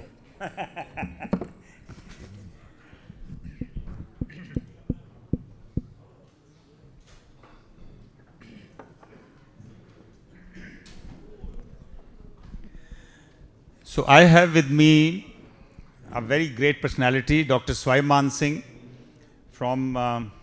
he's a heart surgeon in the United States. He's the founder of the Five Rivers Heart Association and is also a social activist. I'm sure many of you have known him. You have known him since the farmer agitation days. And we're very happy that he took time off, despite his very busy schedule, flew into Brampton this morning to be with us. Another person who has specially flown to be a part of this dialogue is my friend Harjeet Singh Sandhu from New York. He's a famous mosaic artist. I'm sure some of you have seen his mosaic paintings. Can I request Harjeet Singh to please stand and raise your hand? Thank you, Harjeet, for being here. Thank you. Swaiman ਨੂੰ ਮੈਂ ਮਿਲਿਆ ਸੀ farmers agitation ਦੇ time. ਔਰ ਮੈਂ ਉਦੋਂ ਕਾਫੀ ਹੈਰਾਨ ਹੋਇਆ ਕਿ ਇੰਡੀਆ ਚੋਂ scores of people, thousands of people, scores of doctors, they are making a beeline to be in the United States. ਕਿਸੇ ਨਾ ਕਿਸੇ ਤਰੀਕੇ ਨਾਲ ਉਹਨਾਂ ਦੀ ਖੁਸ਼ੀ ਚਾਹਤ ਹੁੰਦੀ ਹੈ ਵੀ ਅਸੀਂ US ਅਸੈਂਬਲੀ ਕਰਕੇ ਤੇ US ਜਾਈਏ ਤੇ ਉੱਥੇ ਕੰਮ ਕਰੀਏ. ਤੇ ਮੈਂ ਬੜਾ ਹੈਰਾਨ ਹੋਇਆ ਕਿ ਇਹ ਭਾਈ ਸਾਹਿਬ ਅਮਰੀਕਾ ਤੋਂ ਛੱਡ ਕੇ ਇੰਡੀਆ ਵਾਪਸ ਆ ਗਏ. What happened? Swaiman. ਹਾਂਜੀ, thank you for your time. I think this is a great event. Hope ਕਰਦਾ ਤੁਸੀਂ ਇਹਨੂੰ ਫਿਊਚਰ 'ਚ ਵੀ ਕੰਟੀਨਿਊ ਰੱਖੋਗੇ. ਪਹਿਲਾਂ ਮੇਰਾ ਜਿਹੜਾ ਅਹੁਦਾ ਵੈਸੇ ਤਾਂ ਕੋਈ ਮੈਟਰ ਨਹੀਂ ਕਰਦਾ, ਬਟ ਮੈਂ ਇੰਟਰਵੈਂਸ਼ਨਲ ਹਾਰਟ ਫੇਲੀਅਰ ਟ੍ਰਾਂਸਪਲਾਂਟ ਕਾਰਡੀਓਲੋਜਿਸਟ ਹਾਂ. ਅਗੇਨ ਮੈਟਰ ਨਹੀਂ ਕਰਦਾ. ਜਿਹੜਾ ਮੈਂ ਡਾਕਟਰ ਕਿਉਂ ਬਣਿਆ, ਹਰ ਇੱਕ ਦਾ ਇੱਕ ਰੀਜ਼ਨ ਹੁੰਦਾ. ਮੈਂ ਇੱਕ ਕਿਤਾਬ ਪੜ੍ਹੀ ਸੀ ਚੀ ਗੁਏਰੇ ਦੀ, ਬਹੁਤ ਛੋਟੀ ਉਮਰ 'ਚ ਮੈਂ ਉਹ ਕਿਤਾਬ ਪੜ੍ਹੀ ਸੀ, ਅਤੇ ਉਹਦੇ ਵਿੱਚ ਉਹਨੇ ਨਾ ਕੁਛ ਲਾਈਨਾਂ ਲਿਖੀਆਂ ਸੀ। ਉਹਨੇ ਲਾਈਨਾਂ ਲਿਖੀਆਂ ਕਿ ਜੇ ਗਰੀਬ ਦਾ ਬੱਚਾ ਡਾਕਟਰ ਬਣੂਗਾ ਨਾ, ਕਿਸਾਨ ਦਾ ਬੱਚਾ ਡਾਕਟਰ ਬਣੂਗਾ, ਅਤੇ ਉਹ ਭੱਜ ਕੇ ਜਾ ਕੇ ਜਿੱਦਣ ਡਾਕਟਰ ਬਣ ਗਿਆ ਨਾ, ਆਪਣੇ ਉਸ ਪਿੰਡ ਦੇ ਵਿੱਚ ਕੰਮ ਕਰਨਾ ਸ਼ੁਰੂ ਕਰ ਦੂਗਾ। ਬੜੀ ਵੱਡੀ ਚੀਜ਼ ਹੈ ਇਹ। ਜੇ ਗਰੀਬ ਦਾ ਬੱਚਾ ਡਾਕਟਰ ਬਣੂਗਾ ਅਤੇ ਉਹ ਆਪਣੇ ਪਿੰਡ 'ਚ ਜਾ ਕੇ ਪਹਿਲਾਂ ਕੰਮ ਕਰੂ, ਕਿਉਂਕਿ ਉਹਨੇ ਵੇਖਿਆ ਮੇਰੇ ਬਾਪੂ ਦੀ ਸਿਹਤ ਮਾੜੀ ਸੀ, ਮੇਰੇ ਜਿਹੜਾ ਨੇਬਰ ਆ ਉਹ ਕਿੰਨੀ ਹਾਰਡਸ਼ਿਪ 'ਚ ਜਾ ਰਿਹਾ, ਅਤੇ ਉਹਦੇ ਦਿਲੋਂ ਇੱਕ ਉਹ ਬਣਿਆ ਹੀ ਡਾਕਟਰ ਇਸ ਲਈ। ਉਹ ਦਿਨ ਰਾਤ ਉਹਨੇ ਸੁਪਨਾ ਹੀ ਇਹ ਵੇਖਿਆ ਕਿ ਮੈਂ ਕਿੱਦਣ ਜਾਊਂਗਾ, ਕਿੱਦਣ ਮੈਂ ਆਹ ਸਕਿੱਲ ਗੇਨ ਕਰੂੰਗਾ ਅਤੇ ਮੈਂ ਵਾਪਸ ਆਪਣੇ ਪਿੰਡ ਭੱਜ ਕੇ ਜਾਵਾਂ ਅਤੇ ਮੈਂ ਉਹਨਾਂ ਲੋਕਾਂ ਦੀ ਟਰੀਟਮੈਂਟ ਕਰੂੰਗਾ। ਅਤੇ ਉਹਦੇ ਵਿੱਚ ਜੇ ਆਪਾਂ ਰਿਵਰਸ ਵੇਖੀਏ, ਜਦੋਂ ਕੋਈ ਅਮੀਰ ਦਾ ਬੱਚਾ ਡਾਕਟਰ ਬਣੂਗਾ, ਕੋਈ ਮੈਂ ਕਿਸੇ ਕਾਸਟ ਦਾ ਨਾਮ ਨਹੀਂ ਲੈਂਦਾ, ਬਟ ਜੇ ਕੋਈ ਅਮੀਰ ਦਾ ਬੱਚਾ, ਸ਼ਾਇਦ ਉਹਦੇ ਜਿਹੜੇ ਸੁਪਨੇ ਉਹ ਬੜੇ ਡਿਫਰੈਂਟ ਹੋਣਗੇ। ਉਹ ਕਹੂਗਾ ਮੈਂ ਆਪਣੇ ਪਿਓ ਦਾ ਜਿਹੜਾ ਹੌਸਪੀਟਲ ਹੈ ਉਹਨੂੰ ਕਿੱਦਾਂ ਵਧਾਉਣਾ, ਹੋਰ ਬਿਜ਼ਨਸ ਕਿੱਦਾਂ ਲੈ ਕੇ ਆਉਣਾ। ਅਮੀਰ ਦਾ ਬੱਚਾ ਵੀ ਸ਼ਾਇਦ ਇਹ ਸੋਚ ਸਕੇ ਕਿ ਮੈਂ ਵਾਪਸ ਜਾਣਾ, ਬਟ ਮੈਂ ਇੱਕ ਗਰੀਬ ਦਾ ਬੱਚਾ, ਮੈਂ ਇੱਕ ਕਿਸਾਨ ਦਾ ਬੱਚਾ। ਜਦੋਂ ਮੈਂ ਡਾਕਟਰ ਬਣਿਆ, ਮੈਨੂੰ ਮੇਰੇ ਵੱਡਿਆਂ ਨੇ, ਮੇਰੇ ਪਾਪਾ ਜੀ ਦਾ, ਮੇਰੇ ਗ੍ਰੈਂਡਫਾਦਰ ਦਾ ਸੁਪਨਾ ਸੀ ਕਿ ਮੇਰੇ ਬੱਚੇ ਜਿਹੜੇ ਆ, ਉਹਨਾਂ ਨੇ ਮੇਰੇ ਫਾਦਰ ਨੂੰ, ਮੇਰੇ ਗ੍ਰੇਟ ਗ੍ਰੈਂਡਫਾਦਰ ਨੇ ਮੇਰੇ ਗ੍ਰੈਂਡਫਾਦਰ ਨੂੰ ਦੱਸਿਆ ਕਿ ਜ਼ਮੀਨ ਵੇਚਦੀ ਪਰ ਬੱਚੇ ਪੜ੍ਹਾਈ।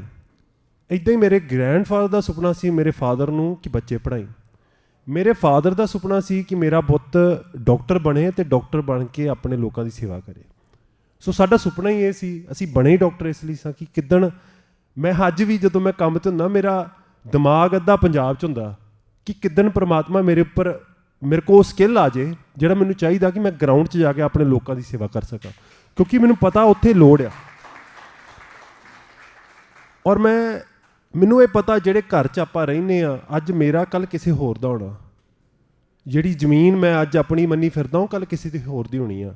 ਮੈਂ ਆਪਣੀ ਡਾਟਰ ਨੂੰ ਪਿੱਛੇ ਜੇ ਮਿਊਜ਼ੀਅਮ 'ਚ ਲੈ ਕੇ ਗਿਆ, ਉੱਥੇ 20 ਮਿਲੀਅਨ ਈਅਰਸ ਪਹਿਲਾਂ ਆਪਾਂ ਕਿੱਥੋਂ ਸ਼ੁਰੂ ਹੋਏ, ਇੱਕ ਛੋਟੇ ਜਿਹੇ ਜਾਨਵਰ ਤੋਂ ਆਪਾਂ ਸ਼ੁਰੂ ਹੋਏ ਹਾਂ। ਅੱਜ ਆਪਾਂ ਕੋਈ ਕਹਿੰਦਾ ਕਿ ਮੈਂ ਆਹ ਆ, ਮੈਂ ਉਹ ਆ, ਮੈਂ ਆਹ ਆ, ਇੱਕ ਛੋਟੀ ਜਿਹੀ ਚੀਜ਼ ਤੋਂ ਆਪਾਂ ਸਾਰੇ ਸ਼ੁਰੂ ਹੋਏ ਹਾਂ। ਆਪਣਾ ਤਾਂ ਹਿਸਟਰੀ ਵਿੱਚ ਆਪਣਾ ਤਾਂ ਬਹੁਤ ਛੋਟਾ ਜਿਹਾ ਦੇਣ ਲੈਣ ਆ। ਸੋ ਜਿੰਨੀ ਵੀ ਟਾਈਮ ਇੱਥੇ ਪਰਮਾਤਮਾ ਨੇ ਮੈਨੂੰ ਦਿੱਤਾ ਇਸ ਦੁਨੀਆ 'ਤੇ, ਮੇਰਾ ਕਿ ਮੈਂ ਇੱਥੇ ਕੀ ਦੇ ਸਕਦਾ। ਔਰ ਮੈਨੂੰ ਚਲੋ ਇੱਕ ਸਕਿੱਲ ਆ ਗਿਆ ਡਾਕਟਰੀ ਦਾ, ਅਤੇ ਮੇਰਾ ਤਾਂ ਦਿਨ ਰਾਤ ਇਹੋ ਹੀ ਸੁਪਨਾ ਰਹਿੰਦਾ ਕਿ ਮੈਂ ਕਿੱਦਣ ਵਾਪਸ ਜਾਵਾਂ। ਅਤੇ ਉਹ ਇੱਕ ਮੌਕਾ ਸੀ, ਮੇਰੇ ਕੋਲ 2 ਹਫ਼ਤਿਆਂ ਦੀ ਛੁੱਟੀਆਂ ਸੀ, ਕੋਵਿਡ ਦਾ ਟਾਈਮ ਸੀ, ਉਹ ਅੰਦੋਲਨ ਹੋਇਆ, ਦਰਦ ਬੜਾ, ਮਤਲਬ ਕਿ ਟੀ ਵੀ 'ਤੇ ਵੇਖਣਾ, ਤੁਹਾਨੂੰ ਪਤਾ ਹੀ ਆ, ਮੀਡੀਆ, ਸੋਸ਼ਲ ਮੀਡੀਆ ਹੋਰ ਚੀਜ਼ ਨੂੰ ਵਧਾ ਕੇ ਦੱਸਦਾ, ਕਈ ਵਾਰੀ ਇੰਨੀ ਚੀਜ਼ ਹੁੰਦੀ ਨਹੀਂ ਆ। ਅਤੇ ਜਦੋਂ ਵੇਖਿਆ ਤਾਂ ਪਤਾ ਨਹੀਂ ਮੇਰੇ ਕੋਲ ਰਿਹਾ ਨਹੀਂ ਗਿਆ, ਮਤਲਬ ਕਿ ਮੈਂ ਕੰਮ 'ਤੇ ਹੋਣਾ, ਮੇਰੇ ਕੰਮ 'ਤੇ ਕੌਨਸਨਟ੍ਰੇਸ਼ਨ ਨਹੀਂ ਹੋਣੀ। ਐਂਡ ਆਈ ਵਾਜ਼ ਲਾਈਕ ਕਿ ਯਾਰ ਮੈਂ ਕਰ ਸਕਦਾ ਹੁਣ, ਮੇਰੇ 'ਚ ਇੰਨੀ ਹੈਗੀ ਆ ਕਪੈਸਿਟੀ ਕਿ ਮੇਰੇ ਕੋਲ ਛੁੱਟੀਆਂ ਵੀ ਹੈਗੀਆਂ ਕੀ ਹੈ ਨਾ। ਸੋ ਆਈ ਥੋਟ ਕਿ ਮੈਂ ਇੰਡੀਆ ਜਾਵਾਂ, ਉੱਥੇ ਜਾ ਕੇ 2 ਹਫ਼ਤਾ ਲਊਂਗਾ, ਕਲੀਨਿਕ ਸੈਟਅਪ ਕਰੂੰਗਾ, ਕਿਉਂਕਿ ਉਦੋਂ ਤੱਕ ਸੈੱਲ ਹੈਗੇ ਸੀ, ਇੰਨੇ ਕੁ ਕਪੈਸਿਟੀ ਹੈਗੀ ਸੀ, ਕਲੀਨਿਕ ਸੈਟਅਪ ਕਰਕੇ। ਔਰ ਪਤਾ ਨਹੀਂ ਸੀ ਕਿ ਇੰਨੀ ਦੇਰ ਲੱਗਣਾ, ਸੋ ਲੱਗਦਾ ਸੀ 1-ਅੱਧਾ ਹਫ਼ਤੇ 'ਚ ਹੋ ਜਾਊਗਾ, ਚਲੋ ਜਾ ਕੇ ਆਪਣਾ ਯੋਗਦਾਨ ਪਾ ਆਈਏ। ਐਂਡ ਜਿਹੜੀਆਂ ਇਮੇਜਿਸ ਆ ਰਹੀਆਂ ਸੀ ਕਾਫੀ ਬੈਡ ਸੀ। So I thought as a doctor, covid ਦਾ ਟਾਈਮ ਹੈ, I think I can be helpful, ਇਸ ਲਈ ਮੈਂ ਉਹ ਡਿਸੀਜਨ ਲਿਆ। ਬਾਕੀ ਅੱਗੇ ਕੀ ਹੋਇਆ ਉਹ ਤੇ ਪਰਮਾਤਮਾ ਦੀ। ਸੋ ਕਿੰਨੀ ਦੇਰ ਫਿਰ finally you ended up being in India for how ਲੌਂਗ?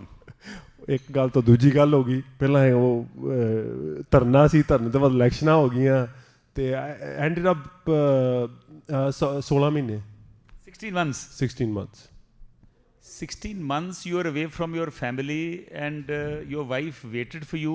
ਇੱਥੇ ਤੇ 3 ਦਿਨ ਵੀ ਚੱਲ ਜਾਈਏ ਬਾਹਰ ਤੇ ਘਰ ਪ੍ਰੋਬਲਮ ਹੋ ਜਾਂਦੀ ਹੈ. My wife should be here, she will forgive me, but there is a crisis at home.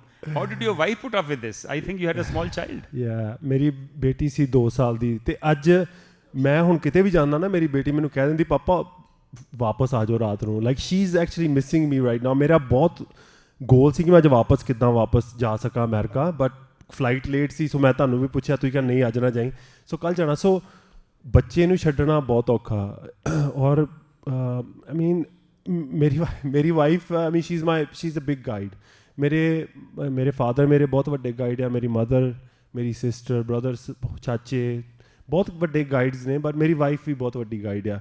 ਉਹਨੇ ਆਉਣ ਤੋਂ ਪਹਿਲਾਂ ਮੈਨੂੰ ਕਿਹਾ ਕਿ ਪਹਿਲਾਂ ਰਿਵਿਊ ਕਰ ਲਾ, ਕੁਛ ਸੋਚ ਲਾ ਉੱਥੇ ਕਹਿਣਾ ਕੀ ਆ, ਫਿਰ ਪੁੱਠਾ ਸਿੱਧਾ ਬਿਆਨ ਨਾ ਦੇ ਆਈ, ਅੱਗੇ ਪੰਗੇ ਪਾਈ ਰੱਖਦਾ. So you know she does definitely is a big part of ਜੋ ਕੁਝ ਮੈਂ ਕਰ ਸਕਿਆ, ਕਿਉਂਕਿ ਬੱਚੇ ਦੀ ਟੇਕ ਕੇਅਰ ਕਰਨੀ. ਔਰ she is a full time employee, job ਆ, ਡਾਇਰੈਕਟਰ ਆ Cigna Health Care. So she is a full time ਆਪਣੀ ਜੋਬ ਕਰਦੇ ਆ, ਐਂਡ ਸ਼ੀ ਇਜ਼ ਨਾਓ ਪਰਮਾਤਮਾ ਦੀ ਕਿਰਪਾ ਇੱਕ ਬੇਟਾ ਵੀ ਹੈ ਸਾਡਾ ਸੁਲਤਾਨ ਅਤੇ ਬੇਟੀ ਆ ਸੋ I can tell you, I hate to say this, maybe I'm not a great father, but I do my best because I do have a lot of things on my plate. But ਉਸ ਤੋਂ ਬਿਨਾਂ ਜਿੱਦਾਂ ਸਰਦਾਰ ਸਾਹਿਬ ਨੇ ਕਿਹਾ ਕਿ ਚੰਗੇ partner ਤੋਂ ਬਿਨਾਂ ਇਹ ਚੀਜ਼ ਨਹੀਂ possible so I think we should be supportive ਜੇ ਕੋਈ ਆਪਣੇ ਘਰ 'ਚ ਕੋਈ ਚੰਗਾ ਕੰਮ ਕਰਦਾ ਤਾਂ ਆਪਾਂ ਨੂੰ ਸਪੋਰਟ ਕਰਨੀ ਚਾਹੀਦੀ ਹੈ ਬਟ ਇਟਸ ਨਾਟ ਈਜ਼ੀ ਮੈਂ ਸੱਚੀ ਦੱਸਾਂ it's not easy Sure. Before I move further, may I request the gentlemen who have gone out to take a plate of refreshment, please come back because khana pina to chalda rehna, but we're not going to have Dr. Swaiman for a long time here again. Swaiman, not much is known about your early growing up. I believe you come from Amritsar. So how was your early growing up? And ਇੱਥੇ ਕਿਹੜੀ ਉਮਰ ਦੇ ਵਿੱਚ ਆਏ ਤੁਸੀਂ America? ਹਾਂਜੀ early growing up ਤੇ ਬਹੁਤ ਵਧੀਆ ਸੀ ਮੇਰਾ ਪਿੰਡ ਪੱਖੋ ਕੀ ਆ ਖਡੂਰ ਸਾਹਿਬ ਹਲਕੇ 'ਚ ਪੈਂਦਾ ਮੇਰਾ ਜਨਮ ਗੁਰੂ ਰਾਮਦਾਸ ਪਾਤਸ਼ਾਹ ਦੀ ਧਰਤੀ 'ਤੇ ਅੰਮ੍ਰਿਤਸਰ ਵਿੱਚ ਹੋਇਆ ਅਸੀਂ ਅੰਮ੍ਰਿਤਸਰ ਕਹਿ ਦਿੰਦੇ ਹਾਂ ਅੰਮ੍ਰਿਤਸਰ ਨਾਮ ਆ ਅਤੇ ਜੁਆਇੰਟ ਫੈਮਿਲੀ ਬੜਾ ਵੱਡਾ ਪਰਿਵਾਰ ਸਾਡਾ ਮੇਰੇ ਫਾਦਰ ਹੋਣੀ 5 ਭਰਾ ਨੇ ਮੈਂ ਉਹਨਾਂ ਨੂੰ ਫਾਦਰ ਹੀ ਕਹਿੰਦਾ ਆਪਣੇ ਚਾਚਿਆਂ ਨੂੰ ਅਤੇ ਅਸੀਂ ਮਤਲਬ ਕਿ ਵੱਡੇ ਭਾਈ ਮੇਰੇ ਬ੍ਰਦਰ ਉਹ ਉੱਦਾਂ ਹੀ ਸਾਨੂੰ ਕੁੱਟ ਦਿੰਦੇ ਸੀ ਜੇ ਪੁੱਛੀਏ ਕਿਉਂ ਕੁੱਟਿਆ ਆਉਂਦੇ ਗਲਤੀ ਨਾ ਕਰੇਗਾ ਜੇ ਗਲਤੀ ਕਰੇਗਾ ਯਾਦ ਰੱਖੇਗਾ ਤੇ ਲੱਕਲੀ ਉੱਥੇ 911 ਨਹੀਂ ਹੁੰਦਾ ਨਹੀਂ 911 ਨਹੀਂ ਇੱਕ ਵਾਰੀ ਐਵੇਂ ਕੁੱਟ ਦਿੱਤਾ ਤੇ ਉਹ ਸੋ ਬੜੀ ਸੇਧ ਦਿੰਦੇ ਸੀ ਸਾਨੂੰ ਗਲਾਸ ਕਿੱਦਾਂ ਫੜਨਾ ਹੈ ਨਾ ਮਤਲਬ ਕਿ ਆਪਾਂ ਕਈ ਵਾਰੀ ਕਈਆਂ ਨੂੰ ਗਲਾਸ ਹੀ ਨਹੀਂ ਫੜਨਾ ਆਉਂਦਾ ਇੱਥੋਂ ਗਲਾਸ ਫੜਦੇ ਆ ਉਹ ਆਂਦੇ ਇੱਥੋਂ ਗਲਾਸ ਫੜੀਦਾ ਕਿਉਂਕਿ ਉੱਥੋਂ ਪੀਣਾ ਹੁੰਦਾ ਬਸ ਛੋਟੀਆਂ ਗੱਲਾਂ ਜਿਹੜੀਆਂ ਆਪਾਂ ਕਦੀ ਸੋਚਦੇ ਵੀ ਨਹੀਂ ਆ ਵੱਡੇ ਪਰਿਵਾਰ ਹੋਣ ਕਰਕੇ ਚਾਚਾ ਜੀ ਹੋਣਾ ਨੇ ਕੁਛ ਦੱਸਤਾ ਤਾਏ ਜੀ ਨੇ ਕੁਛ ਦੱਸਤਾ ਇੱਦਾਂ ਹੀ ਭਰਾਵਾਂ ਨੇ ਕੁਛ ਦੱਸਤਾ ਬੜਾ ਕੁਛ ਸਿੱਖਣ ਨੂੰ ਮਿਲਿਆ ਅਤੇ ਇੱਕ ਦਿਨ ਸਾਰਾ ਕੁਝ ਮੇਰੇ ਤੋਂ ਕਹਿ ਲਓ ਕਿ ਇੱਦਾਂ ਹੀ ਦੂਰ ਹੋ ਗਿਆ 10 ਸਾਲ ਦੀ ਉਮਰ 'ਚ ਜਦੋਂ ਇੱਥੇ ਆ ਗਏ ਕਦੀ ਸੋਚਿਆ ਨਹੀਂ ਕਿ ਯਾਰ ਅਮਰੀਕਾ ਚੱਲ ਜਾਂਗੇ ਇੰਨਾ ਸੋਹਣਾ ਸਭ ਕੁਝ ਘਰ-ਬਾਰ ਸੀ ਪਰ ਸੈਡਲੀ ਸਾਡੇ ਪੰਜਾਬ ਦੇ ਨਾਲ ਬਹੁਤ ਧੱਕਾ ਹੋ ਗਿਆ ਸਾਡਾ ਸਕੂਲ ਸਿਸਟਮ ਉੱਥੋਂ ਦਾ ਤੁਹਾਨੂੰ ਪਤਾ ਹੀ ਆ ਤੁਹਾਡੀ ਅੱਖਾਂ ਸਾਹਮਣੇ ਆ ਮੇਰੇ ਫਾਦਰ ਮੇਰੇ ਮੋਮ ਦੀ ਇੱਕ ਵੇ ਆਫ ਲਾਈਫ ਆ ਕਦੀ ਸਿਫਾਰਿਸ਼ ਨਹੀਂ ਨਾ ਆਪਣੇ ਲਈ ਸਿਫਾਰਿਸ਼ ਨਹੀਂ ਕਦੀ ਕਰ ਸਕਦੇ ਦੇ ਹੈਵ ਅ ਪ੍ਰਿੰਸੀਪਲਸ ਦੇ ਉੱਪਰ ਆਪਣੀ ਜ਼ਿੰਦਗੀ ਰਹਿੰਦੇ ਔਰ ਉਹਨਾਂ ਨੂੰ ਲੱਗਾ ਕਿ ਇਸ ਟਾਈਮ 'ਤੇ ਜੇ ਅਸੀਂ ਆਪਣੇ ਬੱਚਿਆਂ ਨੂੰ ਇੱਥੇ ਪੜ੍ਹਾਉਣਾ ਵਾ ਪ੍ਰਿੰਸੀਪਲ ਲਾਈਫ ਲਿਵ ਕਰਨੀ ਹੈ ਸਾਡੇ ਲਈ ਬਹੁਤ ਔਖਾ ਹੋਣਾ so I think they made a decision ਕਿ ਅਸੀਂ ਅਮਰੀਕਾ ਆਉਣਾ ਅਮਰੀਕਾ ਆ ਕੇ 10 ਸਾਲ ਦੀ ਉਮਰ 'ਚ ਉਹ ਫਾਦਰ ਸਾਹਿਬ ਥੋੜ੍ਹੀ ਜਿਹੀ ਜਿਹੜੀ ਉਹਨਾਂ ਦੀ ਪੁੱਠੀ ਕਵਾਂ ਲੈਫਟ ਕਵਾਂ ਜਿਹੜੀ ਉਹਨਾਂ ਦੀ ਸੋਚ ਆ ਉਹ ਆਂਦੇ ਕਿ ਜਿੱਦਾਂ ਆਪਣੇ ਕਿਸਾਨਾਂ ਦੀ ਹੁੰਦੀ ਆ ਕਿ ਜ਼ਮੀਨ ਨਹੀਂ ਵੇਚਣੀ ਹੈ ਨਾ ਸੋ $0 ਲੈ ਕੇ ਇੱਥੇ ਆਏ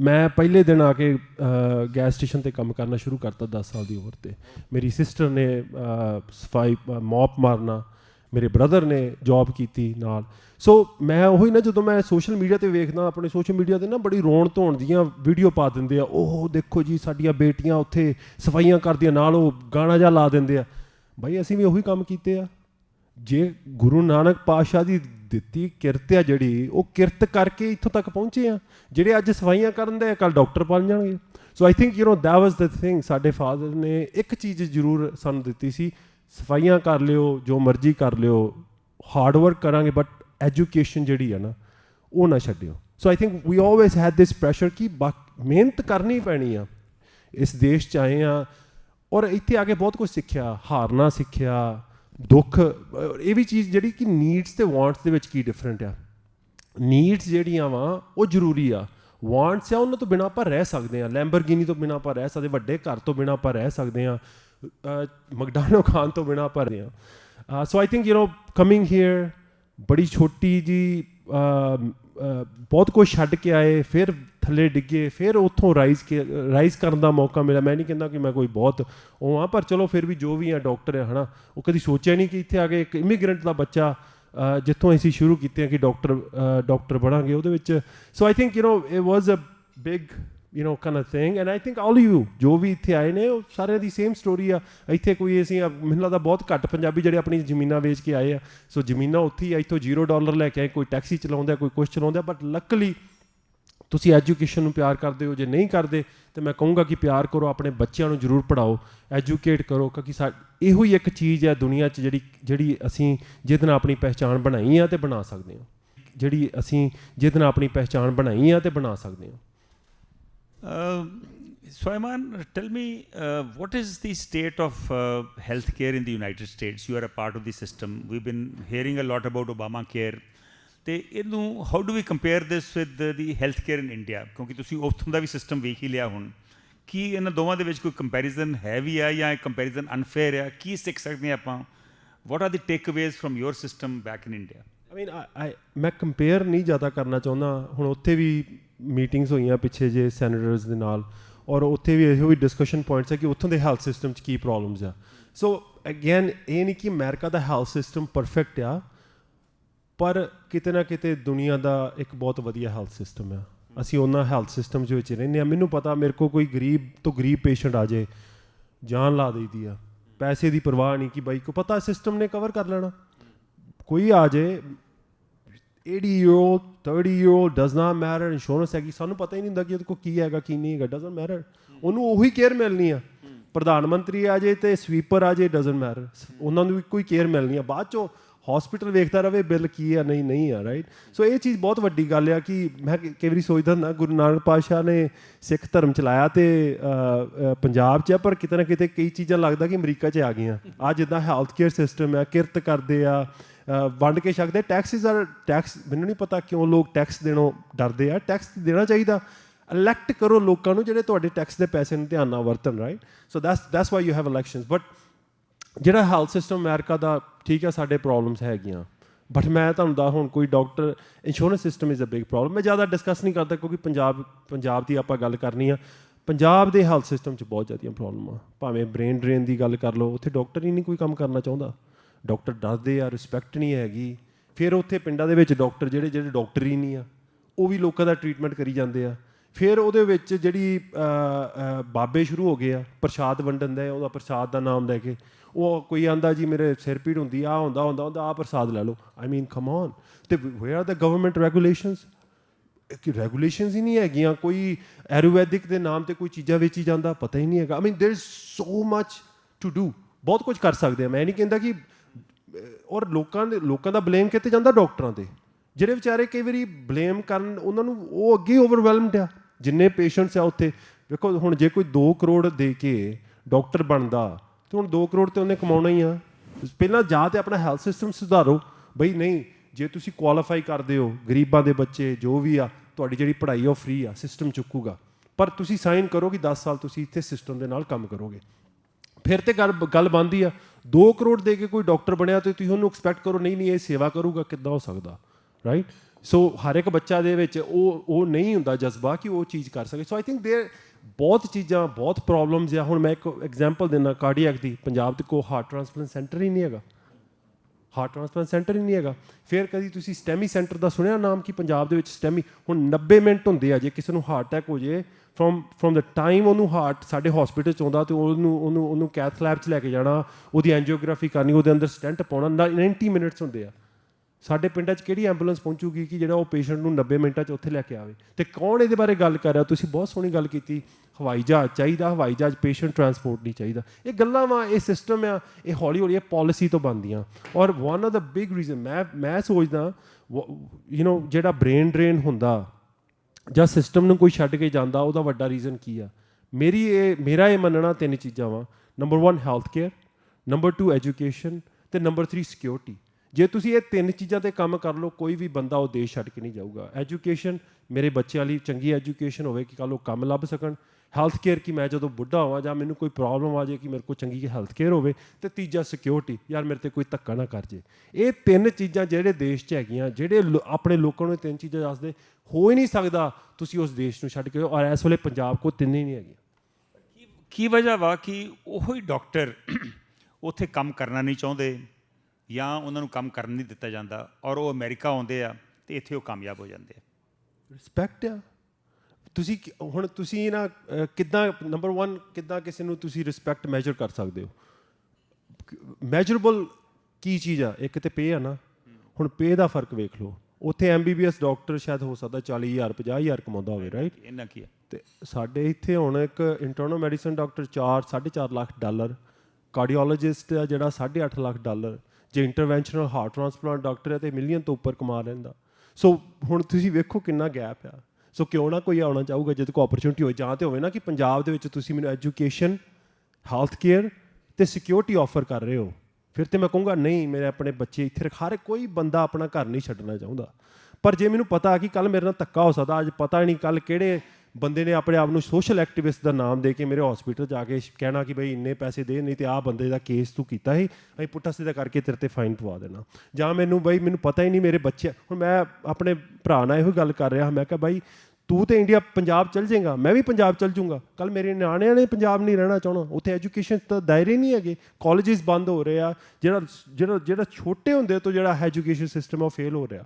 ਸੋ unless we work on that, ਕਿਸੇ ਨੇ ਉੱਥੇ ਰਹਿਣਾ ਨਹੀਂ ਚਾਹਣਾ। ਸੋ ਆਈ ਥਿੰਕ ਮੈਂ ਬਹੁਤ ਡਾਕਟਰਸ ਨਾਲ ਕੰਮ ਕਰ ਰਿਹਾ, ਸਾਡੀ ਟੀਮ 'ਚ ਆਲਮੋਸਟ 500 ਡਾਕਟਰ ਇਸ ਵੇਲੇ ਪੰਜਾਬ ਦੇ ਵਿੱਚ ਜਿਹੜੇ ਕੰਮ ਕਰਦੇ ਆ, ਔਰ ਮੈਂ ਤੁਹਾਨੂੰ ਸੈਡਲੀ ਇਹੋ ਹੀ ਕਹੂੰਗਾ ਕਿ ਬਹੁਤ ਜ਼ਿਆਦਾ ਬਾਹਰ ਆਉਣਾ ਚਾਹੁੰਦੇ ਆ ਬਿਕੋਜ਼ ਲੈਕ ਆਫ ਰਿਸਪੈਕਟ। ਅਸੀਂ ਬਾਬਿਆਂ ਨੂੰ ਜ਼ਿਆਦਾ ਰਿਸਪੈਕਟ ਦਿੰਦੇ ਹਾਂ। ਮੈਂ ਬਾਬੇ ਆਪਣੇ ਹੁਣ ਕੋਈ ਐਵੇਂ ਬਾਅਦ 'ਚੋਂ ਮੈਨੂੰ ਕਹਿਣ ਨਾ ਦੇਵੇ, ਮੈਂ ਉਹ ਜਿਹੜੇ ਡੇਰੇ ਵਾਲੇ ਬਾਬਿਆਂ ਦੀ ਗੱਲ ਕਰਦਾ ਕਿਤੇ ਐਵੇਂ। ਸੋ ਉਹਨਾਂ ਨੂੰ ਉਹ ਬਈ ਪ੍ਰਸਾਦ, ਉਹ ਡਾਕਟਰ ਸਾਡੇ ਜ਼ਿਆਦਾ ਜਿਹੜੇ ਕਹਿ ਲਓ ਕਿ ਵੱਡੇ ਡਾਕਟਰ ਆ, ਪਿੰਡਾਂ ਦੇ ਡਾਕਟਰ ਨੂੰ ਪਰ ਜਿਹੜਾ ਵਿਚਾਰਾ ਡਾਕਟਰ ਮਿਹਨਤ ਕਰ ਰਿਹਾ ਉਹਦੀ ਅਸੀਂ ਰਿਸਪੈਕਟ ਨਹੀਂ ਕਰਦੇ, ਉਹਨੂੰ ਕੁੱਟਣ ਮਾਰਨ ਤੱਕ ਜਾਂਦੇ ਆ, right. So number 2 so I think that's the thing. But Sandhu ਸਾਹਿਬ ਇਹ ਵੀ ਗੱਲ ਮੈਂ ਕਹੂੰਗਾ, ਠੀਕ ਹੈ ਕਮੀਆਂ ਹੈਗੀਆਂ, ਉਹ ਸਾਡਾ ਘਰ ਆ, ਸਾਡੀ ਮਾਂ ਆ, ਧਰਤੀ ਆ, ਹੈ ਨਾ, ਅਤੇ ਅਸੀਂ ਕਰ ਵੀ ਰਹੇ ਹਾਂ। ਸੋ ਕੰਪਲੇਨ ਵੀ ਕਰਾਂਗੇ, ਕਿਸੇ ਨੇ ਕਿਹਾ ਪੋਜ਼ੀਟਿਵਿਟੀ ਕਿ ਅਸੀਂ ਉੱਥੇ ਹੌਸਪੀਟਲ ਬਣਾ ਰਹੇ ਹਾਂ। ਮੈਂ ਗਰਮੀਆਂ 'ਚ ਮੇਰਾ ਪਲਾਨ ਹੈ, ਮੈਂ ਉੱਥੇ ਜਾਣਾ, ਸਰਕਾਰ ਦੇ ਨਾਲ ਕੰਮ ਕਰਨਾ, ਭਾਵੇਂ ਤੁਸੀਂ ਐਗਰੀ ਕਰਦੇ ਨਹੀਂ ਕਰਦੇ ਇਸ ਗੱਲ, but you have to be able to work with the government. ਅਸੀਂ ਚਾਹੁੰਦੇ ਅਸੀਂ ਪੰਜਾਬ ਦੇ ਵਿੱਚ ਸਟੈਮੀ ਸੈਂਟਰ। ਸਪੈਲ ਆਊਟ ਕਰੋ ਕਿ ਤੁਹਾਡਾ ਜਿਹੜਾ ਤੁਸੀਂ ਕਿਹਾ 500 ਡਾਕਟਰ ਉੱਥੇ ਕੰਮ ਕਰ ਰਿਹਾ ਵਾ, ਕੀ ਕੰਮ ਕਰ ਰਿਹਾ, ਕੀ ਸਿਸਟਮ ਬਣਾਇਆ ਤੁਸੀਂ ਉੱਥੇ ਪੰਜਾਬ 'ਚ? ਸੋ ਕੋਈ ਵੀ ਚੀਜ਼ ਹੈ, ਸਭ ਤੋਂ ਪਹਿਲਾਂ ਕੋਈ ਵੀ ਸਿਸਟਮ ਨੂੰ ਤੁਸੀਂ ਰਨ ਕਰਨਾ, ਪਹਿਲਾਂ ਤੁਹਾਨੂੰ ਉਸ ਸਿਸਟਮ ਨੂੰ ਸਟੱਡੀ ਕਰਨਾ ਪੈਂਦਾ, ਰਾਈਟ, ਕਿ ਇਸ ਸਿਸਟਮ ਦੇ ਵਿੱਚ ਕੀ ਪ੍ਰੋਬਲਮਸ ਆ। ਸੋ ਸਾਡਾ ਪਹਿਲਾ ਫੇਜ਼ ਸੀ ਕਿ ਅਸੀਂ ਸਿਸਟਮ ਨੂੰ ਸਟੱਡੀ ਕਰੀਏ ਕਿ ਇੱਥੇ ਪ੍ਰੋਬਲਮਸ ਕੀ ਆ ਰਹੀਆਂ। ਸੋ ਸਭ ਤੋਂ ਪਹਿਲਾਂ ਉਹ ਕੀਤਾ। ਉਹਦੇ ਥਰੂ ਅਸੀਂ ਕੀ ਕੀਤਾ ਕਿ ਅਸੀਂ ਮੈਡੀਕਲ ਕੈਂਪਸ ਲਾਏ, ਪਿੰਡ ਜਾ ਕੇ ਕੈਂਪਸ ਲਾਏ, ਵੇਖਿਆ ਕਿ ਇੱਥੇ ਕਿਹੜੀਆਂ ਬਿਮਾਰੀਆਂ ਪ੍ਰੈਵਲੈਂਟ ਆ, ਕਿਹੜੀ ਗੱਲੋਂ ਸਾਡੇ ਲੋਕ ਬਿਮਾਰ ਹੋ ਰਹੇ ਆ। ਜਿੱਦਾਂ ਜੀਰੇ ਦੇ ਵਿੱਚ ਜਿੱਥੇ ਸ਼ਰਾਬ ਦੀ ਫੈਕਟਰੀ ਸੀ, ਉੱਥੇ 1 ਸਾਲ ਸਾਡੀ ਟੀਮ ਨੇ ਕੰਮ ਕੀਤਾ, ਪੇਸ਼ੈਂਟਸ ਦੇ ਘਰ ਜਾ ਕੇ ਉਹਨਾਂ ਦੇ ਟੈਸਟ ਕੀਤੇ, ਕੀ ਹੋ ਰਿਹਾ ਵਾਕਿਆ ਇੱਥੇ ਪੋਲੂਸ਼ਨ ਦੀ ਪ੍ਰੋਬਲਮ ਹੈਗੀ, ਪੋਲੂਸ਼ਨ ਇੱਕ ਬਹੁਤ ਵੱਡੀ ਪ੍ਰੋਬਲਮ। ਸੋ ਆਇਡੈਂਟੀਫਾਈ ਕਰਨਾ ਕਿ ਪ੍ਰੋਬਲਮਸ ਕੀ ਆ ਸਾਡੇ ਹੈਲਥ ਕੇਅਰ ਸਿਸਟਮ ਵਿੱਚ, ਸੋ ਉਹ ਕੀਤਾ। So that was phase 1। ਹੁਣ ਫੇਜ਼ 2 ਆ ਸਾਡਾ, ਉਹ ਆ ਹੌਸਪੀਟਲ ਸ਼ੁਰੂ ਕੀਤਾ, ਅਗਲੇ ਮਹੀਨੇ ਉਹਦੀ ਓਪਨਿੰਗ ਹੋ ਜਾਣੀ ਆ। 40 ਬੈੱਡ ਦਾ ਛੋਟਾ ਜਿਹਾ ਹੌਸਪੀਟਲ। ਕਿੱਥੇ ਐਗਜ਼ੈਕਟਲੀ? ਇਹ ਬਠਿੰਡਾ ਤੇ ਫਰੀਦਕੋਟ ਦੇ ਬਾਰਡਰ 'ਤੇ ਲੱਗਦਾ ਪਿੰਡ ਆ ਭਗਤੇ ਭਾਈ। ਉਹ ਰੀਜ਼ਨ ਕੀ ਸੀ, ਅਸੀਂ ਸਰਵੇ ਕੀਤਾ ਕਿ ਬਈ ਸਭ ਤੋਂ ਅੰਡਰਸਰਵਡ ਏਰੀਆ ਕਿਹੜਾ। ਮੈਂ ਤਾਂ ਮਾਝੇ ਦਾ ਵਾਂ, ਮੈਨੂੰ ਤਾਂ ਉਹ ਇੰਨਾ ਪਤਾ ਨਹੀਂ ਸੀ, ਬਟ ਸਰਵੇ ਵਿੱਚ ਅਸੀਂ ਇਹ ਕਿਹਾ ਕਿ ਨਹੀਂ ਬਈ ਅਗੇਨ ਕਿੱਥੇ ਹੈਲਥ ਕੇਅਰ ਦੀ ਲੋੜ ਹੈ। ਔਰ ਛੋਟੇ ਹੌਸਪੀਟਲ ਤੋਂ ਕਿਉਂ ਸ਼ੁਰੂ ਕਰ ਰਹੇ ਹਾਂ ਕਿ ਪਹਿਲਾਂ ਸਟੱਡੀ ਕਰੀਏ ਕਿ ਜੋ ਸਾਡਾ ਮਾਡਲ ਹੈ ਕੰਮ ਕਰਦਾ, ਵਰਕ ਕਰਦਾ, ਕਿਉਂਕਿ ਅਸੀਂ ਫ੍ਰੀ ਮਾਡਲ ਨਹੀਂ ਚਲਾਉਣਾ ਚਾਹੁੰਦੇ। ਸਾਡਾ ਇਹ ਹੈ, ਮੈਂ ਹੁਣ ਮੇਓ ਕਲੀਨਿਕ 'ਚ ਹਾਂ, ਮੇਓ ਕਲੀਨਿਕ 'ਚ ਦੁਨੀਆ ਭਰ ਦੇ ਲੋਕ ਆਉਂਦੇ ਆ। ਇੱਦਾਂ ਹੀ ਪੰਜਾਬ ਇੱਕ ਓਪਰਚੁਨਿਟੀ ਆ।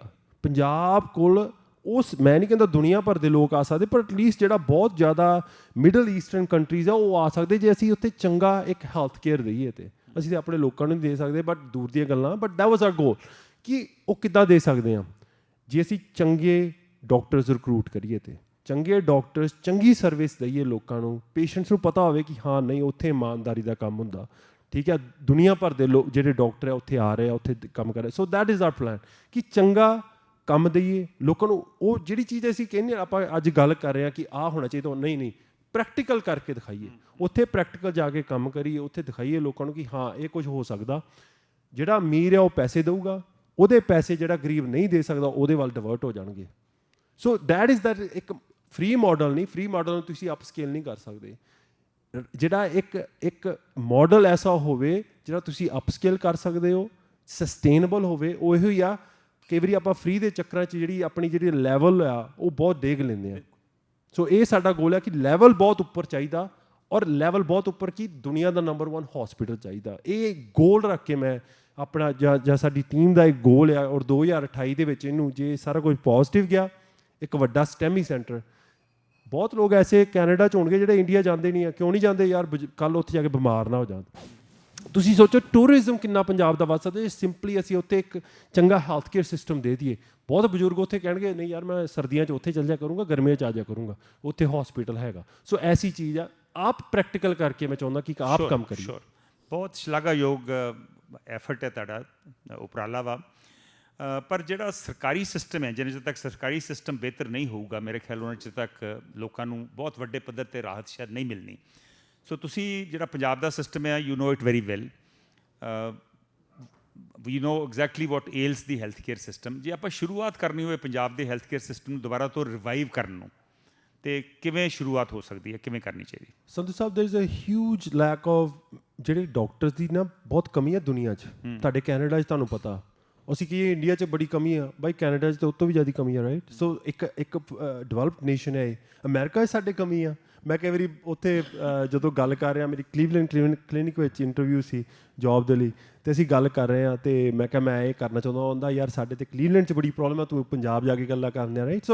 ਸੋ ਜਿੱਥੇ ਜਾ ਕੇ ਆਪਾਂ ਗੱਲ ਕਰਦੇ ਹਾਂ, ਕੰਮ ਕਰਦੇ ਹਾਂ, ਕਈ ਵਾਰੀ ਉੱਥੇ ਵੀ ਪ੍ਰੋਬਲਮਸ ਹੁੰਦੀਆਂ ਵਾ। ਅਤੇ ਸੋ ਉਹ ਕੀ ਅਸੀਂ ਆਈਡੈਂਟੀਫਾਈ ਕੀਤਾ, ਜਿੱਦਾਂ ਆਪਣੇ ਪੁਰਾਣੇ ਟਾਈਮਾਂ 'ਚ ਵੀ ਕਈ ਵਾਰੀ ਪੰਜਾਬ 'ਚ ਹੁੰਦਾ ਸੀ, ਜਿਹੜਾ ਸਾਡਾ ਕਰਿਕੂਲਮ ਆ।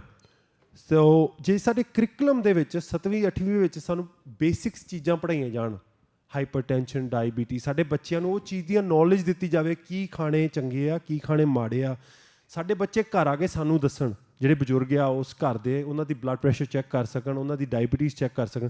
ਸੋ ਸਾਡਾ ਫਸਟ ਗੋਲ ਹੋਊਗਾ ਸਰਕਾਰ ਦੇ ਨਾਲ ਕੰਮ ਕਰਨਾ, 7ਵੀਂ 8ਵੀਂ ਦੇ ਕਰਿਕੂਲਮ ਦੇ ਵਿੱਚ ਸਾਡੇ ਪਿੰਡਾਂ ਦੇ ਸਕੂਲਾਂ ਦੇ ਵਿੱਚ ਬੱਚਿਆਂ ਨੂੰ ਹਾਈਪਰਟੈਂਸ਼ਨ, ਡਾਇਬੀਟੀਜ਼, ਕਾਮਨ ਪ੍ਰੋਬਲਮਸ ਬਾਰੇ ਦੱਸਿਆ ਜਾਵੇ। ਜਿੱਦਾਂ ਆਪਣੇ ਬॉय ਸਕਾਟਸ ਹੁੰਦੇ ਸੀ ਨਾ ਪੁਰਾਣੇ ਟਾਈਮਾਂ 'ਚ, ਬਹੁਤ ਹੁੰਦੇ ਸੀ ਪਿੰਡਾਂ ਦੇ ਵਿੱਚ, ਜਾਂ ਪੰਜਾਬ ਦੇ ਵਿੱਚ ਵੀ ਉਹ ਕੰਮ ਕਰਦੇ, ਅਮਰੀਕਾ 'ਚ ਕੰਮ ਕਰਦੇ, ਜਿਹੜੀ ਐਟਲੀਸਟ ਪ੍ਰੈਵਲੈਂਟ, ਜਿਹੜੀਆਂ ਸਾਡੀਆਂ ਬਹੁਤ ਬਿਮਾਰੀਆਂ ਜਿਹੜੀਆਂ ਪ੍ਰੈਵਲੈਂਟ ਆ, ਜਿਹੜੀਆਂ ਅਸੀਂ ਚੇਂਜ ਕਰ ਸਕਦੇ ਹਾਂ, ਉਹਨਾਂ ਨੂੰ ਸਕੂਲਾਂ ਦੇ ਵਿੱਚ ਹੀ ਪੜ੍ਹਾ ਦਿੱਤਾ ਜਾਵੇ। ਬੱਚੇ ਘਰਾਂ 'ਚ ਆ ਕੇ ਗੱਲ ਕਰਨ, ਅਤੇ ਹੋ ਸਕਦਾ ਅਸੀਂ ਡਾਇਬੀਟੀਜ਼, ਹਾਈਪਰਟੈਂਸ਼ਨ, ਜਿਹੜੀਆਂ ਬਹੁਤ ਜ਼ਿਆਦਾ ਪਾਪੂਲੇਸ਼ਨ ਇਹਨਾਂ ਚੀਜ਼ਾਂ ਤੋਂ ਮਰੀ ਜਾਂਦੀ ਹੈ, ਜਿਹੜੀਆਂ ਈਜ਼ੀਲੀ ਕੰਟਰੋਲੇਬਲ ਆ। So I think you have to, number 1, ਇਹ ਚੀਜ਼ ਨੂੰ ਤੁਹਾਨੂੰ ਰੱਖਣਾ ਪਊਗਾ ਕਿ ਡਾਕਟਰਸ ਕਦੀ ਵੀ ਇਨਫ ਨਹੀਂ ਹੋਣੇ। So you have to train the common ਮੈਨ, ਜਿੱਦਾਂ ਪੁਰਾਣੇ ਟਾਈਮਾਂ 'ਚ ਦਾਈਆਂ ਹੁੰਦੀਆਂ ਸੀ ਪਿੰਡਾਂ 'ਚ। So you have to train ਜਿਹੜੇ ਕਾਮਨ ਲੋਕਾਂ ਨੂੰ ਇੰਨੀ ਇਨਫ ਟ੍ਰੇਨਿੰਗ ਦਿਓ ਕਿ ਕਾਮਨ ਜਿਹੜੀਆਂ ਬਿਮਾਰੀਆਂ ਵਾ ਉਹਨਾਂ ਨੂੰ ਉਹ ਟੈਕਲ ਕਰ ਸਕਣ। ਡਾਕਟਰਸ ਉਦੋਂ ਕੰਮ ਆਉਣ ਜਿਹੜਾ ਉਹ ਚੀਜ਼ਾਂ ਉਹ ਟੈਕਲ ਨਾ ਕਰ ਸਕਣ। ਇੱਦਾਂ ਹੀ ਜਿਹੜਾ ਤੁਹਾਡਾ ਜਿਹੜਾ ਕਲੀਨਿਕ ਆ, ਆਮ ਆਦਮੀ ਪਾਰਟੀ ਦਾ ਜਿਹੜਾ ਮੁਹੱਲਾ ਕਲੀਨਿਕ ਸਿਸਟਮ ਆ, ਐਕਚੁਅਲ ਵਿੱਚ ਉਹਦੀ ਲੋੜ ਆ, ਬਿਕਾਜ਼ ਮੁਹੱਲਾ ਕਲੀਨਿਕਸ ਵਿੱਚ ਉਹ ਹਾਈਪਰਟੈਂਸ਼ਨ, ਡਾਇਬੀਟੀਜ਼, ਕਾਮਨ ਬਿਮਾਰੀਆਂ ਦੀ ਜਿਹੜੀ ਚੀਜ਼ਾਂ ਟੈਕਲ ਹੋ ਜਾਣ, ਕਿ ਜਿਹੜਾ ਵੱਡਾ ਸੈਂਟਰ ਹੋਵੇ, ਇੱਕ ਅੰਮ੍ਰਿਤਸਰ ਹੋਵੇ, ਇੱਕ ਲੁਧਿਆਣੇ ਹੋਵੇ, ਚਲੋ ਇੱਕ ਚੰਡੀਗੜ੍ਹ ਹੋ ਜਾਵੇ, 3 ਵੱਡੇ ਸੈਂਟਰਾਂ ਦੀ ਲੋੜ ਪਵੇ ਕਿ ਜਿਹੜਾ ਪੇਸ਼ੈਂਟ ਕ੍ਰਿਟੀਕਲ ਹੋ ਜਾਏ ਉਦੋਂ ਤੁਸੀਂ ਉਹਨੂੰ ਉੱਧਰ ਡਿਵਰਟ ਕਰ ਸਕਦੇ। So I think there needs to be a primary, secondary, tertiary centres, ਉਹਨਾਂ ਨੂੰ ਡਿਵੈਲਪ ਕਰਨਾ, ਮੁਹੱਲਾ ਕਲੀਨਿਕਸ ਨੂੰ ਪ੍ਰੋਪਰਲੀ ਡਿਵੈਲਪ ਕਰਨਾ। ਅਤੇ ਨੰਬਰ 1 ਆਈ ਥਿੰਕ ਉਹ ਚੀਜ਼ਾਂ ਨਹੀਂ ਹੋ ਸਕਦੀਆਂ ਜੇ ਅਸੀਂ ਆਪਣਾ ਬ੍ਰੇਨ ਲੂਜ਼ ਕਰੀ ਜਾਵਾਂਗੇ। So at the same time education, health, ਦੇ ਆਲ ਕਾਇੰਡ ਇੱਕ ਦੂਜੇ ਨਾਲ ਇੰਟਰਕਨੈਕਟਿਡ ਆ।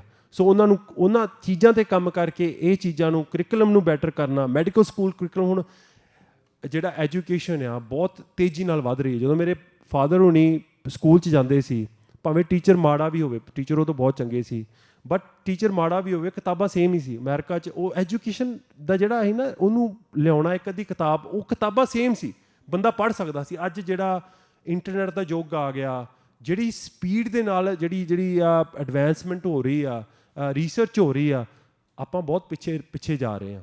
ਸੋ ਆਈ ਥਿੰਕ ਜਿਹੜੀ ਐਜੂਕੇਸ਼ਨ ਨੂੰ ਕੈਚ ਅਪ ਕਰਨਾ, ਮੇਕ ਸ਼ੋਰ ਕਰਨਾ ਕਿ ਜਿਹੜੇ ਸਾਡੇ ਬੱਚੇ ਉਹਨਾਂ ਨੂੰ ਅਪ ਟੂ ਡੇਟ, ਖਾਸ ਕਰਕੇ ਮੈਡੀਕਲ ਸਕੂਲਸ ਦੇ ਵਿੱਚ ਜੇ ਤੁਸੀਂ ਵੇਖੋਗੇ ਉੱਥੇ ਕਿਹੜੀਆਂ ਕਿਤਾਬਾਂ ਵਰਤੀਆਂ ਜਾ ਰਹੀਆਂ ਹਜੇ ਤੱਕ 1980 1970s ਦੀਆਂ ਰਿਟਨ ਜਿਹੜੀਆਂ ਚੀਜ਼ਾਂ ਵਾ, ਜਿੱਥੇ ਕਿ ਅਮਰੀਕਾ, ਕੈਨੇਡਾ ਵਿੱਚ ਗਾਈਡਲਾਈਨ ਡਾਇਰੈਕਟਡ ਮੈਡੀਕਲ ਥੈਰੇਪੀ ਕੀਤੀ ਜਾਂਦੀ ਆ, ਰੋਜ਼ ਰਿਸਰਚ ਨਿਕਲਦੀ ਆ, ਅਸੀਂ ਉਹ ਸਟੱਡੀ ਕਰਦੇ ਹਾਂ, ਉਹਦੇ ਹਿਸਾਬ ਨਾਲ ਆਪਣੀ ਜਿਹੜੀ ਆ ਟ੍ਰੀਟਮੈਂਟ ਪਲਾਨਸ ਚੇਂਜ ਕੀਤੇ ਜਾਂਦੇ ਆ। ਇੰਡੀਆ 'ਚ ਇਹ ਨਹੀਂ ਹੋ ਰਿਹਾ।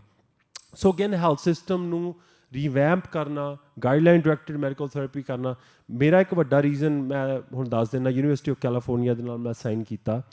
ਮੈਨੂੰ ਬੜੀ ਕਿਰਪਾ ਪਰਮਾਤਮਾ ਦੀ ਹੋਈ, ਜਦੋਂ ਮੈਂ ਮੇਯੋ 'ਚੋਂ ਨਿਕਲਿਆ, ਮੈਨੂੰ ਟੌਪ 3 ਆਊਟ ਆਫ 5 ਜਿਹੜੇ ਅਮਰੀਕਾ ਦੇ ਹੌਸਪੀਟਲ ਉੱਥੇ ਇੰਟਰਵਿਊ ਕਰਨ ਦਾ ਮੌਕਾ ਮਿਲਿਆ। ਮੈਂ ਆਪਣੇ ਫਾਦਰ ਨਾਲ ਗੱਲ ਕੀਤੀ, ਉਹ ਆਂਦੇ ਵਾਪਸ ਆ ਜਾ ਕੈਲੀਫੋਰਨੀਆ, ਕਿਉਂਕਿ UC was the biggest health system that was ready to work with Punjab. ਜਿਹੜੀ ਮੇਰੀ ਇੰਟਰਵਿਊ ਹੋਈ ਉੱਥੇ ਉਹਨਾਂ ਨੇ ਬੜਾ ਇਨੀਸ਼ੀਏਟਿਵ ਲਿਆ। ਸੋ ਅਗੇਨ ਸਾਨੂੰ ਜਿੱਦਾਂ ਤੁਸੀਂ ਬਰੈਂਪਟਨ ਦੇ ਨਾਲ ਕਰ ਰਹੇ ਹੋ, ਜਿਹੜਾ ਐਜੂਕੇਸ਼ਨ ਸਭ ਤੋਂ ਵੱਡੀ, ਸਾਨੂੰ ਇਹ ਨਹੀਂ ਕਿ ਅਸੀਂ, ਕਿਉਂਕਿ ਤੁਹਾਡੇ ਕੋਲ ਇੱਥੇ ਡਾਕਟਰਾਂ ਦੀ ਕਮੀ, ਤੁਸੀਂ ਕਿੱਦਾਂ ਉੱਥੇ ਡਾਕਟਰ ਭੇਜੋਗੇ। ਸੋ ਵੀ ਨੋ ਦੈਟ ਕਿਸੇ ਨੇ ਆਪਣੇ ਡਾਕਟਰ ਨਹੀਂ ਭੇਜਣੇ, ਅਮਰੀਕਾ ਨੇ ਆਪਣੇ ਡਾਕਟਰ ਇੰਡੀਆ ਨਹੀਂ ਭੇਜਣੇ, ਬਟ ਜਿਹੜੀ ਈਜ਼ੀਲੀ ਆਪਾਂ ਚੀਜ਼ ਸ਼ੇਅਰ ਕਰ ਸਕਦੇ ਉਹ ਐਜੂਕੇਸ਼ਨ ਆ। ਅੱਜ ਕੱਲ੍ਹ ਲਾਈਵ ਆਪਾਂ ਵੀਡੀਓ ਦੇ ਰਾਹੀਂ ਆਪਣੇ ਲੈਕਚਰ ਸ਼ੇਅਰ ਕਰ ਸਕਦੇ ਹਾਂ, ਜਿੰਨੇ ਆਪਣੇ ਆਨਲਾਈਨ ਸੋਰਸਿਸ ਆਪਾਂ ਸ਼ੇਅਰ ਕਰ ਸਕਦੇ ਹਾਂ। ਸੋ ਆਈ ਥਿੰਕ ਇਹੋ ਜਿਹਾ ਕੁਛ ਜੇ ਆਪਾਂ ਕਰੀਏ ਪੰਜਾਬ ਦੇ ਨਾਲ, ਜਿਹੜੇ ਆਪਣੇ ਐਜੂਕੇਸ਼ਨ ਦੇ ਦਾਇਰੇ ਆ, ਉਹਨਾਂ ਦੀ ਜਿਹੜੀ ਐਜੂਕੇਸ਼ਨ ਆ, YouTube ਦੇ ਉੱਪਰ ਜਿਹੜੀਆਂ ਵੀਡੀਓਜ਼ ਪਵਾ ਦਈਏ, ਕਰਿਕੂਲਮ ਆਪਾਂ ਕਰ ਸਕਦੇ, ਸੋ ਕਰਿਕੂਲਮ ਬਿਲਡਿੰਗ ਬਹੁਤ ਕੁਝ ਹੋ ਸਕਦਾ। ਸੋ ਆਈ ਥਿੰਕ ਦੈਟਸ ਉਹ ਚੀਜ਼ਾਂ ਜਿਹੜੀਆਂ ਮੈਂ ਕਰਨਾ ਚਾਹੁੰਦਾ। ਯੂਨੀਵਰਸਿਟੀ ਆਫ ਕੈਲੀਫੋਰਨੀਆ ਦਾ ਜਿਹੜਾ ਕਰਿਕੂਲਮ ਆ ਉਹਨੂੰ ਪੰਜਾਬ ਦੇ ਇੱਕ ਮੈਡੀਕਲ ਸਕੂਲ ਦੇ ਨਾਲ ਅਲਾਈਨ ਕਰਕੇ ਉਹਨਾਂ ਨੂੰ ਉਹ ਕਰਿਕੂਲਮ ਉਹਨਾਂ ਤੱਕ ਪਹੁੰਚਾ ਦੇਣਾ। ਆਈ ਐਮ ਹੋਪਿੰਗ ਜਿਹੜਾ ਆਪਣਾ SGRD ਆ ਅੰਮ੍ਰਿਤਸਰ ਦੇ ਵਿੱਚ ਉਹਦੇ ਨਾਲ, ਬਟ ਆਈ ਐਮ ਰੈਡੀ ਕਿ ਜੇ ਕੋਈ ਸਰਕਾਰ ਦਾ ਹੋਰ ਵੀ ਉਹ ਚਾਹੁੰਦੇ ਹੋਣਗੇ ਉਹਨਾਂ ਨਾਲ ਵੀ ਆਪਾਂ ਕੰਮ ਕਰ ਸਕਦੇ ਹਾਂ। ਸ਼ੋਰ।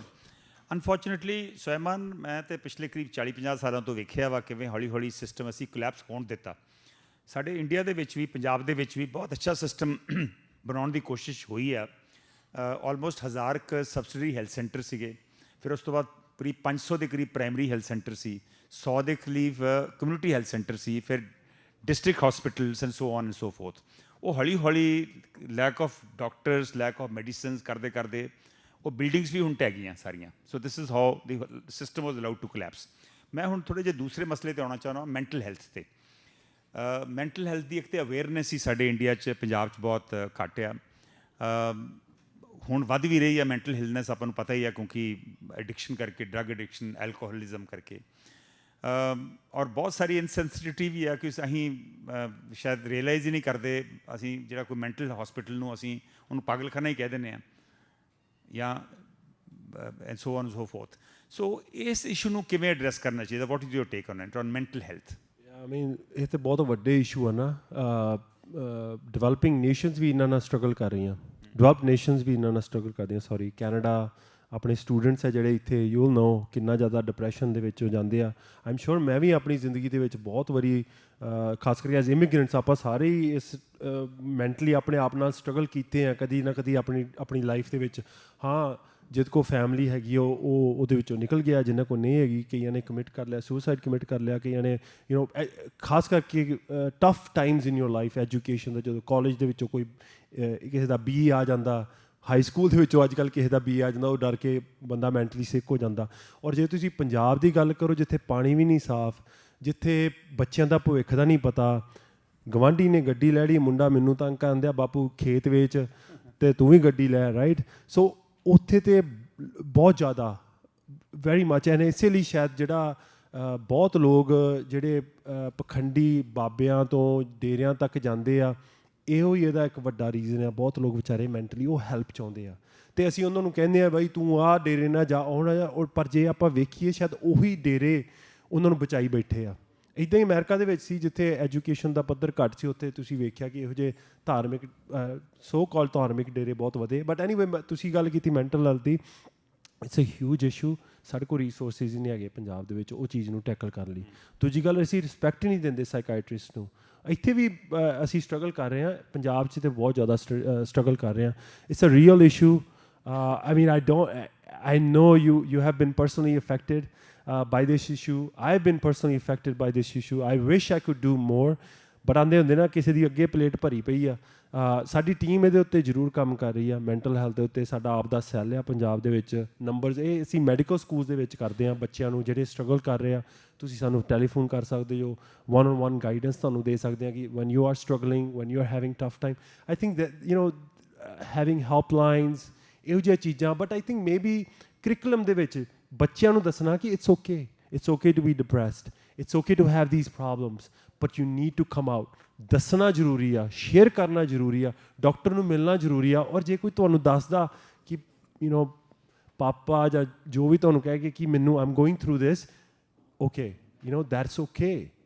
ਦੈਟ ਜਿੱਦਾਂ ਤੁਹਾਡਾ ਹਾਰਟ ਬਿਮਾਰ ਹੋ ਸਕਦਾ, ਲਿਵਰ ਬਿਮਾਰ ਹੋ ਸਕਦੀ, ਕਿਡਨੀ ਬਿਮਾਰ ਹੋ ਸਕਦੀ ਹੈ, ਦਿਮਾਗ ਵੀ ਕਦੀ ਕਦੀ ਬਿਮਾਰ ਹੋ ਸਕਦਾ, ਔਰ ਉਹਨੂੰ ਕੱਢਣਾ ਬਹੁਤ ਜ਼ਰੂਰੀ ਹੈ। ਸੋ ਆਈ ਥਿੰਕ ਐਕਸੈਪਟਿੰਗ ਦੈਟ, ਮੈਨੂੰ ਵੀ ਇਹ ਚੀਜ਼ ਹੋ ਸਕਦੀ ਹੈ, ਤੁਹਾਨੂੰ ਵੀ ਹੋ ਸਕਦੀ ਹੈ। ਕੋਈ ਆਪਾਂ ਕਮਜ਼ੋਰ ਨਹੀਂ ਆ ਜੇ ਆਪਾਂ ਡਿਪਰੈਸ਼ਨ 'ਚ ਆ ਜਾਂਦੇ ਹਾਂ, ਮੈਂਟਲ ਹੈਲਥ ਇਸ਼ੂਜ਼ ਵਿੱਚ ਆ ਜਾਂਦੇ ਹਾਂ। ਪਰ it is a big issue. ਪਰ ਮੈਂ ਦੱਸਦਾ, ਇਹ ਡਿਵੈਲਪਡ ਨੇਸ਼ਨਸ ਦਾ ਇਸ਼ੂ ਆ। ਇੱਥੇ ਸਾਡੇ ਕੋਲ ਫਿਰ ਵੀ ਐਸੇ ਰਿਸੋਰਸਿਸ ਆ, ਕਾਲਜਿਸ ਪ੍ਰੋਵਾਈਡ ਕਰਦੇ ਆ। ਪੰਜਾਬ ਦੀ ਤਾਂ ਬਹੁਤ ਦੂਰ ਦੀ ਗੱਲ ਹੈ, ਉੱਥੇ ਉਹਨਾਂ ਕੋਲ ਰਿਸੋਰਸਿਸ ਨਹੀਂ ਹੈਗੇ ਇਸ ਚੀਜ਼ ਦਾ। ਐਜ਼ ਅ ਹਾਰਟ ਸਰਜਨ, ਇੱਕ ਪੁਰਾਣੀ ਕਹਾਵਤ ਆ, ਦਿਲ ਖੋਲ੍ਹ ਦਿਓ ਯਾਰਾਂ ਨਾਲ, ਨਹੀਂ ਤੇ ਦਿਲ ਖੋਲ੍ਹ ਦੇ ਡਾਕਟਰ ਖੋਲ੍ਹ ਦੇਣਗੇ ਔਜ਼ਾਰਾਂ ਨਾਲ, ਸਵਾਈਮਾਨ ਖੋਲ੍ਹ ਦਿਓ ਔਜ਼ਾਰਾਂ ਨਾਲ।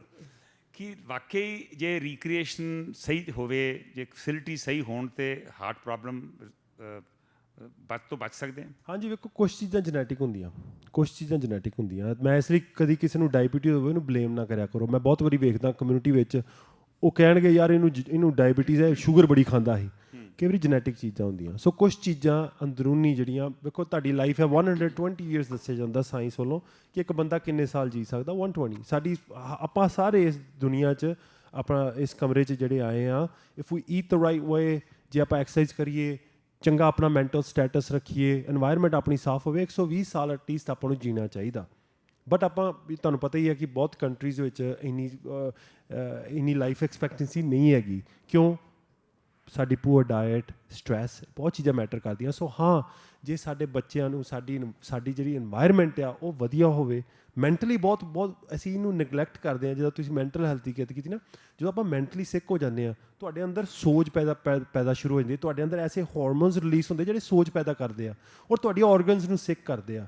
ਸੋ ਮੈਂਟਲ ਹੈਲਥ ਬਹੁਤ ਵੱਡਾ ਵਾ। ਜਿੰਨਾ ਸਟ੍ਰੈਸ ਸਾਡੇ ਕੈਨੇਡਾ 'ਚ ਆ, ਬਈ ਆਹ ਕੰਮ ਇੱਥੋਂ ਕਰ ਲਾ, ਉਹ ਕਰ ਲਾ, ਆਹ ਘਰ ਦਾ ਰੈਂਟ ਦੇ ਦੇ, ਆਹ ਬਿੱਲ ਦੇ, ਉਹ ਸਾਰੇ ਮੈਂਟਲ ਇਸ਼ੂਜ਼ ਆ ਜਿਹੜੇ ਤੁਹਾਡੇ ਬੋਡੀ 'ਤੇ ਇਫੈਕਟ ਕਰਦੇ ਆ। ਸੋ ਹਾਂ, ਜੇ ਸਾਡੀ ਡਾਈਟ ਚੰਗੀ ਹੋਵੇ, ਅਸੀਂ ਐਕਸਰਸਾਈਜ਼ ਐਟਲੀਸਟ 90 ਮਿੰਟਸ ਐਕਸਰਸਾਈਜ਼ ਕਰੀਏ ਰੋਜ਼। 90 ਮਿੰਟ ਜ਼ਿਆਦਾ ਹੋ ਗਏ, ਇੰਨੀ ਹੋਣੀ ਨਹੀਂ ਕਿਸੇ ਕੋਲ, ਐਟਲੀਸਟ 60 ਮਿੰਟ ਹੀ ਆਪਾਂ ਕਰ ਲਈਏ। 7 ਵਜੇ ਆਪਣਾ ਕਿਚਨ ਕਲੋਜ਼ ਕਰ ਦਈਏ। ਆਪਣੇ ਪੰਜਾਬੀਆਂ ਨੂੰ, ਮੇਰੇ ਵੀ ਇਹ ਮਾੜੀ ਆਦਤ ਆ, ਰਾਤ ਨੂੰ ਲੇਟ ਖਾ ਕੇ ਆਪਾਂ ਸੌ ਜਾਂਦੇ ਹਾਂ। ਜੇ ਆਪਾਂ 7 ਵਜੇ ਆਪਣਾ ਕਿਚਨ ਕਲੋਜ਼ ਕਰ ਦਈਏ, ਕਿਉਂਕਿ ਕੀ ਹੁੰਦਾ ਜਦੋਂ ਆਪਣੇ ਰਾਤ ਨੂੰ ਆਪਣੇ ਢਿੱਡ ਦੇ ਅੰਦਰ ਰੋਟੀ ਪਈ ਹੁੰਦੀ ਆ, ਤੁਸੀਂ ਸੋਚੋ ਤੁਹਾਡਾ ਸਰੀਰ ਰਿਲੈਕਸ ਹੋਣ ਦੀ ਥਾਂ 'ਤੇ ਉਹ ਰੋਟੀ ਨੂੰ ਪਚਾਉਂਦਾ ਰਹਿੰਦਾ, ਅਤੇ ਉਹ ਐਸੇ ਕੈਮੀਕਲਸ ਰਿਲੀਜ਼ ਕਰਦਾ ਤੁਹਾਡੇ ਪੇਟ 'ਚ ਪਿਆ ਉਹ ਜਿਹੜਾ ਫੂਡ ਹੁੰਦਾ, ਜਿਹੜਾ ਤੁਹਾਡੇ ਸਾਰੇ ਸਰੀਰ ਲਈ ਮਾੜਾ ਹੁੰਦਾ। ਸੋ 7 ਵਜੇ ਟਰਾਈ ਕਰਿਆ ਕਰੋ, 7 ਵਜੇ ਤੋਂ ਬਾਅਦ ਰੋਟੀ ਜਿਹੜੀ ਆਪਣੀ ਰਾਤ ਦੀ ਨਾ ਖਾਇਆ ਕਰੋ। ਮੈਂਟਲੀ ਆਪਣੇ ਆਪ ਨੂੰ ਕਲੀਨ ਕਰੋ, ਐਕਸਰਸਾਈਜ਼ ਕਰਨ ਦੀ ਕੋਸ਼ਿਸ਼ ਕਰੋ। ਇਹ ਕੁਛ ਚੀਜ਼ਾਂ ਜੇ ਤੁਸੀਂ ਆਪਣੀ ਲਾਈਫ ਦੇ ਵਿੱਚ ਕਰੋਗੇ ਤਾਂ ਬਹੁਤ ਵਾਰੀ ਤੁਸੀਂ ਹਾਰਟ ਡਿਜ਼ੀਜ਼ ਤੋਂ ਬਚ ਸਕਦੇ। ਹਾਈਪਰਟੈਂਸ਼ਨ, ਡਾਇਬੀਟੀਜ਼ ਅਤੇ ਕੋਲੈਸਟਰੋਲ, ਖਾਸ ਕਰਕੇ LDL, ਇਹ 3 ਚੀਜ਼ਾਂ ਜਿਹੜੀਆਂ ਵਾ ਇਹਨਾਂ ਨੂੰ ਕੰਟਰੋਲ ਕਰਨ ਦੀ ਕੋਸ਼ਿਸ਼ ਕਰੋ। So these are some of the things. On a lighter note, ਪੰਜਾਬੀਆਂ ਬਾਰੇ ਕਹਿੰਦੇ ਜੀ ਪੰਜਾਬੀਆਂ ਦਾ ਦਿਲ ਵੱਡਾ, ਦਿਲ ਬਹੁਤ ਵੱਡਾ। ਸੋ ਦਿਲ ਵੱਡਾ ਮੇਰੇ ਖਿਆਲ ਖਾਣ ਪੀਣ 'ਚ ਵੀ ਆ। ਸੋ ਕਿੰਨਾ ਕੁ ਨੁਕਸਾਨ ਕਰ ਲਿਆ ਵਾ ਪੰਜਾਬੀਆਂ ਨੇ ਆਪਣਾ ਖਾਣ ਪੀਣ ਕਰਕੇ? ਦਿਲ ਤੇ ਵੇਖੋ, ਪੰਜਾਬੀਆਂ ਤੋਂ ਵੱਡਾ ਦਿਲ ਕਿਸੇ ਦਾ ਨਹੀਂ। ਇਹ ਤਾਂ ਮੈਂ ਧਰਨੇ 'ਚ ਵੇਖ ਲਿਆ। ਸੋ ਆਈ ਐਮ ਸੋ ਪ੍ਰਾਊਡ। ਮੈਂ ਪਤਾ ਨਹੀਂ ਪਰਮਾਤਮਾ ਤੋਂ ਇੰਨਾ ਜ਼ਿਆਦਾ ਹੈਪੀ ਹਾਂ, ਖੁਸ਼ ਹਾਂ। ਆਂਦੇ ਹੁੰਦੇ ਤੁਸੀਂ ਪੈਸਾ ਦੁਨੀਆ 'ਚ ਕਮਾ ਸਕਦੇ ਹੋ, ਬਾਕੀ ਸਭ ਚੀਜ਼ਾਂ ਆਪਾਂ ਕਮਾ ਸਕਦੇ, ਪਰ ਕਿੱਥੇ ਆਪਣਾ ਜਨਮ ਹੋਇਆ, ਕਿੰਨਾ ਲੋਕਾਂ 'ਚ ਆਪਣਾ ਜਨਮ ਹੋਇਆ, ਤੁਸੀਂ ਉਹ ਚੇਂਜ ਨਹੀਂ ਕਰ ਸਕਦੇ। ਅਤੇ ਮੈਂ ਕਹਿੰਦਾ, ਮੇਰਾ ਪੰਜਾਬ ਦੀ ਧਰਤੀ 'ਤੇ, ਗੁਰੂ ਨਾਨਕ ਪਾਤਸ਼ਾਹ ਦੀ ਧਰਤੀ 'ਤੇ ਜਨਮ ਹੋਇਆ, ਗੁਰੂ ਰਾਮਦਾਸ ਦੀ ਧਰਤੀ 'ਤੇ ਜਨਮ ਹੋਇਆ। ਇਹ ਤੋਂ ਲੱਕੀ ਕੋਈ ਹੋ ਨਹੀਂ ਸਕਦਾ। ਸੋ ਵਾਕਈ ਤੁਸੀਂ ਸਾਰੇ ਬਹੁਤ ਲੱਕੀ ਹੋ। ਤੁਸੀਂ ਰੀਅਲਾਈਜ਼ ਨਹੀਂ ਕਰਦੇ ਸਾਡਾ ਇਤਿਹਾਸ ਕਿੰਨਾ ਪਿਓਰ ਹੈ ਅਤੇ ਕਿੰਨਾ ਸਾਫ਼ ਹੈ, ਅਤੇ ਕਿੰਨੇ ਅਸੀਂ ਲੱਕੀ ਜੋ ਸਾਡੇ ਵੱਲ ਕੋਈ ਵੇਖਦਾ ਪੱਗ ਵਾਲਿਆਂ ਵੱਲ, ਅਤੇ ਬਈ ਆਹ ਲੋਕ ਆ। So we have a big history. So heart ਵਾਕਈ ਤੁਹਾਡੇ ਬਹੁਤ ਵੱਡੇ ਆ, ਪਰ ਐਕਚੁਅਲ ਵਿੱਚ ਹਾਰਟ ਵੱਡਾ ਨਹੀਂ ਚੰਗਾ ਹੁੰਦਾ। ਸੋ ਮੈਂ ਤੁਹਾਡਾ ਕੁਛ ਸੋ ਨਹੀਂ, ਹਾਰਟ ਵੱਡਾ ਨਹੀਂ ਚੰਗਾ ਹੁੰਦਾ। ਬਟ ਅਗੇਨ, ਜਿਹੜੀਆਂ ਚੀਜ਼ਾਂ ਆਪਾਂ ਗੱਲਾਂ ਕੀਤੀਆਂ, ਚੰਗਾ ਰਹਿਣ ਸਹਿਣ, ਚੰਗੀ ਡਾਈਟ, ਮੈਂਟਲੀ ਆਪਣੇ ਆਪ ਨੂੰ, ਆਈ think the biggest thing is mentally. I don't ਨੋ ਤੁਸੀਂ ਕਿੰਨੇ ਕੁ ਜਾਣਦੇ ਹੋ, ਜਿਹੜੀ ਇੱਕ ਗੱਲ ਕਰਦੇ ਹੁੰਦੇ ਕਿ nail in the head. I don't know if you guys know. ਕਈ ਵਾਰੀ ਹੁੰਦਾ ਕਿ ਵਾਕਈ ਤੁਹਾਨੂੰ ਕੋਈ ਪ੍ਰੋਬਲਮ ਹੁੰਦੀ ਆ, ਅਤੇ ਆਪਾਂ ਉਹ ਪ੍ਰੋਬਲਮ ਨੂੰ ਨਿਗਲੈਕਟ ਕਰਦੇ ਹਾਂ, ਅਤੇ ਆਪਾਂ ਬਾਕੀ ਪ੍ਰੋਬਲਮਾਂ 'ਤੇ ਕੌਨਸਨਟਰੇਟ ਕਰਨਾ ਸ਼ੁਰੂ ਕਰ ਦਿੰਦੇ ਹਾਂ, ਕਿਉਂਕਿ ਪਤਾ ਜਦੋਂ ਉਹ ਨੇਲ ਕੱਢਣਾ ਵਾ, ਇੱਕ ਵਾਰੀ ਖੂਨ ਵਗਣਾ। ਸੋ ਕਦੀ ਵੀ ਕੋਈ ਪ੍ਰੋਬਲਮ ਹੁੰਦੀ ਆ, ਉਹਨੂੰ ਡੀਲ ਕਰਨੋਂ ਕਈ ਵਾਰੀ ਆਪਾਂ ਡਰ ਜਾਂਦੇ ਹਾਂ, ਕਿਉਂਕਿ ਯਾਰ ਉਹਨੂੰ ਪਤਾ, ਆਪਾਂ ਨੂੰ ਪਤਾ ਰੀਪਰਕਸ਼ਨਸ ਹੋਣੀਆਂ ਉਹਦੀਆਂ।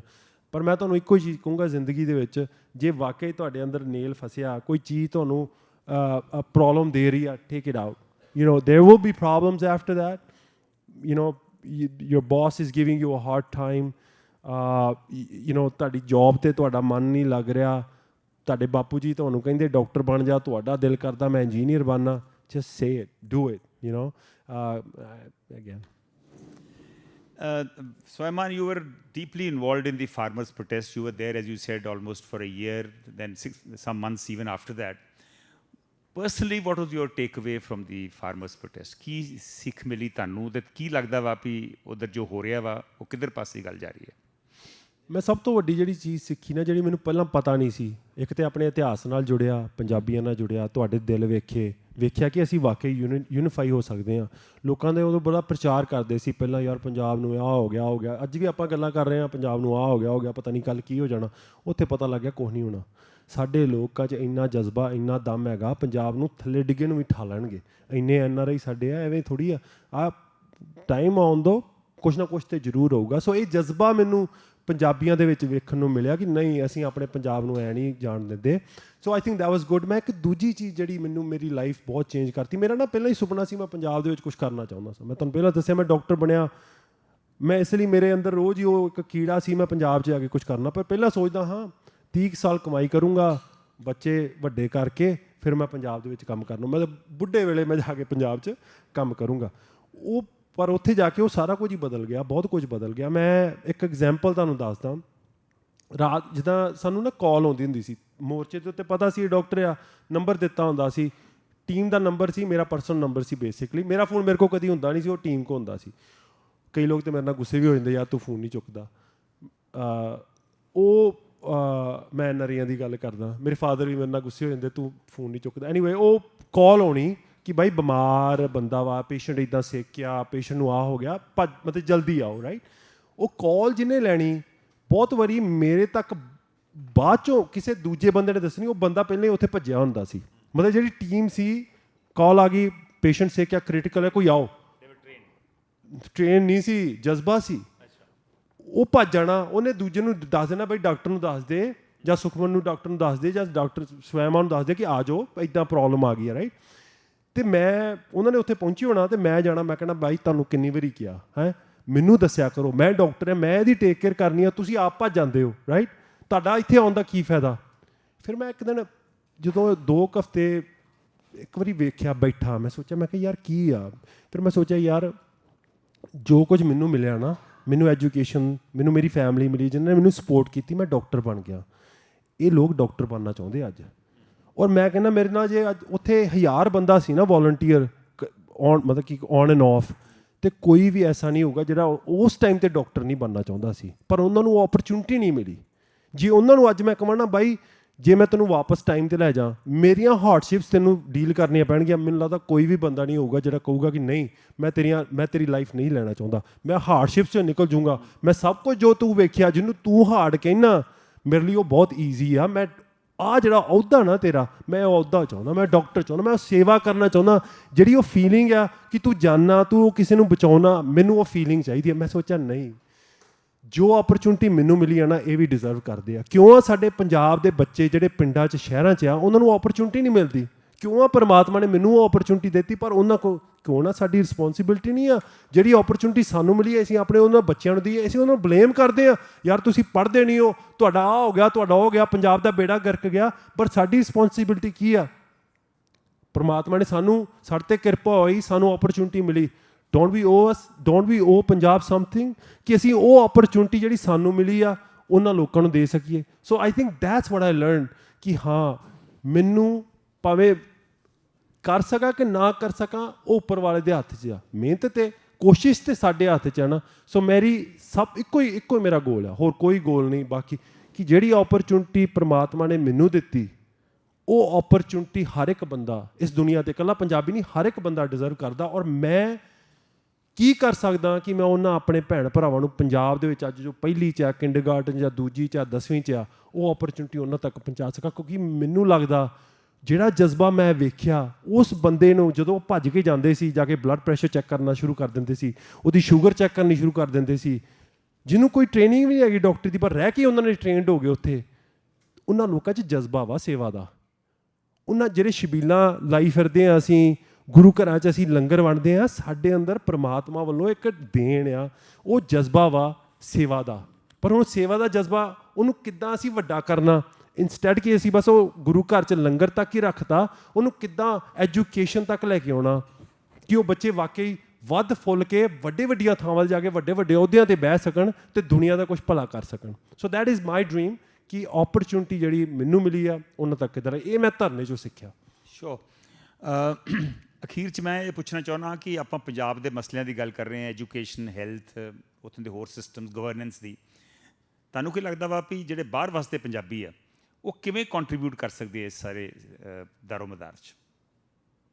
ਮੈਂ ਜਦੋਂ ਨਾ ਕਿਸਾਨ ਅੰਦੋਲਨ ਚੱਲਦਾ ਸੀ, ਮੈਂ ਇੱਥੇ ਕੁਛ ਜਿਹੜੇ ਲੀਡਰ ਸੀ ਕੈਨੇਡਾ ਦੇ ਵਿੱਚ, ਉਹਨਾਂ ਨਾਲ ਵੀ ਗੱਲਬਾਤ ਕਰਨ ਦਾ ਮੌਕਾ ਮਿਲਿਆ। ਸਰਦਾਰ ਰਣਦੀਪ ਸਿੰਘ ਸਰਾਏ ਤੁਹਾਡੇ MP ਨੇ, ਅਤੇ ਮੈਂ ਉਦੋਂ ਡਿਸਕਸ ਕਰਦਾ ਸਾਂ। ਮੈਂ ਕਿਹਾ ਉਹਨਾਂ ਨੇ ਮੈਨੂੰ ਦੱਸਿਆ ਕਿ 8 ਜਹਾਜ਼ ਚੱਲਦੇ ਆ ਸ਼ਾਇਦ ਅੰਮ੍ਰਿਤਸਰ ਤੋਂ ਉਦੋਂ ਉਸ ਟਾਈਮ 'ਤੇ ਟੋਰਾਂਟੋ ਰੋਜ਼। ਐਂਡ ਉਹ ਆਉਂਦੇ ਆ ਕਿ ਕਿਉਂ ਨਹੀਂ ਕਿ ਸਾਡੀਆਂ ਸਬਜ਼ੀਆਂ ਜਿਹੜੀਆਂ ਪੰਜਾਬ ਦੀਆਂ ਜਿਹੜੀਆਂ ਗਰੋ ਕਰ ਰਹੇ ਹੋ ਪੰਜਾਬ 'ਚ, ਕਿਉਂਕਿ ਇੱਥੇ ਕਾਫੀ ਨੀਡ ਆ। ਮੈਨੂੰ ਅਗੇਨ ਤੁਹਾਡੀ ਪੋਲੀਟਿਕਸ ਤਾਂ ਜ਼ਿਆਦਾ ਨਹੀਂ ਪਤਾ, but he said there was a big need. ਇੱਥੇ ਸਾਨੂੰ ਕਈ ਚੀਜ਼ਾਂ ਦੀ ਕਮੀ ਆ ਅਤੇ ਪੰਜਾਬ 'ਚ ਗਰੋ ਹੁੰਦੀਆਂ ਸਾਡੇ ਕੋਲ ਹੈਗੀ ਆ, ਅਤੇ ਅਸੀਂ ਉਹਨੂੰ ਟਰਾਂਸਪੋਰਟ ਕਰੀਏ, ਐਕਸਪੋਰਟ ਕਰੀਏ ਬਾਕੀ ਥਾਵਾਂ 'ਤੇ। ਅਗੇਨ ਇਹ ਸੈਂਟਰਲ ਇਸ਼ੂ ਆ। ਹੁਣ ਮੈਂ ਕੀ ਕਹਿ ਰਿਹਾ, ਮੈਂ ਤੁਹਾਨੂੰ ਐਗਜ਼ਾਮਪਲ ਦਿੰਦਾ। 1 ਮਿੰਟ ਗੈਸ ਕਰਿਓ, ਤੁਸੀਂ ਆਪਣੇ ਦਿਮਾਗ 'ਚ ਇਹ ਆਨਸਰ ਕਰਿਓ। ਤੁਹਾਨੂੰ ਕੀ ਲੱਗਦਾ ਅੱਜ ਇਸ ਦੁਨੀਆ ਦੇ ਵਿੱਚ ਕਿੰਨੇ ਲੋਕਾਂ ਨੇ ਭੁੱਖੇ ਸੌਣਾ?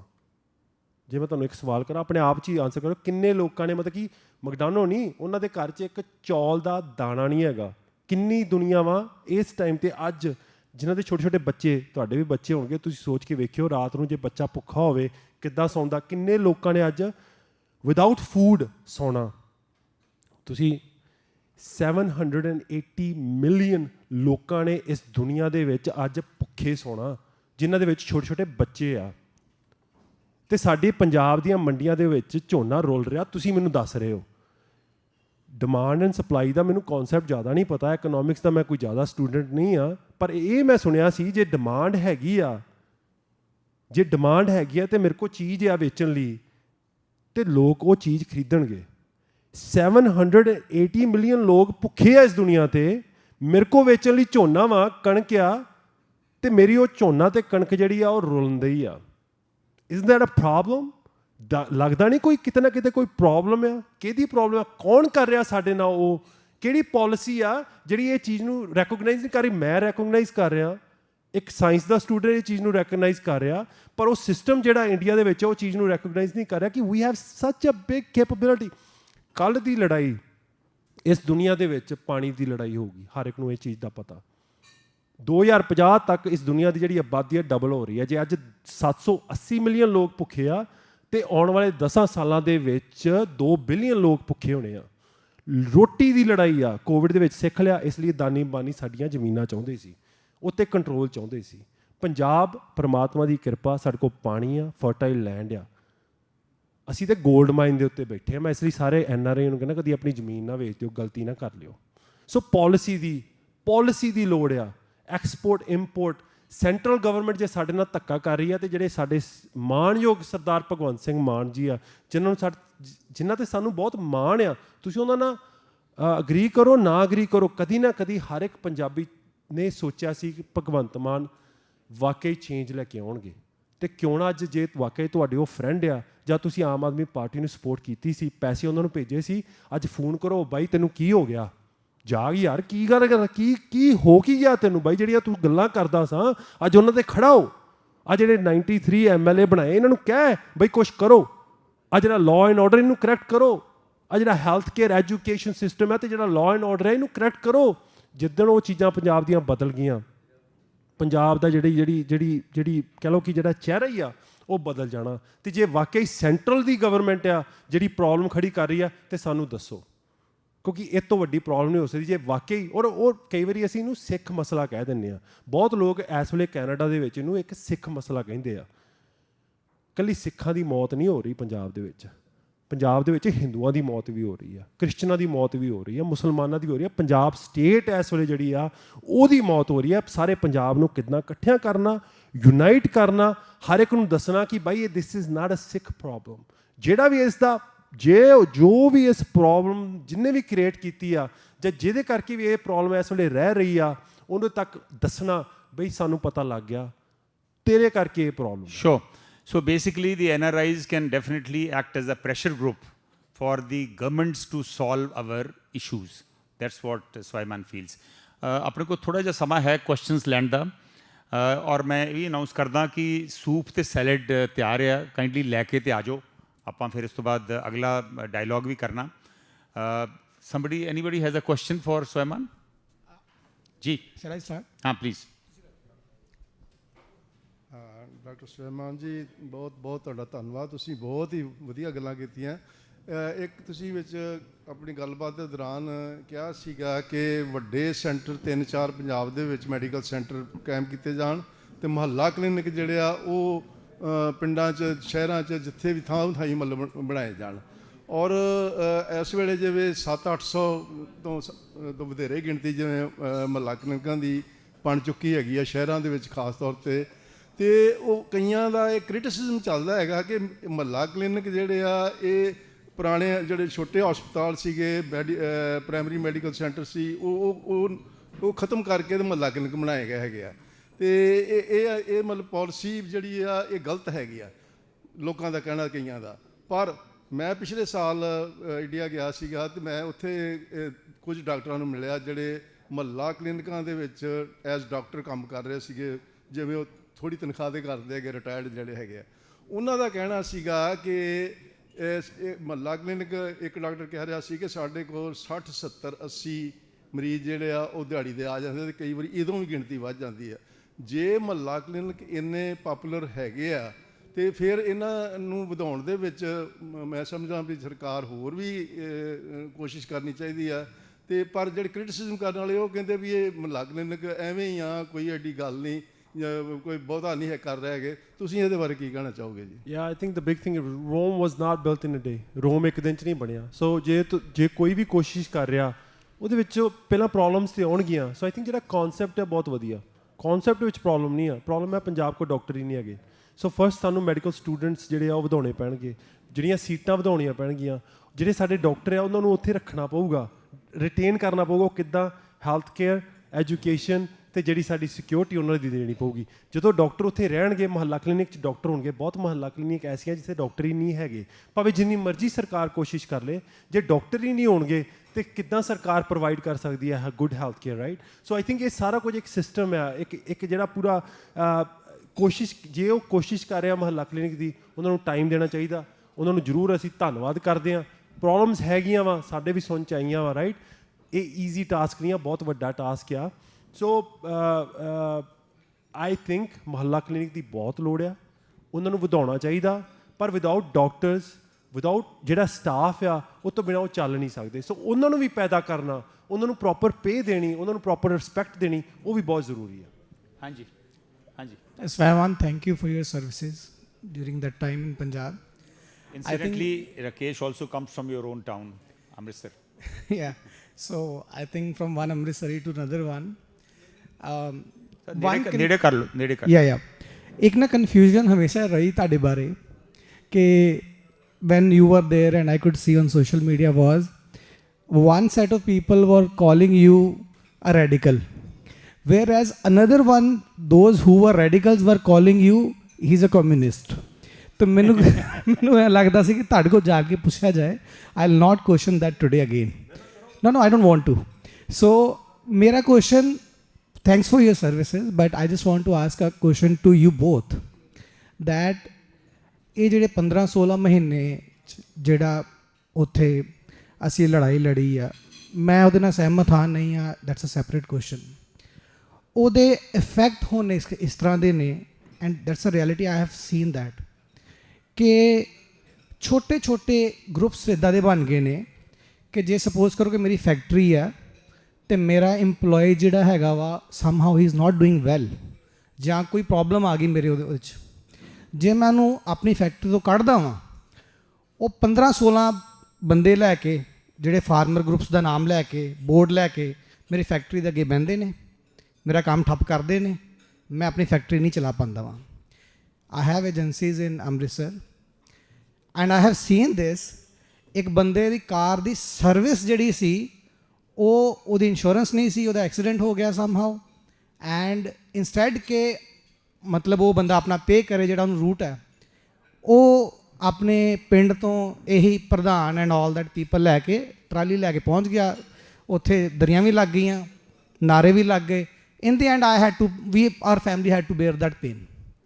ਤੁਹਾਨੂੰ ਨਹੀਂ ਲੱਗਦਾ ਕਿ ਅਸੀਂ ਜਦੋਂ ਇਸ ਤਰ੍ਹਾਂ ਦਾ ਐਜੀਟੇਸ਼ਨ ਸਟਾਰਟ ਕਰਦੇ ਹਾਂ, ਜੋ ਉਹਦਾ ਕਲੋਜ਼ਰ ਚੰਗੀ ਤਰ੍ਹਾਂ ਨਹੀਂ ਹੋ ਪਾਉਂਦਾ, that's a question to you sir also, you have seen this, ਜਦੋਂ ਉਹਦਾ ਕਲੋਜ਼ਰ ਨਹੀਂ ਚੰਗੀ ਤਰ੍ਹਾਂ ਹੋ ਪਾਉਂਦਾ, ਤਾਂ ਉਸ ਤੋਂ ਬਾਅਦ ਇਸ ਤਰ੍ਹਾਂ ਦੇ ਜਿਹੜੇ ਰਿਪਲ ਇਫੈਕਟ ਜਿਹੜੇ ਨੇ ਸੋਸਾਇਟੀ 'ਚ instead of being productive or destructive ਹੋ ਰਹੇ ਨੇ? ਦੇਖੋ ਦੋ ਇਸ਼ੂਜ਼ ਹੈ ਰਾਕੇਸ਼ ਇਹਦੇ 'ਚ। ਪਹਿਲੋਂ ਤੇ ਜਿਹੜਾ ਫਾਰਮ ਇਸ਼ੂਜ਼ ਫਾਰਮ ਲਾਜ਼ ਦੀ ਉਹਦੀ ਪ੍ਰੋਜ਼ ਐਂਡ ਕੌਨਸ ਜਾਣਾ ਨਹੀਂ ਚਾਹੁੰਦੇ ਕਿਉਂਕਿ ਉਹ ਬਹੁਤ ਲੰਬੀ ਡਿਸਕਸ਼ਨ ਆ, ਬਟ ਉਹਦੀ ਬੇਸਿਕ ਪ੍ਰੋਬਲਮ ਇਹ ਸੀਗੀ ਕਿ they were brought about without proper debate and dialogue. ਜੇ ਡਿਬੇਟ ਐਂਡ ਡਾਇਲੋਗ ਦੇ ਬਾਅਦ ਆਏ ਹੁੰਦੇ ਤਾਂ ਉਹਨਾਂ ਦੀ ਸ਼ਕਲ ਹੀ ਸ਼ਾਇਦ ਹੋਰ ਹੁੰਦੀ ਕੋਈ। So I think that broadly takes care of. ਸ਼ਾਇਦ ਇਸੇ ਕਰਕੇ ਉਹਨਾਂ ਨੂੰ ਵਾਪਸ ਲੈਣਾ ਪਿਆ।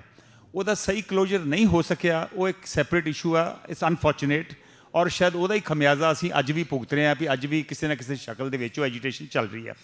ਜਿਹੜਾ ਦੂਜਾ ਇਸ਼ੂ ਆ ਕਿ ਫਾਰਮਰਸ ਯੂਨੀਅਨਸ ਦੇ ਨਾਂ 'ਤੇ ਆਹ ਕੁਝ ਹੋ ਰਿਹਾ, ਉਹ ਇੱਕ typical law and order issue ਆ। ਆਫਟਰ ਆਲ ਉਹਨੂੰ ਇੱਕ ਲਾਅ ਐਂਡ ਆਰਡਰ ਇਸ਼ੂ ਸਮਝ ਕੇ ਉਹਨੂੰ ਕੇਸ ਬਾਈ ਕੇਸ ਡਿਸਾਈਡ ਕੀਤਾ ਜਾ ਸਕਦਾ। ਮੈਂ ਪੰਜਾਬ 'ਚ ਰਹਿੰਦਾ ਵਾਂ, ਮੈਂ ਦੇਖਦਾ ਸਭ ਕੁਝ ਉੱਥੇ, ਔਰ ਇਹ ਬਹੁਤ ਸਾਰੇ ਕੇਸਿਸ ਜਿਹੜੇ ਆ ਇਹ ਉੱਥੇ ਸਭ ਕੁਝ ਹੀ ਪੋਲੀਟੀਸਾਈਜ਼ ਹੋ ਗਿਆ। ਔਰ ਗਵਰਨਮੈਂਟਸ ਅਨਫੋਰਚੂਨੇਟਲੀ ਜਿੱਥੇ ਸਟੈਂਡ ਲੈਣ ਦੀ ਲੋੜ ਹੁੰਦੀ ਸਟੈਂਡ ਲੈਂਦੀਆਂ ਨਹੀਂ, ਜਿੱਥੇ ਫॉर ਪਰਸਨਲ ਰੀਜ਼ਨਸ ਸਟੈਂਡ ਲੈਣ ਦੀ ਲੋੜ ਉੱਥੇ ਲੈ ਲੈਂਦੀਆਂ, ਉਹਦੇ ਕਰਕੇ ਲੋਕਾਂ ਦੀ ਐਲੀਨੇਸ਼ਨ ਹੁੰਦੀ ਹੈ। ਸੋ ਇਹ ਬੜਾ ਕੰਪਲੀਕੇਟਡ ਜਿਹਾ ਇਸ਼ੂ ਹੋਇਆ ਪਿਆ, but I understand what's going on. ਔਰ ਉਹਦੇ ਕਰਕੇ ਕਾਫੀ ਇੰਡਸਟਰੀ ਜਿਹੜੀ ਆ ਸਕਦੀ ਆ, ਅਨਫੋਰਚੂਨੇਟਲੀ ਨਹੀਂ ਆ ਰਹੀ ਜਾਂ ਦੂਜੀਆਂ ਸਟੇਟਾਂ 'ਚ ਆ ਰਹੀ ਹੈ। That is true. ਜਿਹੜਾ ਤੁਸੀਂ ਕੁਐਸਚਨ ਕੀਤਾ, ਮੈਂ ਦੋਵੇਂ ਕੁਐਸਚਨਾਂ ਦੇ ਆਨਸਰ ਦੇਣਾ ਚਾਹੂੰਗਾ। ਜੇ ਸਰਬੱਤ ਦਾ ਭਲਾ ਸੋਚਣ ਤੇ ਮੈਨੂੰ ਕੋਈ ਕਾਮਰੇਡ ਕਹਿੰਦਾ ਤੇ ਮੈਨੂੰ ਇਹ 'ਚ ਕੀ ਪ੍ਰੋਬਲਮ ਹੋ ਸਕਦੀ ਆ? ਜੇ ਆਪਣੇ ਕਿਸਾਨਾਂ ਦੇ ਨਾਲ ਖਲੋਣਾ ਇੱਕ ਕਾਮਰੇਡ ਆ, ਨੋ ਪ੍ਰੋਬਲਮ। ਜੇ ਆਪਣੀ ਜੌਬ ਛੱਡ ਕੇ ਆਪਣੇ ਬੱਚੀ ਨੂੰ ਛੱਡ ਕੇ ਬਾਰਡਰਾਂ 'ਤੇ ਬਹਿਣਾ ਆਪਣੇ ਲੋਕਾਂ ਦੇ ਨਾਲ ਜਦੋਂ ਉਹਨਾਂ ਨੂੰ ਟਰਬਲ ਆ, ਤੇ ਉਹਦਾ ਮਤਲਬ ਕਾਮਰੇਡ ਆ, I don't have a trouble. ਜੇ ਸੋਚਦਾ ਕੋਈ ਕਿ ਮੈਂ ਕਾਮਰੇਡ ਦੇ ਲਫ਼ਜ਼ ਦੇ ਉੱਤੇ ਅੰਬੈਰਸ ਫੀਲ ਕਰੂੰਗਾ, then you have to think again. ਸਾਡੇ ਤੇ ਹੀਰੋ ਹੀ ਭਗਤ ਸਿੰਘ ਆ, ਸੋ ਸਾਨੂੰ ਉਹ ਚੀਜ਼ ਦੇ ਵਿੱਚ ਕੋਈ ਪ੍ਰੋਬਲਮ ਨਹੀਂ ਆ। ਸੋ ਜਾਂ ਤਾਂ ਮੈਨੂੰ ਕੋਈ ਇਹ ਦੱਸੇ ਨਾ ਕਿ ਜਿਹੜਾ ਕਾਮਰੇਡ ਕਮਿਊਨਿਜ਼ਮ ਆ ਜਿਹੜਾ ਇੱਕ ਯੂਰਪੀਅਨ ਕੰਟਰੀ 'ਚ ਸ਼ੁਰੂ ਹੋਇਆ, ਉਹਦੀ ਤੁਹਾਡੇ ਨਾਲ ਕੀ ਲੈਣਾ ਦੇਣਾ। But I feel there is a deeper, ਇਹਦੀ ਨਾ ਇੱਕ ਡੀਪ ਕੰਸਪੀਰੇਸੀ ਆ ਪੰਜਾਬ ਦੇ ਵਿੱਚ, ਇੰਡੀਆ ਦੇ ਵਿੱਚ ਹੀ। ਕਿਉਂਕਿ ਕਾਮਰੇਡ ਸ਼ਾਇਦ ਜਿਹੜੇ ਉੱਥੇ ਕਮਿਊਨਿਜ਼ਮ ਜਿਹੜਾ ਨਾ, ਉਹ ਆ ਜਿਹੜੇ ਢੋਂਗੀ ਬਾਬਿਆਂ ਇਹਨਾਂ ਦੇ ਖਿਲਾਫ ਪ੍ਰਚਾਰ ਹੁੰਦਾ। ਸਰਬੱਤ ਦੇ ਭਲੇ ਦੀ ਗੱਲ ਟੈਕਨੀਕਲੀ ਉਹ ਵੀ ਕਰਦੇ ਕਿਉਂਕਿ ਇਕੁਆਲਿਟੀ ਦੀ ਗੱਲ ਕਰਦੇ ਆ। ਸੋ ਆਈ ਥਿੰਕ ਜਿਹੜੀਆਂ ਕਾਰਪੋਰੇਟ ਘਰਾਣੇ ਆ ਉਹ ਚਾਹੁੰਦੇ ਨਹੀਂ ਆ ਕਿ ਜਿਹੜਾ ਸਿੱਖ, ਕਿਉਂਕਿ ਜੇ ਦੋ ਜਿਹੜੀਆਂ ਸਭ ਤੋਂ ਤਕੜੀਆਂ ਜਿਹੜੀਆਂ ਲਹਿਰਾਂ ਵਾ ਇਹ ਪੰਜਾਬ ਦੇ ਵਿੱਚ ਹੋਈਆਂ 19ਵੀਂ ਸੈਂਚੁਰੀ 'ਚ, ਜਾਂ ਤਾਂ ਕਾਮਰੇਡ ਹੋਏ ਜਾਂ ਸਿੱਖ ਲਹਿਰਾਂ ਹੋਈਆਂ, ਅਤੇ ਜਦੋਂ ਇਹ ਯੂਨੀਫਾਈਡ ਹੋ ਜਾਂਦੀਆਂ ਅਤੇ ਉਦੋਂ ਜਿਹੜੇ ਕਾਰਪੋਰੇਟ ਆ ਜਾਂ ਜਿਹੜੇ ਕਹਿ ਲਓ ਜਿਹੜੇ ਕੁਰਸੀਆਂ 'ਤੇ ਬੈਠੇ ਆ ਉਹਨਾਂ ਨੂੰ ਭਾਜਣਾ ਪੈ ਜਾਂਦੀ ਆ। ਅਤੇ ਔਰ ਜਿਹੜਾ ਵੀ ਸਾਨੂੰ ਇਸ ਵੇਲੇ ਪ੍ਰੋਬਲਮ ਸਾਨੂੰ ਦੇਣਾ ਚਾਹੁੰਦਾ, ਪੰਜਾਬ ਨੂੰ ਡਿਸਪਲੇਸ ਕਰਨਾ ਚਾਹੁੰਦਾ, ਪ੍ਰੋਬਲਮ ਦੇਣਾ ਚਾਹੁੰਦਾ, ਉਹ ਚਾਹੁੰਦਾ ਕਿ ਕਦੀ ਵੀ ਇਹ ਜਿਹੜੀਆਂ ਦੋ ਧਿਰਾਂ ਵਾ ਇਹ ਇਕੱਠੀਆਂ ਨਾ ਹੋ ਸਕਣ। ਮੈਂ ਉੱਥੇ ਬੜੀ ਕੋਸ਼ਿਸ਼ ਕੀਤੀ ਕਿ ਮੇਰੇ 'ਤੇ ਕੋਈ ਟੈਗ ਨਾ ਲਾ ਸਕੇ, ਪਰ ਜਿਨ੍ਹਾਂ ਨੇ ਲਾਉਣਾ ਉਹਨਾਂ ਨੇ ਲਾ ਹੀ ਦੇਣਾ। ਬਾਕੀ ਆਈ ਥਿੰਕ ਤੁਹਾਨੂੰ ਆਪਣੇ ਕੰਮ ਵੱਲ ਧਿਆਨ ਰੱਖਣਾ ਚਾਹੀਦਾ। ਜਿਸ ਮੈਂ ਅਗੇਨ ਕਹਿੰਦਾ, ਜੇ ਗੁਰੂ ਨਾਨਕ ਪਾਤਸ਼ਾਹ ਨੇ ਸਾਨੂੰ ਸਰਬੱਤ ਦੇ ਭਲੇ ਦੀ ਗੱਲ ਕੀਤੀ, ਮੈਂ ਉਹ ਸਰਬੱਤ ਦੇ ਭਲੇ ਦੀ ਗੱਲ ਕਰ ਰਿਹਾ। ਕਿਸੇ ਨੂੰ ਉਹ ਤੋਂ ਪ੍ਰੋਬਲਮ ਹੈ, ਉਹਨੇ ਮੈਨੂੰ ਟੈਗ ਲਾਉਣਾ, ਲਾ ਦੇਣਾ, ਨੋ ਪ੍ਰੋਬਲਮ।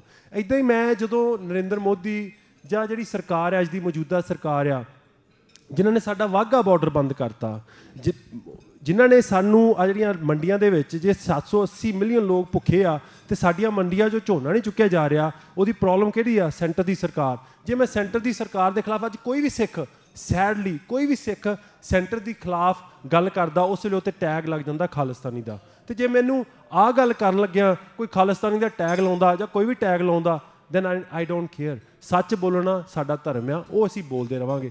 ਫਿਰ ਤੁਸੀਂ ਕੁਐਸਚਨ ਕੀਤਾ ਜਿਹੜਾ ਯੂਨੀਅਨਾਂ ਦੀ ਗੱਲ ਕੀਤੀ ਆ, ਜੈਨੂਇਨ ਕੁਐਸਚਨ ਆ। ਬਹੁਤ ਜਿਹੜੀਆਂ ਯੂਨੀਅਨਾਂ ਇਸੇ ਕਰਕੇ ਫੇਲ ਹੋਈਆਂ ਪੰਜਾਬ ਦੇ ਵਿੱਚ ਕਿਉਂਕਿ ਇਹ ਪ੍ਰੋਬਲਮ ਆਈ ਆ। ਮੈਂ ਕਹਿੰਦਾ ਕਿ ਸਾਡੇ ਵਿੱਚ ਗਿਰਾਵਟ ਆ ਗਈ। ਮੈਨੂੰ ਪਤਾ ਸਾਡੇ ਜਦੋਂ ਬਜ਼ੁਰਗਾਂ ਦਾ ਟਾਈਮ ਸੀ ਉਦੋਂ ਤੇ ਬੰਦੇ ਦੀ ਗੱਲ ਹੀ ਬੜੀ ਹੁੰਦੀ ਸੀ। ਸੋ ਕਿਤੇ ਨਾ ਕਿਤੇ ਜ਼ਰੂਰ ਬੈਡ ਲੋਕ ਨੇ ਜਿਹੜੇ ਕਈ ਵਾਰੀ ਫਾਇਦਾ ਚੁੱਕਦੇ ਆ ਇਹਨਾਂ ਚੀਜ਼ਾਂ ਦਾ, ਯੂਨੀਅਨਾਂ ਦਾ ਫਾਇਦਾ ਚੁੱਕਦੇ ਆ, ਉਹਨਾਂ ਵਿੱਚ ਟਾਈਮ ਦੀ ਟਾਈਮ ਵੜ ਜਾਂਦੇ ਆ, ਇਹੋ ਜਿਹੀਆਂ ਪ੍ਰੋਬਲਮਾਂ ਕ੍ਰੀਏਟ ਕਰਦੇ ਆ, ਫਿਰ ਨਿਕਲ ਜਾਂਦੇ ਆ।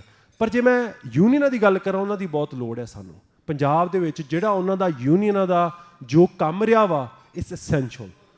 ਬਟ ਅਗੇਨ ਜਿੱਦਾਂ ਬਰੈਂਪਟਨ ਦੇ ਵਿੱਚ ਜੇ ਆਪਣੇ ਕੈਨੇਡਾ 'ਚ 2 ਮਿਲੀਅਨ ਲੋਕ ਆਏ ਆ ਅਤੇ 1000 ਬੱਚਾ ਗਲਤ ਕੰਮ ਕਰ ਰਿਹਾ, ਡਜ਼ਨਟ ਮੀਨ 2 ਮਿਲੀਅਨ ਲੋਕ ਮਾੜੇ ਆ।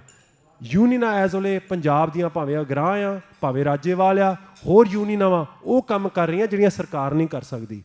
ਸੈਂਟਰ ਦੀ ਸਰਕਾਰ ਤੋਂ ਬਚਾ ਰਹੀਆਂ ਇਹ ਯੂਨੀਅਨਾਂ। ਅੱਜ ਵੀ ਕੋਈ ਖਲੋਤਾ ਜ਼ੀਰੇ ਮੋਰਚਾ ਕਿਹਨੇ ਲਾਇਆ? ਯੂਨੀਅਨਾਂ ਨੇ। ਸੋ they are doing essential work. ਪਰ ਜੇ ਉਹਨਾਂ 'ਚ ਆ ਕੇ 500 ਬੰਦਾ 100 ਬੰਦਾ ਆ ਕੇ ਗਲਤ ਕੰਮ ਕਰਦਾ, ਸੋ ਸਰਕਾਰ ਦੀ ਹੈ ਨਾ, ਚੈੱਕ ਯੂਨੀਅਨਾਂ ਕਰਦੀਆਂ ਜੀ। ਜਿੱਥੇ ਤੱਕ ਮੈਨੂੰ ਪਤਾ, ਜੇ ਉਹ ਨਹੀਂ ਕਰਦੀਆਂ ਤਾਂ ਮੈਂ ਉਹਨਾਂ ਨੂੰ ਰਿਕੁਐਸਟ ਕਰੂੰਗਾ। ਬਟ ਐਟਲੀਸਟ ਜਿਹੜੀਆਂ ਯੂਨੀਅਨਾਂ, ਭਾਵੇਂ ਉਹ ਰਾਜੇਵਾਲ ਯੂਨੀਅਨ ਆ, ਅਗਰਾਂ ਦੇ ਵਿੱਚ ਤਾਂ ਬਹੁਤ ਜ਼ਿਆਦਾ ਡਿਸਿਪਲਿਨ ਆ। ਇੱਦਾਂ ਹੀ ਜਿਹੜੀਆਂ ਲੈਫਟਿਸਟ ਯੂਨੀਅਨਸ ਆ, ਉਹਨਾਂ 'ਚ ਬਹੁਤ ਜ਼ਿਆਦਾ ਡਿਸਿਪਲਿਨ। ਤੁਹਾਨੂੰ ਪਤਾ ਵੀ ਨਹੀਂ ਆ, ਮੈਂ ਕਿਸਾਨ ਅੰਦੋਲਨ ਦੇ ਵਿੱਚ ਇਹਨਾਂ ਦਾ ਡਿਸਿਪਲਿਨ ਵੇਖਿਆ, ਮੈਨੂੰ ਪਤਾ ਹੀ ਨਹੀਂ ਕਦੀ ਇਹ ਯੂਨੀਅਨ ਕਿੱਦਾਂ ਫਾਰਮ ਕਰਦੀਆਂ। But you have no idea ਕਿੰਨੀਆਂ ਮੀਟਿੰਗਾਂ ਕਰਦੀਆਂ ਵਾ, ਕਿੱਥੋਂ ਤੱਕ ਆਪਣੇ ਲੋਕਾਂ ਦੇ ਨਾਲ ਕਿਹੜੇ ਲੈਵਲ ਤੱਕ ਜੁੜੀਆਂ ਹੁੰਦੀਆਂ। ਬਹੁਤ ਮਿਹਨਤ ਕਰਦੇ ਆ ਲੋਕ, ਬੜੇ ਇਮਾਨਦਾਰ ਤੇ ਬੜੇ ਚੰਗੇ ਲੋਕ ਆ। ਪਰ ਇਹਦੇ ਵਿੱਚ ਕੋਈ ਸ਼ੱਕ ਨਹੀਂ, ਜੇ ਲੱਖ ਲੋਕ ਕਿਤੇ ਬੈਠੇ ਆ ਤੇ ਉਹਦੇ ਵਿੱਚ 500,000 ਬੰਦਾ ਮਾੜਾ ਆ ਜਾਣਾ ਜਿਹਨੇ ਆਪਣਾ ਫਾਇਦਾ ਚੁੱਕਣਾ। ਇੱਦਾਂ ਹੀ 84 ਵਿੱਚ ਹੋਇਆ, ਇੱਦਾਂ ਹੀ ਹੋਰ ਟਾਈਮਾਂ 'ਚ ਹੋਇਆ, ਜਿਹਦੇ ਕਰਕੇ ਬੜੀਆਂ ਲਹਿਰਾਂ ਬਦਨਾਮ ਹੋ ਜਾਂਦੀਆਂ, ਬੜੇ ਚੰਗੇ ਲੋਕ ਬਦਨਾਮ ਹੋ ਜਾਂਦੇ ਆ। I won't get into the details, I know what you are talking about. ਇਹਦੇ ਉੱਪਰ ਥੰਮ ਪਾਉਣਾ, ਮੈਂ ਆਪਣੇ ਵੱਲੋਂ ਜਿਹੜੀ ਯੂਨੀਅਨਾਂ ਨਾਲ ਮੈਂ ਕਨੈਕਟ ਆ, ਮੈਂ ਉਹਨਾਂ ਨਾਲ ਗੱਲ ਇਹ ਚੀਜ਼ 'ਤੇ ਅਸੀਂ ਡਿਸਕਸ ਕਰਦੇ ਵੀ ਹਾਂ, ਅੱਗੇ ਵੀ ਕਰੂੰਗਾ। Kalo Sahib. Sure, will take the last question and then will move to the next dialogue. ਮੇਰਾ ਨਾਮ ਜਗੀਰ ਸਿੰਘ ਕਾਲੋ ਆ ਜੀ।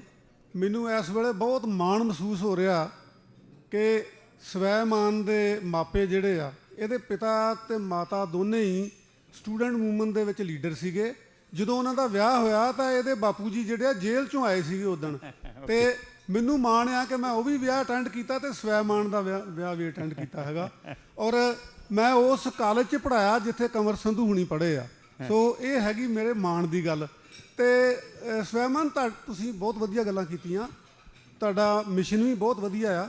ਤੁਸੀਂ ਇੱਕ ਗੱਲ ਕੀਤੀ ਆ ਕਿ ਅਸੀਂ ਪੰਜਾਬ ਸਰਕਾਰ ਨਾਲ ਰਲ ਕੇ ਜਿਹੜਾ ਇਹ ਸਿਸਟਮ ਹੈਗਾ, ਜਿਹੜਾ ਕਲੀਨਿਕ ਵਾਲਾ ਹੈਗਾ, ਜਿਹੜਾ ਅਸੀਂ ਪਿੰਡਾਂ ਉੱਥੋਂ ਹੀ ਆਏ ਹੈਗੇ ਆ, ਜਿਹੜੀਆਂ ਡਿਸਪੈਂਸਰੀਆਂ ਹੁੰਦੀਆਂ ਸੀਗੀਆਂ ਉਹ ਹੀ ਹੁਣ ਉਹਨਾਂ ਨੇ ਉੱਤੇ ਉਹਦੇ ਲਾਤਾ ਹੈਗਾ ਬੋਰਡ। ਤੇ ਤੁਹਾਡੀ ਕੋਈ ਇੰਟਰੈਕਸ਼ਨ ਪੰਜਾਬ ਸਰਕਾਰ ਨਾਲ, ਖਾਸ ਕਰਕੇ ਪੰਜਾਬ ਦੇ ਮੁੱਖ ਮੰਤਰੀ ਨਾਲ ਹੈ, ਜਿਹੜੀ ਇਹ ਤੁਸੀਂ ਪਲਾਨ ਕਰ ਰਹੇ ਹੋ? ਹਾਂਜੀ, ਸਾਡੀ ਟੀਮ ਉਹਨਾਂ ਨੂੰ ਮਿਲੀ ਸੀ ਪਿੱਛੇ ਜੇ। ਅਸੀਂ ਸਾਰੇ ਸਿਆਸੀ ਲੀਡਰਸ ਨੂੰ ਟੀਮ ਮਿਲੀ ਆ, because at the end of the day ਜੇ ਤੁਸੀਂ ਪਾਲਿਸੀ ਚੇਂਜ ਕਰਨੀ, ਤੁਹਾਨੂੰ ਜਿਹੜੀ ਪਾਲਿਸੀ ਮੇਕਰਸ ਆ ਉਹਨਾਂ ਨਾਲ ਗੱਲਬਾਤ ਕਰਨੀ ਪੈਣੀ ਆ। ਸੋ ਆਈ ਥਿੰਕ ਉਹ ਸਾਡੇ ਲਈ ਕੀ ਕਰਦੇ ਆ ਜਾਂ ਕੀ ਸਾਨੂੰ ਜਵਾਬ ਦਿੰਦੇ ਆ, ਉਹਨਾਂ ਦੇ ਉੱਪਰ ਆ। ਪਰ ਸਾਡਾ ਇੰਟਰੈਕਸ਼ਨ ਸਰਕਾਰਾਂ ਨਾਲ ਹੈਗਾ, ਔਰ ਅਸੀਂ ਉਹਨਾਂ ਨੂੰ ਅਸੀਂ ਚਾਹਾਂਗੇ ਜੇ ਅਸੀਂ ਵਾਕਈ ਆਪਣੇ ਇਸ ਮਿਸ਼ਨ ਵਿੱਚ ਕਾਮਯਾਬ ਹੋਣਾ, ਸਾਨੂੰ ਪਤਾ ਸਾਨੂੰ ਸਰਕਾਰ ਦੇ ਨਾਲ ਰਾਬਤਾ ਕਰਨਾ ਹੀ ਪੈਣਾ। ਅਸੀਂ ਕਿਸੇ ਪਿੱਛੇ ਭੱਜਦੇ ਨਹੀਂ ਆ, ਮਤਲਬ ਕਿ ਕਿਸੇ ਦੀ ਆਪਣੀ ਪਰਸਨਲ ਫੇਵਰ ਨਹੀਂ ਲੈ ਰਹੇ, ਇਹ ਪੰਜਾਬ ਦੀ ਗੱਲ ਕਰ ਰਹੇ ਆ। ਸੋ ਅਸੀਂ ਹੋਪ ਕਰ ਰਹੇ ਹਾਂ। ਔਰ ਅਗੇਨ ਮੈਨੂੰ ਪਤਾ ਭਗਵੰਤ ਮਾਨ ਜੋ ਮਰਜ਼ੀ ਹੋ ਸਕਦੇ ਆ, ਉਹ ਮਾੜੇ ਇਨਸਾਨ ਨਹੀਂ ਆ। ਸੋ ਜੇ ਅਸੀਂ ਉਹਨਾਂ ਕੋਲ ਜਾਵਾਂਗੇ, ਆਈ ਐਮ ਸ਼ੋਰ ਹੀ ਵਿਲ ਲਿਸਨ। ਅਸੀਂ ਮਿਲੇ ਵੀ ਹਾਂ, ਮੈਂ ਜਾਊਂਗਾ ਸਮਰ 'ਚ, ਮੈਂ ਜ਼ਰੂਰ ਮਿਲੂੰਗਾ। ਔਰ ਭਾਵੇਂ ਪਾਰਟੀ ਨਾਲ ਜਾਂ ਹੋਰ ਤੁਹਾਡੇ ਕੌਨਫਲਿਕਟ ਹੋ ਸਕਦੇ ਆ, ਪਰ ਜਿੱਥੇ ਪੰਜਾਬ ਦੀ ਗੱਲ ਹੋਈ ਆ, ਵੀ ਹੈਵ ਟੂ, ਸਾਨੂੰ ਕੰਮ ਕਰਨਾ ਪੈਣਾ ਹੀ ਆ। ਬਾਕੀ ਸਰ, ਤੁਹਾਡੇ ਵਰਗਿਆਂ ਤੋਂ ਹੀ ਮੈਂ ਸਿੱਖ ਕੇ ਵੱਡਾ ਹੋਇਆ। ਪਿੱਛੇ ਦਰਸ਼ਨ ਸਿੰਘ ਗਿੱਲ ਜੀ ਆ, ਉਹਨਾਂ ਵਰਗੇ ਲੋਕਾਂ ਦੇ ਨਾਲ ਰਹਿ ਕੇ ਹੀ ਜੋ ਮੈਂ ਸਿੱਖਿਆ, ਮੈਂ ਉਹਨਾਂ ਲੋਕਾਂ ਦੇ ਨਾਂ ਨਹੀਂ ਲੈ ਸਕਦਾ। ਛੋਟੇ ਹੁੰਦੇ ਤੋਂ ਤੁਸੀਂ ਲੀਡਰ ਜਿਹੜੇ ਹੋ ਸਾਡੇ ਘਰ ਆਉਂਦੇ ਸੀ, ਤੁਹਾਡੀ ਗੋਦੀ ਵਿੱਚ ਮੈਂ ਬੈਠਾ ਵਾਂ, ਤੁਹਾਡੇ ਤੋਂ ਮੈਂ ਸਿੱਖਿਆ ਵਾਂ, ਜੋ ਵੀ ਮੈਂ ਤੁਹਾਡੇ ਕਾਰਨ ਹੀ ਆ। ਸੋ ਬਹੁਤ ਤੁਹਾਡਾ ਧੰਨਵਾਦ। ਮੈਂ ਨਹੀਂ ਇੱਥੇ ਬੈਠਾ, ਇੱਥੇ ਉਹ ਸਾਰੇ ਲੋਕ ਹੀ ਬੈਠੇ, ਮੈਂ ਨਾਂ ਨਹੀਂ ਲੈ ਸਕਦਾ ਜਿਨ੍ਹਾਂ ਕਰਕੇ ਮੈਂ ਆ। Thank you very much. I think we'll come to the end of this dialogue now. Please give a big hand to Swayman Singh. Thank you, Swayman, for taking the trouble to come here and participate and honor us. Thank you. Thank you so much. Thank you. May I request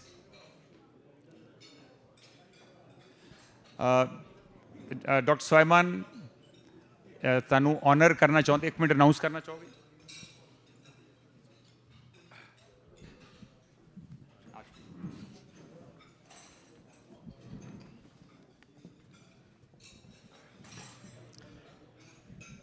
ਮੈਨੂੰ ਬਹੁਤ ਮਾਣ ਆ ਜੀ, ਅੱਜ doctor Swaiman ਇੱਥੇ ਆਏ ਆ ਅਤੇ ਅਸੀਂ ਦੇਸ਼ ਭਗਤ ਸਪੋਰਟਸ ਐਂਡ ਕਲਚਰ ਸੁਸਾਇਟੀ ਵੱਲੋਂ ਇਹਨਾਂ ਨੂੰ ਆਪਣਾ ਇੱਕ ਛੋਟਾ ਜਿਹਾ ਸਨਮਾਨ ਚਿੰਨ੍ਹ ਦੇਣਾ ਚਾਹੁੰਦੇ ਹਾਂ ਇਹਨਾਂ ਦੀ ਯਾਦ ਲਈ, ਕਿਉਂਕਿ ਇਹਨਾਂ ਲਈ ਅਸੀਂ ਜਿੰਨਾ ਵੀ ਹੋ ਸਕਿਆ ਇੱਥੋਂ ਬਹੁਤ ਕੰਮ ਕੀਤਾ। ਅਤੇ ਮਿਹਰਬਾਨੀ ਆ ਵੀ ਇਹਨਾਂ ਨੇ 1.5 ਸਾਲ ਕਿਸਾਨੀ ਘੋਲ ਦੇ ਵਿੱਚ ਕੰਮ ਕੀਤਾ, ਜਿਹੜਾ ਕਿ ਬਹੁਤ ਵਧੀਆ ਗੱਲ ਕੀਤੀ ਆ।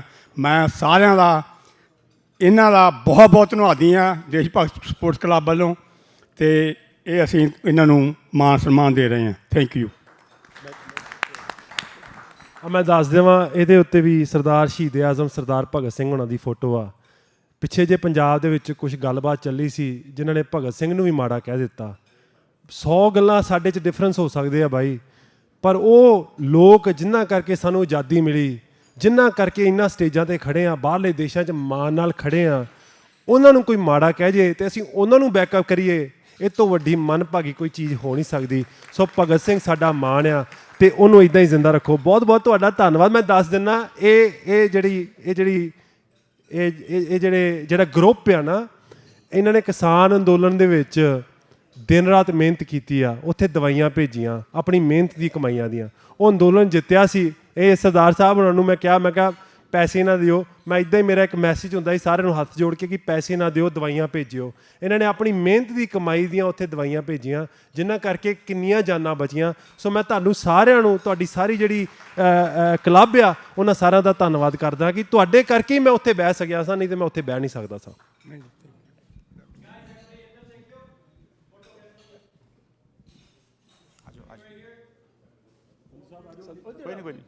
Thank you.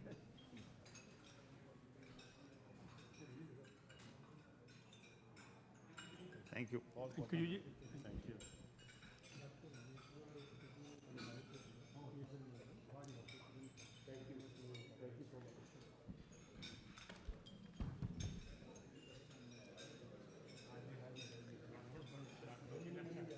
ਇਹ ਸਾਰੇ ਲੋਕਾਂ ਦਾ ਡਾਕਟਰ ਸਵੈਮਾਨ ਸਿੰਘ ਵਾਸਤੇ ਪਿਆਰ ਅਤੇ ਸਤਿਕਾਰ ਆ, ਜਿਹੜਾ ਆਪਣੇ ਸਾਹਮਣੇ ਇਸ ਵੇਲੇ ਨਜ਼ਰ ਆ ਰਿਹਾ। ਮੇਰੀ ਹੁਣ ਗੁਜ਼ਾਰਿਸ਼ ਆ ਹਰਮਿੰਦਰ ਢਿੱਲੋਂ ਹੋਣਾ ਨੂੰ ਕਿ ਉਹ ਸਟੇਜ 'ਤੇ ਆਉਣ, ਤਾਂ ਕਿ ਆਪਾਂ ਥਰਡ ਡਾਇਲੋਗ ਜਿਹੜਾ ਵਾ ਉਹ ਸ਼ੁਰੂ ਕਰ ਸਕੀਏ।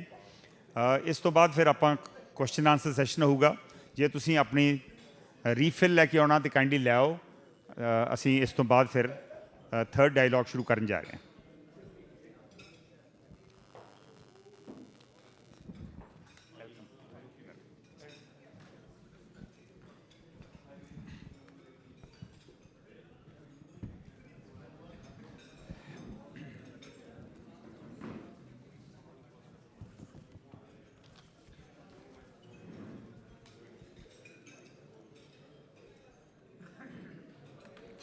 Kindly settle down. ਕੁਝ ਸੱਜਣ ਰਿਫਰੈਸ਼ਮੈਂਟ ਏਰੀਆ 'ਚ ਖੜ੍ਹੇ ਨੇ, ਮੇਰੀ ਗੁਜ਼ਾਰਿਸ਼ ਆ ਕਿ ਅੰਦਰ ਆ ਜਾਓ please.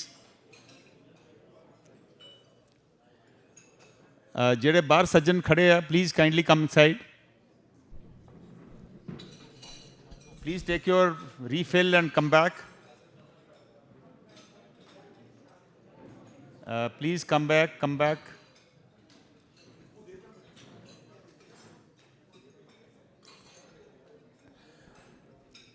With me on the stage is Harminder Dhillon. Most of you know him very well. He's a famous lawyer and a social activist in Brampton.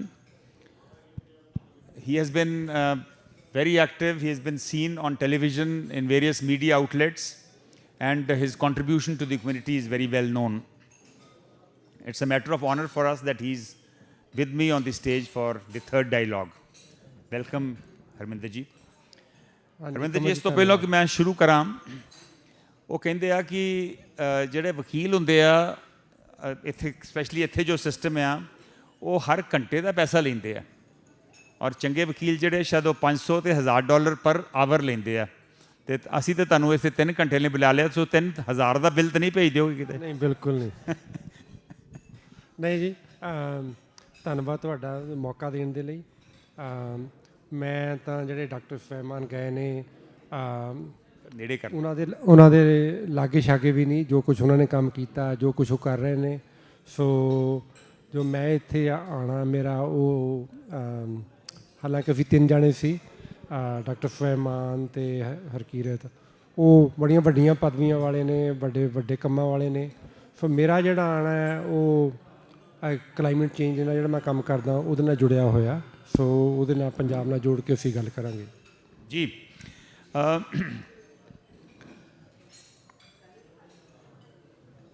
ਤੁਹਾਨੂੰ ਵੈਸੇ ਤਾਂ ਬਹੁਤ ਸਾਰੇ ਸੱਜਣ ਬਰੈਂਪਟਨ ਦੇ ਵਿੱਚ ਤੇ ਪਰਸਨਲੀ ਜਾਣਦੇ ਆ, ਪਰ ਕਿਉਂਕਿ ਇਹ ਲਾਈਵ ਰਿਲੇ ਵੀ ਹੋ ਰਿਹਾ ਵਾ ਦਾ ਪ੍ਰੋਗਰਾਮ, ਜ਼ਰਾ ਦੱਸੋਗੇ ਤੁਸੀਂ ਆਪਣੇ ਅਰਲੀ ਈਅਰਸ ਬਾਰੇ, ਕਿੱਥੇ ਤੁਹਾਡੀ ਬ੍ਰਿੰਗਿੰਗ ਅਪ ਹੋਈ, ਫਿਰ ਕਿਵੇਂ ਤੁਸੀਂ ਇਸ ਲੀਗਲ ਪ੍ਰੋਫੈਸ਼ਨ 'ਚ ਪਏ, ਕਿਵੇਂ ਤੁਸੀਂ ਸੋਸ਼ਲ ਐਕਟਿਵਿਸਟ ਬਣੇ, ਵਾਤਾਵਰਨ ਪ੍ਰੇਮੀ ਕਿਵੇਂ ਬਣੇ? ਹਾਂਜੀ, ਮੈਂ ਥੋੜ੍ਹਾ ਸੰਖੇਪ 'ਚ ਦੱਸ ਦਿੰਦਾ ਵੀ ਮੇਰਾ ਪਿੰਡ ਜਲੰਧਰ ਦੇ ਨੇੜੇ ਪੈਂਦਾ, ਛੋਟਾ ਜਿਹਾ ਪਿੰਡ ਹੈ ਕਿਸ਼ਨਗੜ੍ਹ, ਅਤੇ ਉਸ ਤੋਂ ਬਾਅਦ ਮੈਂ ਉੱਥੇ ਹਾਈ ਸਕੂਲ ਕੀਤਾ ਅਤੇ ਮੁੜ ਕੇ ਕਾਲਜ ਮੇਰਾ ਸਾਰਾ ਚੰਡੀਗੜ੍ਹ ਤੋਂ ਹੈ। ਚੰਡੀਗੜ੍ਹ ਇੰਜੀਨੀਅਰਿੰਗ ਕਾਲਜ ਤੋਂ ਮੈਂ ਕੀਤੀ ਆਪਣੀ ਇੰਜੀਨੀਅਰਿੰਗ ਦੀ ਡਿਗਰੀ, ਅਤੇ ਫਿਰ ਇੱਥੇ ਆ ਕੇ ਯੂਨੀਵਰਸਿਟੀ ਆਫ ਵਾਟਰਲੂ ਤੋਂ ਮੈਂ ਆਪਣੀ ਮਾਸਟਰਸ ਕੀਤੀ ਇੰਜੀਨੀਅਰਿੰਗ ਦੀ। ਫਿਰ ਮੈਂ ਇੰਜੀਨੀਅਰਿੰਗ 'ਚ ਜੋਬ ਕਰਦਾ ਰਿਹਾ ਕਾਫੀ ਸਾਲ ਇੱਥੇ, ਫਿਰ ਕੈਲੀਫੋਰਨੀਆ। ਅਤੇ ਜਦੋਂ ਮੈਂ 37 ਕੁ ਸਾਲ ਦਾ ਸੀ ਤਾਂ ਫਿਰ ਮੈਨੂੰ ਇੱਕ ਦਿਨ ਲੱਗਾ ਵੀ ਇਹ ਬੜਾ ਬੋਰਿੰਗ ਪ੍ਰੋਫੈਸ਼ਨ ਹੈ, ਰੂਟੀਨ ਜਿਹਾ ਕੰਮ ਹੁੰਦਾ ਸੀ, ਅਤੇ ਗਾਂਹ ਕੀ ਕੀਤਾ ਜਾਵੇ। ਅਤੇ ਫਿਰ 2 ਸਾਲ 1.5 ਸਾਲ ਦੀ ਸੋਚਣ ਤੋਂ ਬਾਅਦ ਮੈਂ ਆਪਣੀ ਉਹ ਜੋਬ ਛੱਡ ਕੇ ਮੈਂ ਲਾਅ ਸਕੂਲ 'ਚ ਐਡਮਿਸ਼ਨ ਲਿਆ, ਲਾਅ ਕੀਤਾ, ਅਤੇ ਹੁਣ ਮੈਂ ਪਿਛਲੇ 17-18 ਸਾਲ ਤੋਂ ਮੇਰਾ ਆਪਣਾ ਲਾਅ ਆਫਿਸ ਹੈ। ਅਤੇ ਜਿਹੜੀ ਗੱਲ ਤੁਸੀਂ ਵਾਤਾਵਰਣ ਦੀ ਕੀਤੀ, ਤੁਸੀਂ ਵੇਖਦੇ ਹੋ ਜਿਵੇਂ ਪਿੰਡ 'ਚ ਜਨਮ ਹੋਣ ਦੇ ਕਾਰਨ ਤੁਹਾਡਾ ਇੱਕ ਕੁਦਰਤ ਦੇ ਨਾਲ ਰਿਸ਼ਤਾ ਬਣ ਜਾਂਦਾ, ਅਤੇ ਫਿਰ ਜੋ ਸ਼ਹਿਰ 'ਚ ਆਉਂਦੇ ਹੋ ਤੁਸੀਂ ਵੇਖਦੇ ਹੋ ਕਿ ਸ਼ਹਿਰੀ ਜਿਹੜਾ ਜੀਵਨ ਹੈ ਉਹ ਕੁਦਰਤ ਤੋਂ ਕਿੰਨਾ ਟੁੱਟਾ ਹੋਇਆ, ਅਤੇ ਉਹਦੇ ਕੀ ਕੀ ਅਸਰ ਹੁੰਦੇ ਨੇ, ਤੁਹਾਨੂੰ ਆਪਣਾ ਪਿੰਡ ਜਿਹੜਾ ਮਹਿਸੂਸ ਹੁੰਦਾ ਉਹਦੀ ਘਾਟ। ਅਤੇ ਮੈਨੂੰ ਯਾਦ ਹੈ ਕਿ ਵੀ ਜਿੰਨੇ ਸਾਡੇ ਪਿੰਡ 'ਚ ਦਰਖਤ ਹੁੰਦੇ ਸੀ, ਮੈਨੂੰ ਸਾਰਿਆਂ ਦੇ ਨਾਂ ਚੇਤਾ ਸੀ, ਜਿੰਨੇ ਪੰਛੀ ਸੀ, ਕਿਹੜਾ ਪੰਛੀ ਕਿਹੜੇ ਸੀਜ਼ਨ 'ਚ ਕੀ ਕਰਦਾ। ਅਤੇ ਮੈਂ 6 ਸਾਲ ਚੰਡੀਗੜ੍ਹ ਪੜ੍ਹਿਆ, 11ਵੀਂ 12ਵੀਂ ਅਤੇ 4 ਸਾਲ ਡਿਗਰੀ ਦੇ। ਅਤੇ ਜਦੋਂ ਜਲੰਧਰ ਤੋਂ ਬੱਸ ਲੈ ਕੇ ਜਾਣਾ, ਮੈਨੂੰ 6 ਸਾਲਾਂ ਦੇ ਵਿੱਚ ਤਕਰੀਬਨ ਜਿੰਨੀਆਂ ਵੀ ਟਾਹਲੀਆਂ ਅਤੇ ਰੁੱਖ ਪੈਂਦੇ ਸੀ ਰਾਜ, ਉਹ ਸਾਰੇ ਯਾਦ ਹੋ ਗਏ ਸੀ। ਅਤੇ ਜਦੋਂ ਕਿਤੇ ਕੋਈ ਕੱਟ ਦਿੰਦੇ ਸੀ ਨਾ, ਤਾਂ ਮੈਨੂੰ ਲੱਗਦਾ ਸੀ ਵੀ ਇੱਥੋਂ ਕੋਈ ਚੀਜ਼ ਗਾਇਬ ਹੈ। ਸੋ ਉੱਥੋਂ ਮੇਰਾ ਸ਼ੁਰੂਆਤ ਹੋਈ, ਅਤੇ ਫਿਰ ਜਦੋਂ 96 ਦੇ ਵਿੱਚ ਕਿਓਟੋ ਪ੍ਰੋਟੋਕਾਲ ਸਾਈਨ ਹੋਇਆ, ਤਾਂ ਉਸ ਤੋਂ ਬਾਅਦ ਫਿਰ ਮੈਂ ਲਗਾਤਾਰ ਹੁਣ ਤੋਂ ਕਲਾਈਮੇਟ ਚੇਂਜ ਦੇ ਉੱਤੇ ਜਿਹੜਾ ਕੰਮ ਕਰ ਰਿਹਾ। ਆਪਾਂ ਲਾਅ ਤੋਂ ਸ਼ੁਰੂ ਕਰਾਂਗੇ, since you are dealing with family law. ਕਿੰਨੇ ਕੇਸਿਸ ਜਿਹੜੇ ਆ ਤੁਹਾਡੇ ਕੋਲ ਆ ਰਹੇ ਆ which are directly related to immigration, migration, split of families, division of families? ਮੇਰੀ ਪ੍ਰੈਕਟਿਸ ਅਪੀਲ ਦੇ ਵਿੱਚ ਹੈ, ਅਤੇ ਸਾਡੀ ਕਮਿਊਨਿਟੀ ਡੋਮੀਨੇਟ ਕਰਦੀ ਹੈ। ਸੋ ਮੇਰੇ ਸਾਰੇ ਤਕਰੀਬਨ ਜਿਹੜੇ ਵਾਹ ਪੈਂਦਾ ਹੈ 90% ਮੇਰੇ ਜਿਹੜਾ ਆਪਣੀ ਕਮਿਊਨਿਟੀ ਨਾਲ ਪੈਂਦਾ, ਸੋ ਉਹ ਸਾਰੇ ਇਮੀਗ੍ਰੈਂਟ ਨੇ। ਪਰ ਜੇ ਤੁਹਾਡਾ ਸਵਾਲ ਹੈ ਵੀ ਜਿਹੜਾ ਰੀਸੈਂਟ ਇਮੀਗ੍ਰੇਸ਼ਨ ਫਿਨੋਮੀਨਾ ਹੈ ਜਿਹਦੇ ਵਿੱਚ ਕੌਨਟਰੈਕਟ ਮੈਰਿਜਸ ਹੋਈਆਂ, ਲੋਕਾਂ ਨੇ ਅਦਲਾ ਬਦਲੀ ਕੀਤੀ, ਅਤੇ ਉਹ ਬੜਾ ਛੋਟਾ ਹਿੱਸਾ ਹੈ। ਓਕੇ, ਬਹੁਤ ਹੀ ਮਾਮੂਲੀ ਹੈ। ਮੈਂ ਉਹਨੂੰ ਪਰਸੈਂਟੇਜ ਦੇਵਾਂ ਕਿ 1% ਜਾਂ ਉਦੋਂ ਵੀ ਘੱਟ ਹੋਏਗੀ। ਅਤੇ ਆਮ ਤੌਰ 'ਤੇ ਜਿਹੜੇ ਜ਼ਿਆਦਾ ਡਿਵੋਰਸ ਕੇਸ ਹੁੰਦੇ ਆ ਉਹ ਜਿਹੜੀਆਂ ਆਪਣੇ ਟ੍ਰਡੀਸ਼ਨਲ ਕਾਰਨ ਨੇ, alcoholism, addiction, mental health issues, violence, cultural incompatibilities, ਉਹਨਾਂ ਕਰਕੇ ਹੁੰਦੇ। ਓਕੇ, ਅਤੇ ਇੱਥੋਂ ਦਾ ਜਿਹੜਾ ਲੀਗਲ ਸਿਸਟਮ ਆ, ਕਿੰਨਾ ਕੁ ਫਰਕ ਆ ਆਪਣੇ ਇੰਡੀਅਨ ਲੀਗਲ ਸਿਸਟਮ ਨਾਲੋਂ? ਤੁਹਾਡੀ ਕੀ ਅੰਡਰਸਟੈਂਡਿੰਗ ਆ? ਕਿਉਂਕਿ ਸਾਡੇ ਇੰਡੀਆ ਦੇ ਵਿੱਚ ਤਾਂ ਕਈ ਇਸ਼ੂਜ਼ ਆ ਉੱਥੇ, ਪੈਂਡੈਂਸੀ ਆਫ ਕੇਸਿਸ, ਕਰੀਬ 40-50 ਲੱਖ ਕੇਸਿਸ ਕਹਿੰਦੇ ਆ ਹਾਈ ਕੋਰਟਸ ਦੇ ਲੈਵਲ 'ਤੇ ਪੈਂਡਿੰਗ ਹੈ ਇਸ ਵੇਲੇ। ਇੱਥੇ ਕਿਹੋ ਜਿਹੀ ਪੈਂਡੈਂਸੀ ਹੈ ਔਰ ਕਿੰਨਾ ਕੁ ਫਰਕ ਹੈ ਦੋਵਾਂ ਲਾਜ਼ ਦੇ? ਮੈਂ ਲਾਅ ਇੱਥੇ ਹੀ ਪੜ੍ਹਿਆ ਅਤੇ ਇੱਥੇ ਪ੍ਰੈਕਟਿਸ ਕੀਤਾ, ਸੋ ਮੇਰੇ ਥੋੜ੍ਹਾ ਜਿਹਾ ਲਿਮਿਟਡ ਐਕਸਪੋਜਰ ਹੈ। ਪਰ ਮੈਨੂੰ ਇਹ ਕਿਸੇ ਨੇ ਪੁੱਛਿਆ ਵੀ ਤੂੰ ਪਹਿਲਾਂ ਲਾਅਰ ਕਿਉਂ ਨਹੀਂ ਬਣਿਆ ਨਾ, ਮੈਨੂੰ ਲਾਅ ਸ਼ੁਰੂ ਤੋਂ ਚੰਗਾ ਲੱਗਦਾ ਸੀ, ਕਿਉਂਕਿ ਜਿਹੜੀ ਲਾਅ ਹੈ ਉਹ ਤੁਹਾਡੇ ਮਤਲਬ ਤੁਹਾਡਾ ਇੱਕੋ ਇੱਕ ਜਿਹੜਾ ਹਥਿਆਰ ਹੈ ਉਹ ਲੈਂਗੁਏਜ ਹੈ, ਸ਼ਬਦ ਨੇ ਤੁਹਾਡੇ, ਤੁਸੀਂ ਉਹਨੂੰ ਕਿਵੇਂ ਵਰਤਦੇ ਹੋ, ਕਿਵੇਂ ਉਹਨਾਂ ਦੀ ਆਰਟੀਕੂਲੇਸ਼ਨ ਕਰਦੇ ਹੋ। ਅਤੇ ਜਦੋਂ ਮੈਂ 10ਵੀਂ ਤੋਂ ਬਾਅਦ ਆਪਣਾ ਚੁਣ ਰਿਹਾ ਸੀ ਕੀ ਕਰਨਾ ਹੈ, ਅਤੇ ਮੈਂ ਲਾਅ ਇੱਕ ਕਰਕੇ ਹੀ ਨਹੀਂ ਕੀਤਾ ਪੰਜਾਬ 'ਚ ਕਿ ਮੇਰੀ ਕਲਾਸ ਦੇ ਸਭ ਤੋਂ ਘਟੀਆ ਸਟੂਡੈਂਟ ਲਾਅ ਕਾਲਜ ਜਾਂਦੇ ਸੀ, ਅਤੇ ਮੈਂ ਇਹ ਐਕਸੈਪਟ ਹੀ ਨਹੀਂ, ਹਾਲਾਂਕਿ ਸ਼ਾਇਦ ਇਹ ਚੰਗਾ ਕਾਰਨ ਨਹੀਂ ਸੀ, ਪਰ ਇਹ ਸੱਚਾਈ ਹੈ। ਅਤੇ ਮੈਨੂੰ ਇਹ ਮਹਿਸੂਸ ਨਹੀਂ ਹੁੰਦਾ ਕਿ ਮੈਂ ਤਕਰੀਬਨ ਟੌਪ 'ਤੇ ਸੀ ਹਰ ਵੇਲੇ। ਇੰਜੀਨੀਅਰਿੰਗ ਕਾਲਜ 'ਚੋਂ ਮੇਰਾ ਗੋਲਡ ਮੈਡਲ ਹੈ।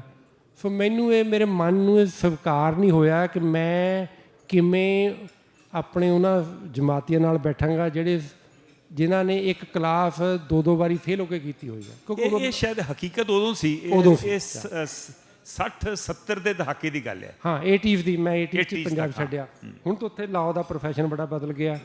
ਖੈਰ ਮੈਨੂੰ ਦੂਸਰਾ ਮੇਰਾ ਵੱਡਾ ਕਾਰਨ ਸੀ ਕਿ ਮੈਨੂੰ ਕੋਈ ਲਾਇਰ ਜਾਣਦਾ ਹੀ ਨਹੀਂ ਸੀਗਾ। ਉਦੋਂ ਔਰਤਾਂ ਵੀ ਨਹੀਂ ਸੀ ਜਾਂਦੀਆਂ ਉਸ ਪ੍ਰੋਫੈਸ਼ਨ ਦੇ ਵਿੱਚ। ਬਿਲਕੁਲ ਨਹੀਂ ਸੀ ਜਾਂਦੀਆਂ। ਸੋ ਜਿਹੜਾ ਮੇਰਾ ਲਾਅ ਵੱਲ ਜਾਣਾ ਹੈ ਉਹ ਬੜਾ ਲੰਬਾ ਚੌੜੀ ਉਹਦੀ ਮਤਲਬ ਕਹਾਣੀ ਮੇਰੀ ਆਪਣੀ ਪਰਸਨਲ ਐਵੋਲੂਸ਼ਨ ਨਾਲ ਜੁੜੀ ਹੋਈ ਹੈ।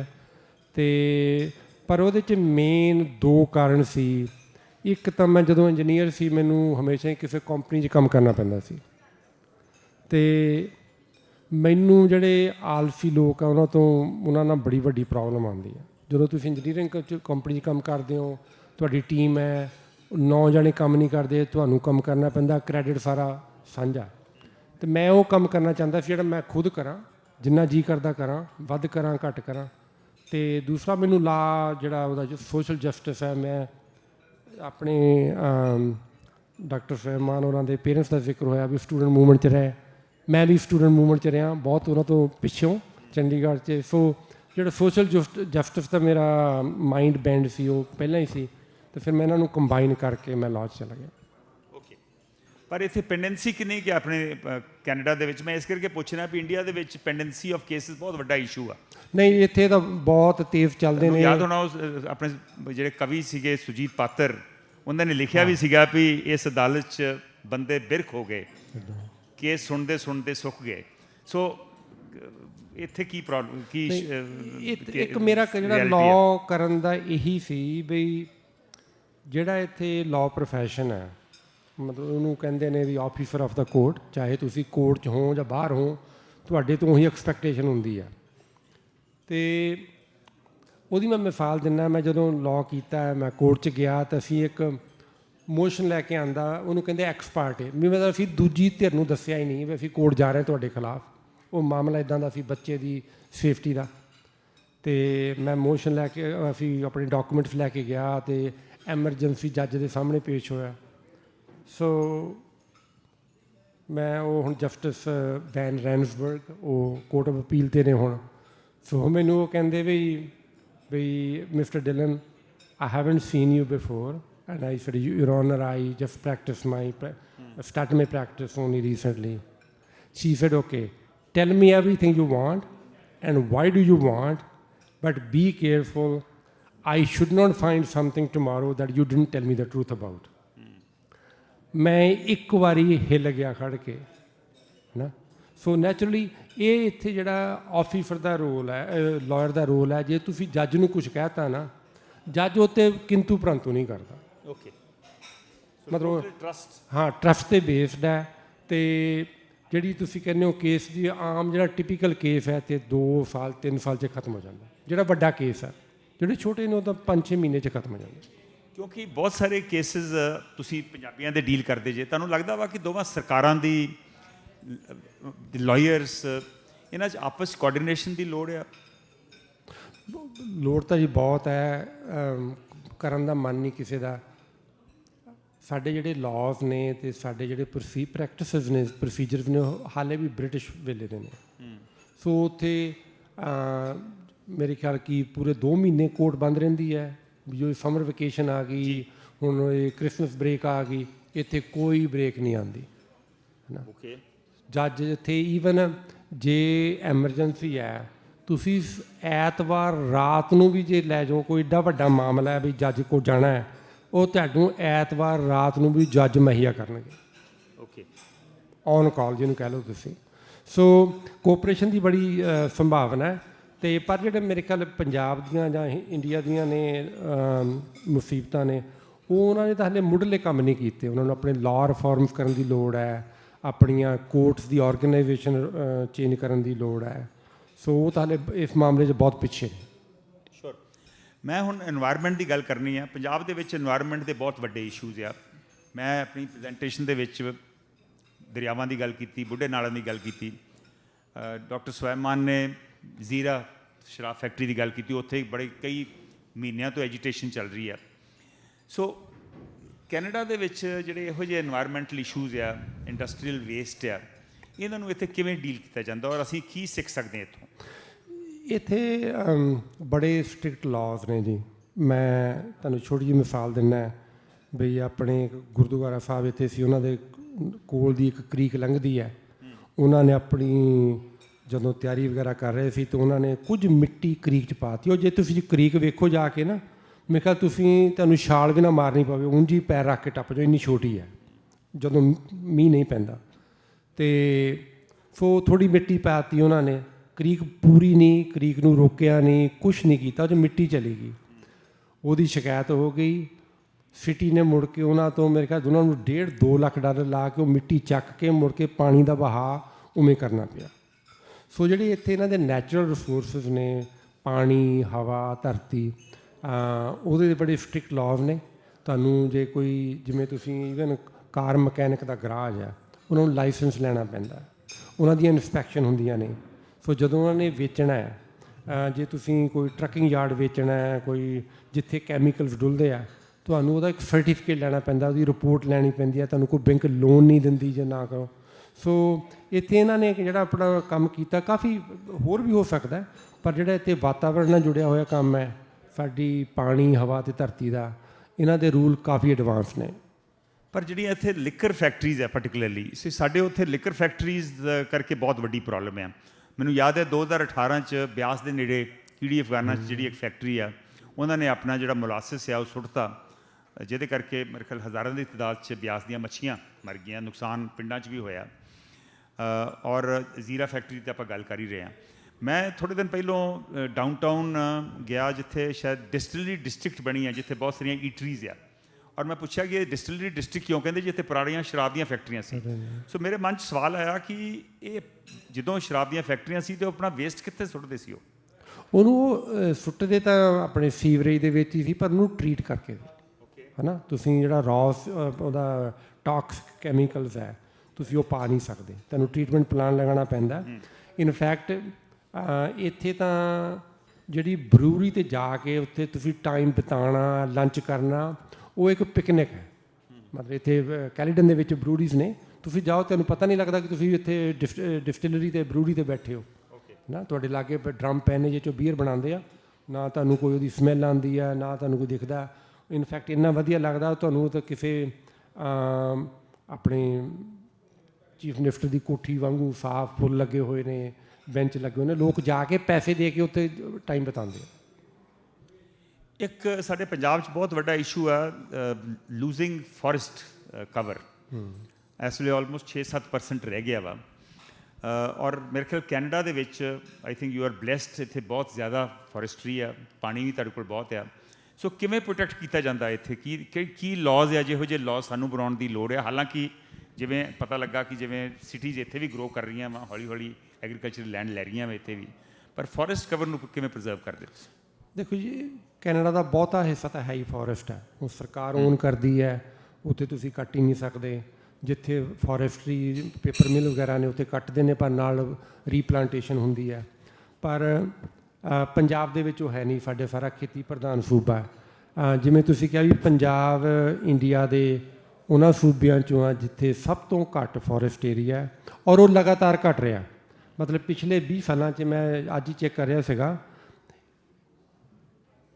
1.5 ਲੱਖ ਹੈਕਟੇਅਰ ਪਿਛਲੇ 20 ਸਾਲਾਂ 'ਚ 2000 ਤੋਂ ਲੈ ਕੇ 2023 ਤੱਕ ਪੰਜਾਬ ਦੇ ਵਿੱਚ 1.5 ਲੱਖ ਹੈਕਟੇਅਰ ਫੋਰੈਸਟ ਕੱਟਿਆ ਗਿਆ, ਅਤੇ ਸਾਡੇ ਕੋਲ ਪਹਿਲਾਂ ਹੀ ਹੈ ਨਹੀਂ। ਅਤੇ ਇੱਥੇ ਸਾਡੇ ਮੈਂ ਮਿਸੀਸਾਗਾ 'ਚ ਰਹਿੰਦਾ, ਬਰੈਂਪਟਨ ਵਾਂਗੂ ਛੋਟਾ ਜਿਹਾ ਸ਼ਹਿਰ ਹੈ, ਅਤੇ ਮਿਸੀਸਾਗਾ ਦਾ ਪਲਾਨ ਹੈ 1 ਮਿਲੀਅਨ ਟਰੀ ਲਗਾਉਣ ਦੀ 10 ਸਾਲਾਂ ਦੇ ਵਿੱਚ, ਅਤੇ ਕੈਨੇਡਾ ਦੀ ਪਲਾਨ ਹੈ 1 ਬਿਲੀਅਨ ਟਰੀ ਹੋਰ ਲਗਾਉਣ ਦੀ। ਸੋ ਉੱਥੇ ਅਸੀਂ ਟਰੀ ਕੱਟ ਰਹੇ ਹਾਂ, ਇੱਥੇ ਜਿੱਥੇ ਟਰੀ ਆਲਰੇਡੀ ਇੰਨੇ ਜ਼ਿਆਦਾ ਲੱਗੇ ਹੋਏ ਨੇ ਉਹਦੇ ਬਾਵਜੂਦ ਹੋਰ ਲਗਾ ਰਹੇ ਨੇ। ਸੋ ਇੱਥੇ ਜਿਹੜਾ ਫੋਰੈਸਟ ਹੈ, they really take pride in it, they protect it, and they are continuously planting it. Do you think there are any, you are a lawyer also, you think there are any specific laws that we can read up on and enact similar laws in India to save the environment? ਕਿਉਂਕਿ ਸਾਡੇ ਉੱਥੇ private effort ਬਹੁਤ ਹੋ ਰਿਹਾ, ਬਹੁਤ ਸਾਰੀਆਂ NGOs ਦਰਖਤ ਲਾ ਰਹੀਆਂ ਵਾ। ਇਨਫੈਕਟ ਇਹੋ ਜਿਹੀਆਂ ਆਲਮੋਸਟ 1 ਦਰਜਨ NGOs ਹੀ ਇੰਡੀਆ ਦੇ ਵਿੱਚ ਬਹੁਤ ਅੱਛਾ ਕੰਮ ਕਰ ਰਹੀਆਂ ਵਾ। But do you think there is need for fresh ਲਾਜ਼ ਚਾਹੀਦੇ ਨੇ, ਕਿਉਂਕਿ ਜਿਹੜੇ ਸਾਡੇ ਲਾਜ਼ ਨੇ ਪੰਜਾਬ ਦੇ ਉਹ 50ਵਿਆਂ 'ਚ 60ਵਿਆਂ 'ਚ ਬਣੇ, ਉਸ ਤੋਂ ਬਾਅਦ ਇੰਨੀ ਇੰਡਸਟਰੀ ਆਈ, ਐਗਰੀਕਲਚਰ ਆਈ, ਲਾਜ਼ ਤਾਂ ਚਾਹੀਦੇ ਨੇ ਸਾਡੇ। ਜਿਵੇਂ ਹੁਣ ਉੱਥੇ ਸੜਕਾਂ ਚੌੜੀਆਂ ਹੁੰਦੀਆਂ, ਸੜਕਾਂ ਦੇ ਕੰਢੇ 'ਤੇ 50-50 ਸਾਲ ਪੁਰਾਣੇ ਅੰਬ ਅਤੇ ਟਾਹਲੀਆਂ ਹੁੰਦੇ ਨੇ, ਉਹਨੂੰ ਕੱਟ ਦਿੰਦੇ ਨੇ ਔਰ ਉਹਦੀ ਕੋਈ ਰਿਪਲੇਸਮੈਂਟ ਨਹੀਂ ਹੁੰਦੀ ਨਾ। ਤੁਸੀਂ ਲਾਅ ਬਣਾ ਸਕਦੇ ਹੋ ਵੀ ਜੇ ਤੁਸੀਂ ਇੱਕ ਕੱਟਣਾ ਉਹਦੇ 10 ਲੱਗਣੇ ਚਾਹੀਦੇ ਨੇ ਨਾਲ, ਸੋ ਲਾਅ ਬਣ ਸਕਦੇ ਨੇ। ਪਰ ਮੇਰੇ ਖਿਆਲ ਉੱਥੇ ਲਾਅ ਤੋਂ ਵੀ ਜ਼ਿਆਦਾ ਇੱਕ ਤਾਂ ਜਿਹੜੇ ਲਾਅ ਹੈਗੇ ਨੇ ਉਹਦੀ ਇਨਫੋਰਸਮੈਂਟ ਦੀ ਲੋੜ ਹੈ, ਪਰ ਉਦੋਂ ਵੀ ਜ਼ਿਆਦਾ ਜਿਹੜੀ ਲੋਕ ਆ ਜਿਹੜੇ ਸਾਡੀ ਮਾਨਸਿਕਤਾ ਦੀ। ਸੋ ਮੇਰੇ ਖਿਆਲ ਅੱਜ ਆਪਾਂ ਪਿਛਲੇ 4 ਘੰਟੇ ਤੋਂ ਗਿਣ ਰਹੇ ਹਾਂ ਵੀ ਪੰਜਾਬ ਦੀਆਂ ਕਿਹੜੀਆਂ ਪ੍ਰੋਬਲਮਸ ਨੇ, ਅਤੇ ਹੈਲਥ ਦੇ ਵਿੱਚ ਲੈ ਲਓ, ਇਨਵਾਇਰਮੈਂਟ 'ਚ ਲੈ ਲਓ, ਇਕਨੋਮਿਕ ਲੈ ਲਓ। ਮੈਂ ਖੁਦ ਕਦੇ ਕਦੇ ਸੋਚਦਾ ਵੀ ਸਾਡੇ, ਮੈਨੂੰ ਇਹ ਲੱਗਦਾ ਹੈ ਕਿ ਇਹ ਜਿਹੜੀਆਂ ਸਮੱਸਿਆਵਾਂ ਅਸੀਂ ਗਿਣਦੇ ਹਾਂ ਇਹ ਅਸਲ 'ਚ ਬਿਮਾਰੀ ਨਹੀਂ, ਇਹ ਬਿਮਾਰੀ ਦੇ ਲੱਛਣ ਨੇ। ਅਤੇ ਫਿਰ ਬਿਮਾਰੀ ਕੀ ਹੈ? ਉਹ ਬਿਮਾਰੀ ਜਿਹੜੀ ਆ ਸਾਡੀ ਸੋਚ ਹੈ, ਮਤਲਬ ਸਾਡਾ ਦ੍ਰਿਸ਼ਟੀਕੋਣ ਹੈ, ਜਾਂ ਤੁਸੀਂ ਉਹਨੂੰ ਕਹਿ ਲਓ ਸਾਡਾ ਜੀਵਨ ਦਾ ਫਲਸਫਾ ਹੈ। ਸੋ ਸਾਨੂੰ ਮੇਰੇ ਖਿਆਲ ਜਿਹੜੀ ਸਾਡੀ ਨੈਰੇਟਿਵ ਹੈ ਉੱਥੇ ਲਿਜਾਣ ਦੀ ਲੋੜ ਹੈ, ਬਈ ਨੈਰੇਟਿਵ ਚੇਂਜ ਕਰਨ ਦੀ ਲੋੜ ਹੈ, ਕਾਨੂੰਨਾਂ ਦੀ ਲੋੜ ਨਹੀਂ। ਜਿਹੜੇ ਰੁੱਖ ਨੇ ਇਹ ਸਾਡੇ ਦੁਸ਼ਮਣ ਨਹੀਂ ਨਾ, ਇਹ ਸਾਡੇ ਲਈ ਜ਼ਰੂਰੀ ਨੇ। ਜਿਹੜੀ ਕੁਦਰਤ ਹੈ ਇਸ ਤੋਂ ਬਿਨਾਂ ਬੰਦਾ ਬਚ ਨਹੀਂ ਸਕਦਾ। ਅਸੀਂ ਉੱਥੇ ਕੁਦਰਤ ਨੂੰ ਹੁਣ ਇੱਕ ਨਿਊਸੈਂਸ 'ਤੇ ਲੈ ਗਏ ਵੀ ਇਹ ਪੱਤੇ ਖਿਲ ਰਹੇ ਨੇ। ਮੈਂ 2 ਸਾਲ ਪਹਿਲਾਂ ਆਪਣੇ ਪਿੰਡ ਗਿਆ, ਜਦੋਂ ਮੈਂ ਉੱਥੇ ਰਹਿੰਦਾ ਸੀ ਤਾਂ ਸਾਡੇ ਘਰ ਦੇ ਵਿੱਚ 6 ਅਮਰੂਦਾਂ ਦੇ ਬੂਟੇ ਸੀ, 1 ਟਾਹਲੀ ਅਤੇ 1 ਨਿੰਬੂ ਦਾ ਬੂਟਾ। ਅਤੇ ਮੈਂ ਇੱਥੇ ਆ ਗਿਆ, ਮੇਰੇ ਫਾਦਰ ਬਾਅਦ 'ਚ ਆਏ। ਮਤਲਬ ਹੁਣ ਸਾਡੇ ਘਰ ਦੇ ਵਿੱਚ ਮੇਰੇ ਫਾਦਰ ਨੇ 1 ਘਾਹ ਦੀ ਤਿੜ ਵੀ ਨਹੀਂ ਛੱਡੀ। ਮੈਂ ਐਗਜ਼ੈਜਰੇਟ ਨਹੀਂ ਕਰ ਰਿਹਾ। ਮੈਂ ਕਿਹਾ ਜੀ ਕਿਉਂ? ਪੱਤਿਆਂ ਦਾ ਗੰਦ ਪੈਂਦਾ। ਸਾਡੇ ਪਿੰਡ ਇੱਕ ਬੋਰਡ ਸੀ, ਮੇਰੇ ਖਿਆਲ ਉਹ ਤਕਰੀਬਨ ਕੋਈ 100 ਸਾਲ ਤੋਂ ਵੱਧ ਆ। ਸ਼ਾਮ ਨੂੰ ਉੱਤੇ ਕੋਈ 200-250 ਗਿਰਝ ਜਾ ਕੇ ਬੈਠਦੀ ਸੀ। ਮਤਲਬ ਇੱਕ ਆਪਣੇ ਆਪ ਬੜਾ ਸੂਰਜ ਛਿਪ ਰਿਹਾ ਹੁੰਦਾ ਸੀ, ਗਿਰਜਾਂ ਆ ਰਹੀਆਂ ਨੇ, ਕਿੱਦਾਂ ਉਹ ਜਦੋਂ ਗਿਰਜ ਆਉਂਦੀ ਹੈ ਉਹ ਪਹਿਲਾਂ ਚੱਕਰ ਲਾਉਂਦੀ, ਹੌਲੀ ਹੌਲੀ ਹੌਲੀ ਹੌਲੀ ਕਰਦੀ, ਫਿਰ ਥੱਲੇ ਉਤਰਦੀ ਆ। ਮਤਲਬ ਕਿ ਉਹ ਪੂਰਾ ਦਾ ਪੂਰਾ ਸੀਨ ਹੁੰਦਾ ਸੀ ਜਿਹੜਾ ਅਸੀਂ ਖੜ੍ਹ ਕੇ ਵੇਖਣਾ। ਉਹ ਜਦੋਂ ਗਿਰਜ ਥੱਲੇ ਆਉਂਦੀ ਹੈ ਮਾਂ, ਅਤੇ ਉਹ ਜਿਹੜੇ ਬੱਚੇ ਨੇ ਉਹ ਫਿਰ ਕੈਂ ਕੈਂ ਕਰਕੇ ਉੱਪਰ ਨੂੰ ਆਉਂਦੇ ਹੈ। ਅਤੇ ਉਹ ਸਾਡੇ ਪਿੰਡ ਵਾਲਿਆਂ ਨੇ 2 ਸਾਲ ਹੋਏ ਉਹ ਜਿਹੜੀ ਸੀ ਬੋਰਡ ਕੱਟ ਦਿੱਤੀ। ਮੈਂ ਉਹਨਾਂ ਨੂੰ ਪੁੱਛਿਆ ਕਿਉਂ? ਕਹਿੰਦੇ ਜੀ ਗੰਦ ਪੈਂਦਾ। ਉਹ ਮੈਂ ਕਿਹਾ ਭਲੇ ਲੋਕ ਤਾਂ ਵਿਆਹ ਦੀਆਂ ਫੋਟੋ ਡਿੱਗੇ ਹੋਏ ਪੱਤਿਆਂ 'ਚ ਖੜ੍ਹ ਕੇ ਖਿਚਾਉਂਦੇ ਆ।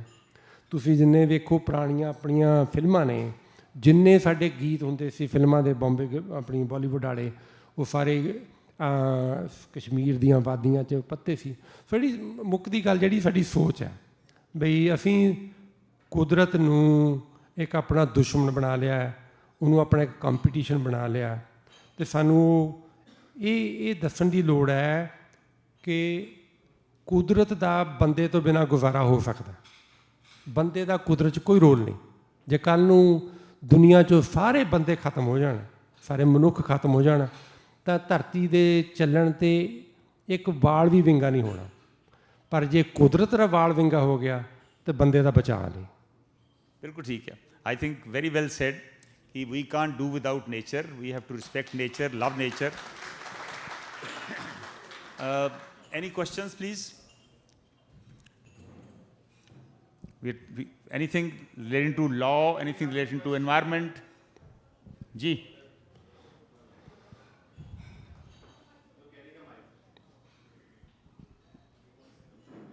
Please introduce yourself. On kar lo. What the switch hai? Okay, yeah, it's working now. Hi, my name is Navdeep. So ਤੁਸੀਂ ਗੱਲ ਕੀਤੀ ਸੀਗੀ ਕਿ ਹੁਣੇ ਤੁਸੀਂ ਕੁਦਰਤ ਦੀ ਗੱਲ ਕੀਤੀ, ਉਦੋਂ ਪਹਿਲਾਂ you were talking about law. So this is just coming from an anecdotal discussion I had with my dad ਕਿ ਚੰਡੀਗੜ੍ਹ 'ਚ ਮੈਟਰੋ ਦਾ ਪ੍ਰੋਜੈਕਟ ਚੱਲਿਆ ਸੀਗਾ ਕੁਝ ਸਾਲ ਪਹਿਲਾਂ. I don't remember when exactly it was, but apparently ਕਿਰਨ ਖੇਰ ਨੇ ਜਾਂ ਕਿਸੇ ਨੇ, I think she was the MP then from Chandigarh, she said ਨਹੀਂ ਇੱਥੇ ਟਰੀਜ਼ ਕੱਟਣੇ ਪੈਣਗੇ ਉਹਦੇ ਵਾਸਤੇ ਅਤੇ ਅਸੀਂ ਉਹ ਨਹੀਂ ਕਰਨਾ ਹੈਗਾ.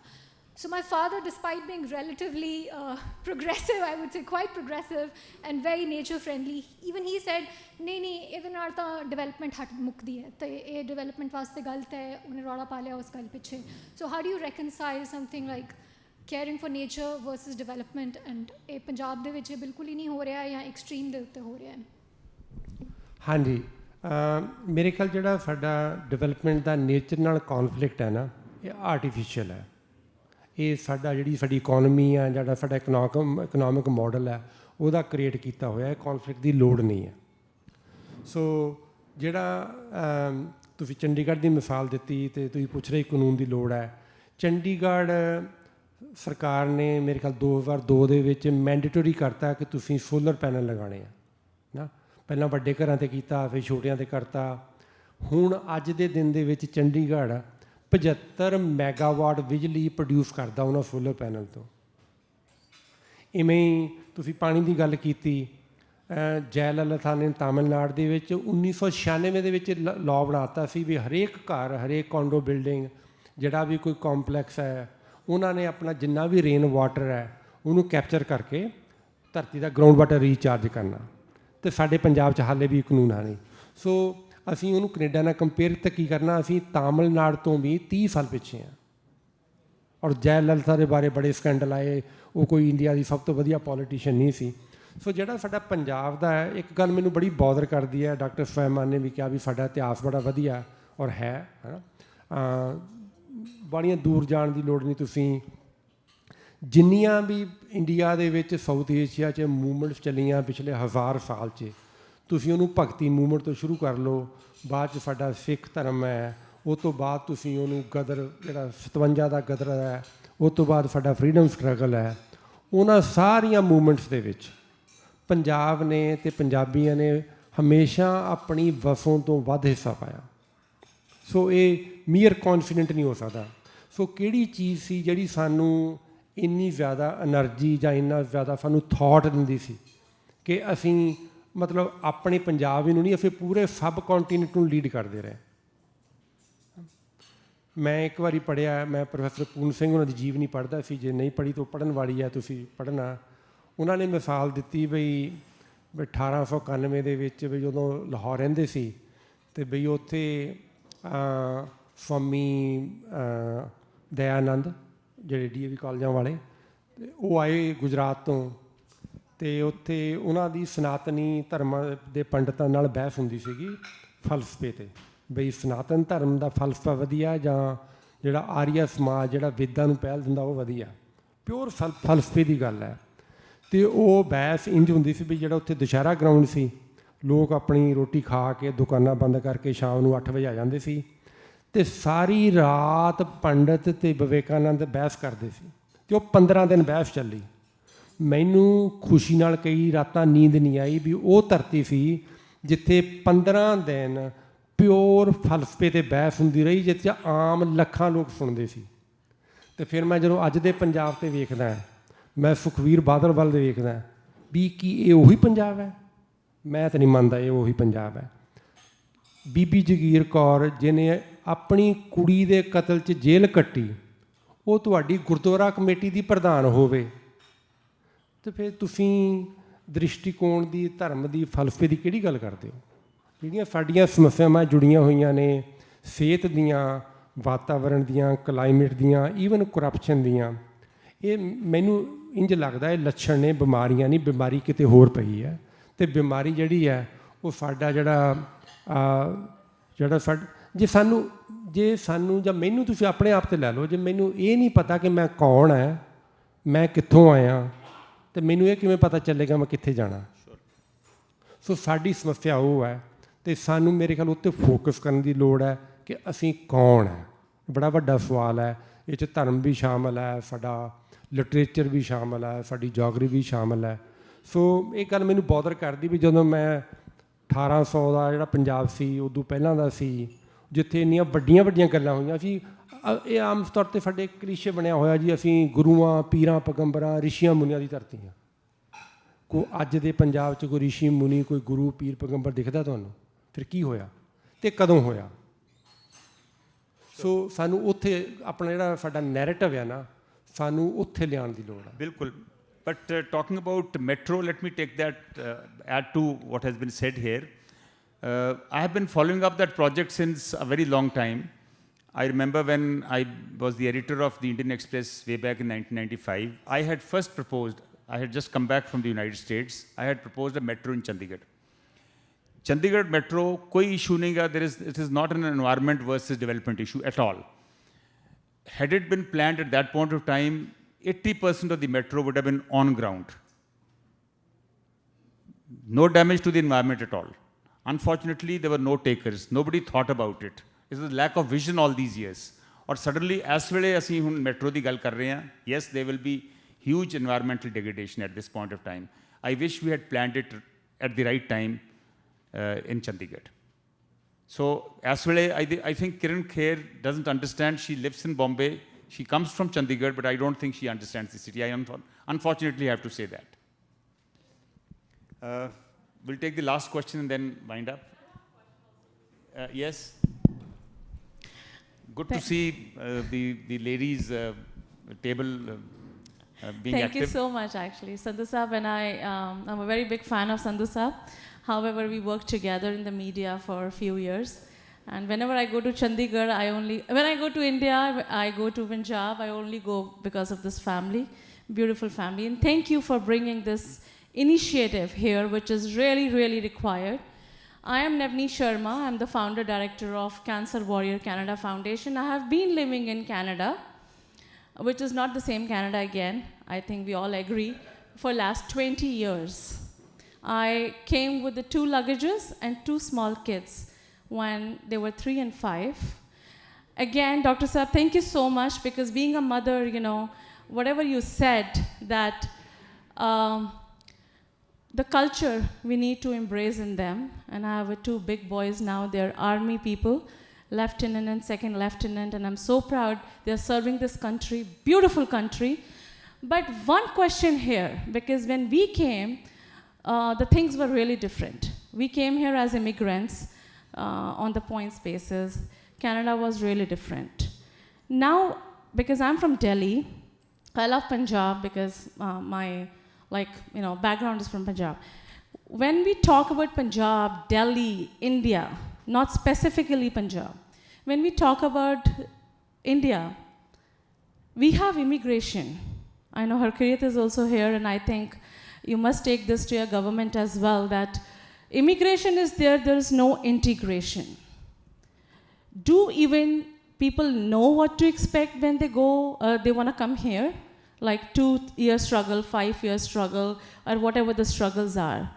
And another point I just want to put here, that we all think from coming from India or Pakistan or anywhere, oh, we are going to the foreign country, right? But do even people know that this foreign country needs hard work, right? Starting from zero.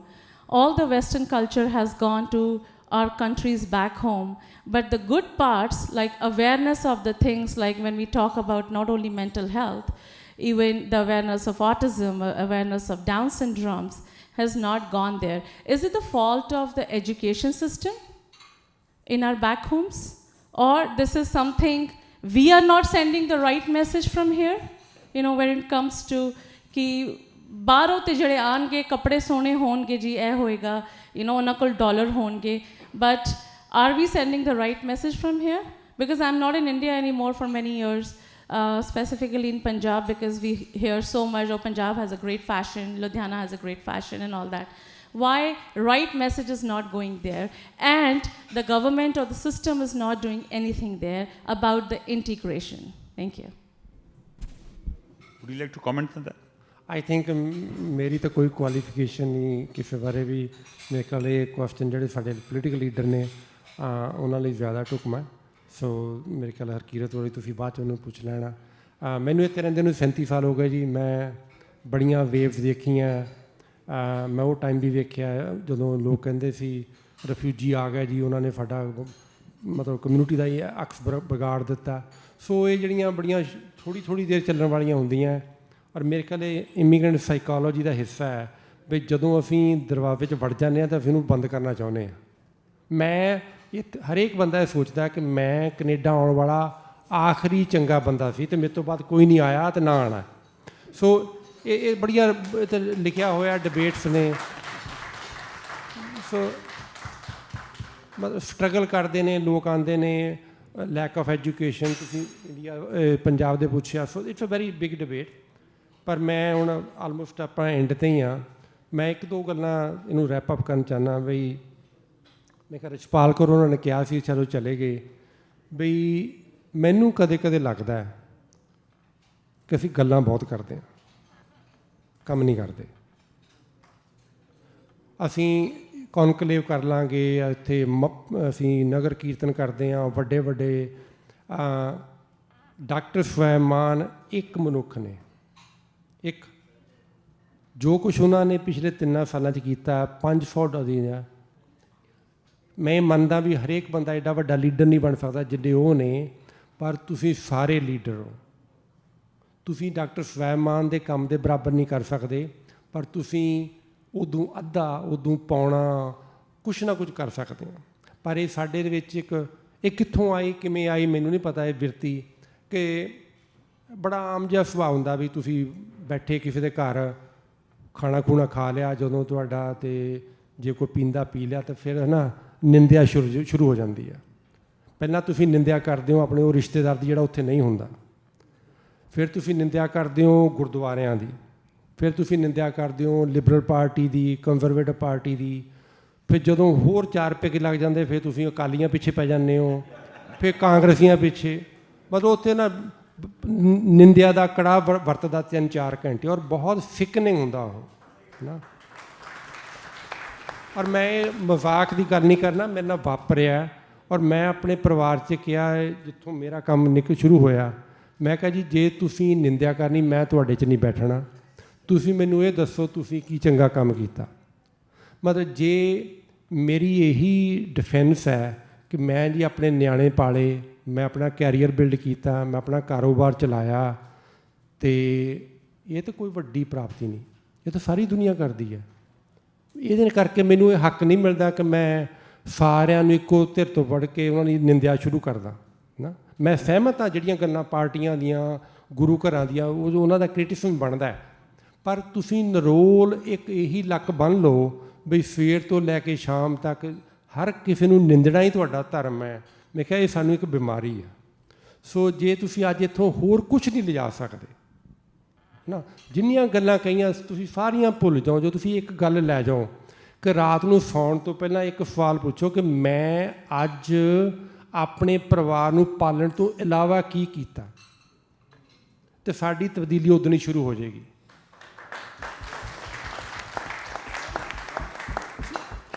ਜਿਹੜੀ ਸਾਡੀ ਉਹ ਬਿਰਤੀ ਨਿੰਦਿਆ ਦੀ ਆ, ਉਹਦਾ ਇੱਕ ਹਿੱਸਾ ਇਹ ਹੈ ਕਿ ਅਸੀਂ ਹਰ ਗੱਲ ਨੂੰ ਸਰਕਾਰ ਤੋਂ ਆਸ ਕਰਦੇ ਹਾਂ। ਸਾਨੂੰ ਇਹ ਨਹੀਂ ਪਤਾ ਕਿ ਇਹ ਕੰਟਰੀ ਜਿਹੜੇ ਬਣੇ ਨੇ, ਕੈਨੇਡਾ ਬਣਿਆ, ਅਮਰੀਕਾ ਬਣਿਆ, ਮੈਂ ਲਾਅ ਕੀਤਾ, ਮਤਲਬ ਲਾਅ ਪੜ੍ਹਿਆ, ਇੱਥੇ ਵੀ ਸਰਕਾਰਾਂ ਨੇ ਕੰਮ ਨਹੀਂ ਕੀਤੇ, ਇਹ ਕੰਮ ਲੋਕਾਂ ਨੇ ਕੀਤੇ, ਸਰਕਾਰਾਂ ਨੇ ਮੁੜ ਕੇ ਉਹਨਾਂ ਦੇ ਵਿੱਚ ਸ਼ਾਮਲ ਹੋ ਗਏ। ਇੱਥੇ ਵੀ ਅੱਜ ਜਿਹੜੀ ਕਲਾਈਮੇਟ ਚੇਂਜ ਦੀ ਮੈਂ ਗੱਲ ਕਰਦਾ, ਉਹ ਜਦੋਂ ਲੋਕ ਕਰਦੇ ਸੀ 4 ਸਾਲ ਪਹਿਲਾਂ, ਲੋਕ ਉਹਨਾਂ ਨੂੰ ਰੈਡੀਕਲ ਕਹਿੰਦੇ ਸੀ, ਅੱਜ ਉਹ ਸਰਕਾਰਾਂ ਦੀ ਪੋਲਿਸੀ ਹੈ। ਸੋ ਸਾਨੂੰ ਨਾ ਆਪਣੇ ਅੰਦਰ ਝਾਤੀ ਮਾਰਨ ਦੀ ਲੋੜ ਹੈ ਕਿ ਮੈਂ ਕੀ ਸਿਰਫ ਗੱਲਾਂ ਦਾ ਕੜਾਹ ਕਰਦਾ, ਮੈਂ ਸਿਰਫ ਨਿੰਦਿਆ ਕਰਦਾ, ਮੈਂ ਕਦੀ ਪੰਜੀ ਨਹੀਂ ਲਗਾਈ ਅੱਜ ਤਾਈਂ ਕਦੀ ਕਿਸੇ ਦੇ ਉੱਤੇ। ਜੇ ਕੋਈ ਮੈਨੂੰ ਮੰਗ ਲੈਂਦਾ ਤਾਂ ਮੈਂ ਮੂੰਹ ਪਰਾਂ ਨੂੰ ਕਰਕੇ ਲੰਘ ਜਾਂਦਾ, ਅਤੇ ਫਿਰ ਸਾਨੂੰ ਮੇਰੇ ਖਿਆਲ ਗੱਲਾਂ ਕਰਨ ਦਾ ਹੱਕ ਨਹੀਂ ਨਾ। ਤੁਸੀਂ ਆਪਣੇ ਘਰ ਬੈਠੋ, ਬੱਚੇ ਪਾਲੋ, ਕੈਰੀਅਰ ਬਣਾਓ, ਮੈਨੂੰ ਕੋਈ ਇਤਰਾਜ਼ ਨਹੀਂ ਤੁਹਾਡੇ ਨਾਲ, ਪਰ ਘੱਟੋ ਘੱਟ ਤੁਸੀਂ ਫਿਰ ਜਿਹੜਾ ਦੂਸਰਾ ਉਹ ਕਰ ਦਿਓ। ਪੰਜਾਬ ਦੇ ਸਿਰਫ ਪੰਜਾਬ ਵਿੱਚ ਮੇਰਾ ਆਖਰੀ ਕੌਮੈਂਟ ਹੈ ਜੀ, ਪੰਜਾਬ ਦੇ ਵਿੱਚ, ਪੰਜਾਬ ਬਹੁਤ ਛੋਟਾ ਹੈ, ਅਸੀਂ ਉਹਨੂੰ ਕਹਿੰਦੇ ਚਿੜੀ ਦੇ ਪਹੁੰਚੇ ਜਿੱਡਾ, ਹੈ ਨਾ। ਪੰਜਾਬ ਸੱਚਮੁੱਚ ਬਹੁਤ ਛੋਟਾ ਹੈ। ਪੰਜਾਬ 'ਚ ਸਿਰਫ 12,500 ਪਿੰਡ ਨੇ, 12,500, ਅਤੇ ਮੈਨੂੰ ਦਾਅਵਾ ਹੈ ਕਿ ਹਰ ਪਿੰਡ ਦਾ ਇੱਕ ਬੰਦਾ ਬਰੈਂਪਟਨ 'ਚ ਇਕੱਲੇ 'ਚ ਰਹਿੰਦਾ, ਵੈਨਕੂਵਰ ਛੱਡ ਲਓ ਤੁਸੀਂ। ਜੇ ਇੱਕ ਉਹ ਬੰਦਾ ਆਪਣੇ ਪਿੰਡ 'ਤੇ ਕਹੇ ਮੈਂ $1000 ਲਗਾਉਣਾ, ਉਹ ਇੰਨੇ ਰੁੱਖ ਲਗਾ ਸਕਦਾ ਕਿ ਸਾਡੀ ਇਕੋਲੋਜੀ ਦਾ ਕੰਮ ਹੋ ਜੂ। ਅਤੇ ਉਹ ਜੇ ਸਾਲ ਦਾ $100 ਲਾਵੇ ਆਪਣੇ ਪਿੰਡ 'ਤੇ, ਉਸ ਪਿੰਡ ਦੇ ਜਿੰਨੇ ਇੰਟੈਲੀਜੈਂਟ ਬੱਚੇ ਨੇ ਉਹਨਾਂ ਦੀ ਐਜੂਕੇਸ਼ਨ ਦਾ ਉਹ ਟੇਕ ਕੇਅਰ ਕਰ ਸਕਦਾ। ਇੰਨਾ ਕੰਮ ਆ ਸਾਨੂੰ ਕਰਨ ਦੀ ਲੋੜ। ਜੇ ਨਹੀਂ ਕੀਤਾ ਤਾਂ ਉਹਦੇ ਵਿੱਚ ਸਾਡੇ ਪਿਛੋਕੜ ਜਿਹੜੇ ਬਜ਼ੁਰਗਾਂ ਦਾ ਕਸੂਰ ਨਹੀਂ, ਸਾਡੀਆਂ ਸਰਕਾਰਾਂ ਦਾ ਹੈ, ਪਰ ਸਾਨੂੰ ਗੱਲ ਕਰਨ ਦੀ ਲੋੜ ਨਹੀਂ, ਉਹਦੇ 'ਚ ਸਾਡਾ ਕਸੂਰ ਹੈ। Thank you. Sure. Thank you very much. Thank you so much. Thank you. Pleasure.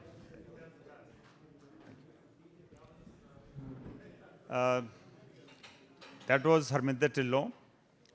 Some very thoughtful words.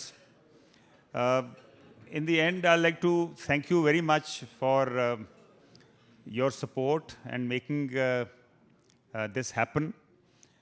I know we were not expecting to reach to any conclusion, because this is just the start. And I think, I hope you all agree that it's a very good beginning, very good start, and we have to continue with this kind of effort. The whole idea is to trigger a debate. What should be done, what can be done, and how should we do it? So thank you very much, and now I request my wife will say a few words, and then we'll continue with the evening. We'll continue to interact with one another. Thank you. ਮੈਂ ਤੁਹਾਡੇ ਸਾਰਿਆਂ ਨੂੰ ਸਭ ਤੋਂ ਪਹਿਲਾਂ ਜੀ ਆਇਆਂ ਨੂੰ ਕਹਿੰਦੀ ਹਾਂ ਔਰ ਮੈਨੂੰ ਬਹੁਤ ਖੁਸ਼ੀ ਹੈ ਕਿ ਤੁਸੀਂ ਸਾਰਿਆਂ ਨੇ ਇੱਥੇ ਆ ਕੇ ਸਾਡਾ ਮਾਣ ਵਧਾਇਆ। ਸਾਨੂੰ ਬਹੁਤ ਹੀ ਚੰਗਾ ਲੱਗਾ। ਹਰਕੀਰਤ ਜੀ ਨੇ ਬਹੁਤ ਵਧੀਆ ਗੱਲਾਂ ਕੀਤੀਆਂ, ਡਾਕਟਰ ਸਾਹਿਬ ਨੇ ਬਹੁਤ ਖੂਬਸੂਰਤ ਬੜੀਆਂ ਮੀਨਿੰਗਫੁਲ ਗੱਲਾਂ ਕੀਤੀਆਂ, ਸਾਡੇ ਵਕੀਲ ਸਾਹਿਬ ਨੇ ਬਹੁਤ ਚੰਗੀਆਂ ਗੱਲਾਂ ਕੀਤੀਆਂ। ਬਹੁਤ ਅੱਛਾ ਲੱਗਾ ਕਿ ਤੁਸੀਂ ਸਾਰੇ ਇੱਥੇ ਆਏ ਹੋ। ਮੈਨੂੰ ਵੈਸੇ ਤਾਂ ਜਿਵੇਂ ਉਹਨਾਂ ਨੇ ਕਿਹਾ ਕਿ ਸਾਰੇ ਅਸੀਂ ਪੰਜਾਬੀ ਗੱਲਾਂ ਬਹੁਤ ਕਰਦੇ ਹਾਂ, ਗੱਲਾਂ ਕਰਨੀਆਂ ਆਉਂਦੀਆਂ, ਪਰ ਜਦੋਂ ਇਹ ਵਾਲਾ ਕੰਮ ਹੁੰਦਾ ਨਾ ਕਿ ਸ਼ੁਕਰਾਨਾ ਕਰਨਾ, ਔਰ ਸ਼ੁਕਰਾਨਾ ਵੀ ਆਪਣਿਆਂ ਦਾ, ਇੰਨੇ ਅਦਬੀ ਲੋਕਾਂ ਦਾ, ਬਹੁਤ ਔਖਾ ਲੱਗਦਾ, ਕਿਉਂਕਿ ਵਕਤ ਤੋਂ ਵੱਧ ਕੁਝ ਹੋ ਨਹੀਂ ਸਕਦਾ। ਜਿੰਨਾ ਤੁਸੀਂ ਆਪਣਾ ਵਕਤ ਸਾਨੂੰ ਅੱਜ ਦਿੱਤਾ ਹੈ, ਮੇਰੇ ਕੋਲ ਕੋਈ ਅਲਫਾਜ਼ ਨਹੀਂ ਕਿ ਮੈਂ ਤੁਹਾਨੂੰ ਸਾਰਿਆਂ ਨੂੰ ਥੈਂਕ ਯੂ ਕਰ ਸਕਾਂ। ਦੂਸਰੀ ਗੱਲ ਹੈ ਕਿ ਉਹਨਾਂ ਨੇ ਕਿਹਾ ਕਿ ਨਿੰਦਿਆ ਦਾ ਜਿਹੜਾ ਕੜਾ ਹੈ ਉਹ 4 ਘੰਟੇ ਵਰਤਦਾ ਹੈ। ਮੈਂ ਇਹ ਸੋਚ ਰਹੀ ਸੀ ਉੱਥੇ ਬੈਠੀ ਹੋਈ ਕਿ ਅਸੀਂ ਕਿਹੋ ਜਿਹੇ ਸਮਾਜ 'ਚ ਹਾਂ। 4 ਘੰਟੇ ਜੇ ਉੱਥੇ ਕੜਾ ਵਰਤਦਾ ਹੈ ਤੇ ਇਹਦਾ ਮਤਲਬ ਲੋਕੀ ਗੱਫੇ ਤਾਂ ਲੈ ਰਹੇ ਹੈ, ਨਹੀਂ ਤੇ 4 ਘੰਟੇ ਤਾਂ ਇੱਥੇ ਕੌਨਕਲੇਵ 'ਚ ਬਿਠਾਉਣਾ ਮੁਸ਼ਕਿਲ ਹੋ ਜਾਂਦਾ। ਤੇ ਇਹ ਫਿਰ ਇਹਦਾ ਮਤਲਬ ਹੈ ਕਿ ਸਾਨੂੰ ਸਾਰਿਆਂ ਨੂੰ ਇਹ ਸੋਚਦੀ, ਇਹ ਚਿੰਤਾ ਦਾ ਵਿਸ਼ਾ ਨਹੀਂ ਹੈ, ਹੁਣ ਇਹ ਚਿੰਤਨ ਦਾ ਹੈ। ਔਰ ਬਾਕੀ ਬੜੀ ਅੱਛੀ ਗੱਲ ਕਹੀ ਜਦੋਂ ਉਹਨਾਂ ਨੇ ਕਿਹਾ ਕਿ ਇੱਕ ਬੰਦਾ ਜਿਹੜਾ ਹੈਗਾ ਡਾਕਟਰ ਸਵੈਮਨ ਜਿੰਨਾ ਕੰਮ ਨਹੀਂ ਕਰ ਸਕਦਾ, ਜਾਂ ਹਰਕੀਰਤ ਜਿੰਨਾ ਕੰਮ ਨਹੀਂ ਕਰ ਸਕਦਾ, ਜਾਂ ਡਾਕਟਰ ਸਾਹਿਬ ਜਿੰਨਾ ਕੰਮ ਨਹੀਂ ਕਰ ਸਕਦਾ, ਜਾਂ ਸਾਡੇ ਵਕੀਲ ਸਾਹਿਬ ਜਿੰਨਾ ਕੰਮ ਨਹੀਂ ਕਰ ਸਕਦਾ। ਇੱਕ ਇੱਥੇ ਇੱਕ ਨਿੱਕੀ ਜੀ ਮੈਨੂੰ ਕਹਾਣੀ ਯਾਦ ਆਉਂਦੀ ਹੈ ਕਿ ਇੱਕ ਵਾਰੀ ਕਹਿੰਦੇ ਕਿਤੇ ਅੱਗ ਲੱਗੀ ਤੇ ਲੋਕੀ ਭੱਜੇ ਜਾਂਦੇ ਸੀਗੇ ਤੇ ਇੱਕ ਚਿੜੀ ਚੁੰਝ ਭਰ ਕੇ ਜਾ ਕੇ ਪਾਣੀ ਪਾਏ ਤੇ ਉਹਨੂੰ ਕਿਸੇ ਨੇ ਕਿਹਾ ਵੀ ਕਮਲੀਏ, ਤੇਰੀ ਚੁੰਝ ਨਾਲ ਕਿਤੇ ਪਾਣੀ ਨਾਲ ਤੇਰੀ ਅੱਗ ਬੁੱਝ ਜਾਣੀ ਹੈ। ਤੇ ਉਹਨੇ ਕਿਹਾ ਕਿ ਅੱਗ ਭਾਵੇਂ ਨਾ ਬੁੱਝੇ, ਪਰ ਘੱਟੋ ਘੱਟ ਜਦੋਂ ਮੇਰਾ ਉਸ ਵਾਹਿਗੁਰੂ ਦੀ ਅਦਾਲਤ ਦੇ ਵਿੱਚ ਕਿਤੇ ਸਾਹਮਣਾ ਹੋਇਆ, ਰੱਬ ਹੋਇਆ, ਜੇ ਕਿਤੇ ਮੈਂ ਆਪਣੀ ਰੂਹ ਨੂੰ ਸਵਾਲ ਕੀਤਾ ਤੇ ਮੈਂ ਇਹ ਤਾਂ ਕਹਾਂਗੀ ਕਿ ਮੈਂ ਅੱਗ ਲਾਉਣ ਵਾਲਿਆਂ 'ਚੋਂ ਨਹੀਂ, ਭੱਜਣ ਵਾਲਿਆਂ 'ਚੋਂ ਨਹੀਂ, ਮੈਂ ਬੁਝਾਉਣ ਵਾਲਿਆਂ 'ਚੋਂ ਸੀ। ਤੇ ਜੇਕਰ ਅੱਜ ਅਸੀਂ ਸਾਰੇ ਚਿੜੀਆਂ ਬਣ ਕੇ ਆਪਣੀ ਚੁੰਝ 'ਚ ਪਾਣੀ ਭਰ ਲਈਏ, ਤੇ ਉਹ ਕਹਿੰਦੇ ਆ ਨਾ ਕਿ ਪਾਇਆ ਚਿੜੀਆਂ ਨੇ ਚੀਕ ਝਿਆੜਾ ਤੇ ਗਵਾਂ ਦਾ ਪਰਾਗਾ ਭੁੰਨਦੇ। ਇਹ ਜਿਹੜੀ ਪੰਜਾਬ ਦੀ ਪੀੜ ਹੈ, ਜੇ ਅੱਜ ਅਸੀਂ ਸਾਰੀਆਂ ਚਿੜੀਆਂ ਨੇ ਆਪਣੀਆਂ ਚੁੰਝਾਂ ਭਰ ਲਈਆਂ ਤੇ ਇਹ ਪੀੜ ਅਸੀਂ ਖ਼ਤਮ ਕਰ ਸਕਦੇ ਹਾਂ। ਗੱਲਾਂ ਵਾਲੀ ਗੱਲ, ਗੱਲਾਂ ਜ਼ਰੂਰ ਕਰਨੀਆਂ ਚਾਹੀਦੀਆਂ ਨੇ। ਉਹ ਕਹਿੰਦੇ बात करने से बात बनती है, रोज़ बातें किया करो हमसे, पर निंदिया नहीं, गल्लां विचार वटांदरा करो। वो जड़ा है वो बहुत ज़्यादा ज़रूरी है। मेरे को कोई बहुत ही अल्फाज नहीं कि मैं तुहाडे सारियां दा थैंक यू कर सकां, पर एक रस्म है और उन्होंने निभाना दस्तूर है, मौका है, तो मैं उन्होंने खंजा भी नहीं सकती। सो मेरा डॉक्टर हरिंदर संधू ਜਿਹੜੇ ਸਾਡੇ ਪੈਟਰਨ ਸਨ, ਉਹ ਅੱਜ ਆ ਨਹੀਂ ਸਕੇ, ਕਿਤੇ ਬਾਹਰ ਸਨ, ਪਰ ਬਹੁਤ ਧੰਨਵਾਦ। ਹਰਜਿੰਦਰ ਗਿੱਲ ਇੱਥੇ ਬੈਠੇ ਨੇ। ਹਰਜਿੰਦਰ ਗਿੱਲ ਤੁਹਾਡਾ ਬਹੁਤ ਸ਼ੁਕਰੀਆ।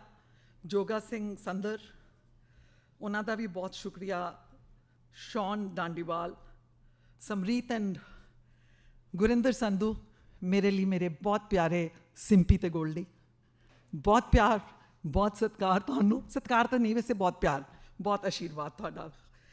ਕਿਰਪਾਲ ਸੰਘੇੜਾ, ਡਾਕਟਰ ਦਲਬੀਰ ਕਥੂਰੀਆ, ਬਹੁਤ ਧੰਨਵਾਦ। ਮੈਂ ਇਹਨਾਂ ਨੂੰ ਪਹਿਲੀ ਵਾਰੀ ਮਿਲੀ ਹਾਂ ਕੱਲ੍ਹ, ਪਰ ਜਿਸ ਗਰਮ ਜੋਸ਼ੀ ਨਾਲ, ਜਿਸ ਤਰ੍ਹਾਂ ਉਹਨਾਂ ਨੇ ਮੈਨੂੰ ਆਪਣਤ ਦੇ ਨਾਲ ਮਿਲੇ ਔਰ ਮੇਰੇ ਨਾਲ ਖੜੇ ਹੋਏ, ਕਿਤੇ ਉਹਨਾਂ ਨੇ ਜਾਣਾ ਸੀ, ਜਾ ਕੇ ਵਾਪਸ ਆਏ, ਮੇਰੇ ਕੋਲ ਕੋਈ ਸ਼ਬਦ ਨਹੀਂ। ਮੈਂ ਸਿਰਫ ਹੱਥ ਜੋੜ ਕੇ ਉਹਨਾਂ ਦਾ ਸ਼ੁਕਰਾਨਾ ਕਰ ਸਕਦੀ ਹਾਂ। Surinder Singh Mavi, Surinder thank you so much.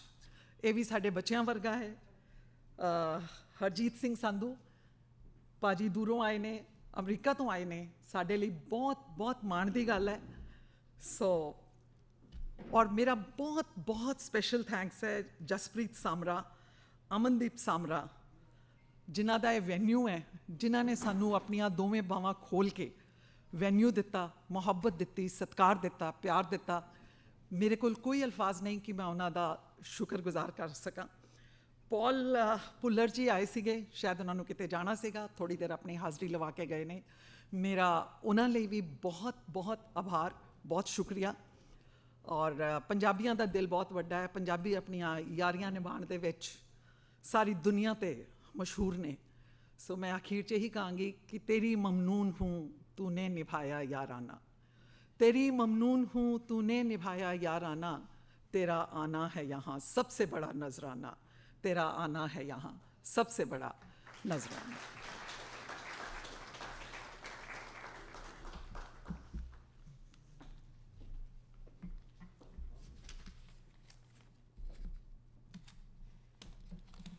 Thank you, please. Let's enjoy the evening. Thank you. Just a minute. ਇਹ ਕੋਈ ਰਸਮੀ ਗੱਲ ਨਹੀਂ ਸੀ, ਪਰ ਮੈਂ ਆਪਣਾ ਵਾਅਦਾ ਜੋ ਸੀਗਾ ਮੈਂ ਨਿਭਾ ਕੇ ਕਰ ਦਿੱਤਾ। ਪਰ ਇਹ ਮੇਰਾ ਡਾਕਟਰ ਕਰਨ ਸੰਧੂ, ਮੇਰੀ ਜਾਨ ਔਰ ਸਾਡੇ ਪਰਿਵਾਰ ਦੀ ਸਟਰੈਂਥ ਹੈ। ਸੋ ਇਹਦੇ ਬਿਨਾਂ ਅਸੀਂ ਕੁਛ ਵੀ ਨਹੀਂ। ਸੇ ਜਿੱਥੇ ਵੀ ਹੋਵੇ ਸਾਨੂੰ ਹਮੇਸ਼ਾ ਯਾਦ ਰਹਿੰਦਾ ਹੈ, ਸਾਡੇ ਨਾਲ ਹੈ। ਥੈਂਕ ਯੂ ਕਰਨ, ਲਵ ਯੂ।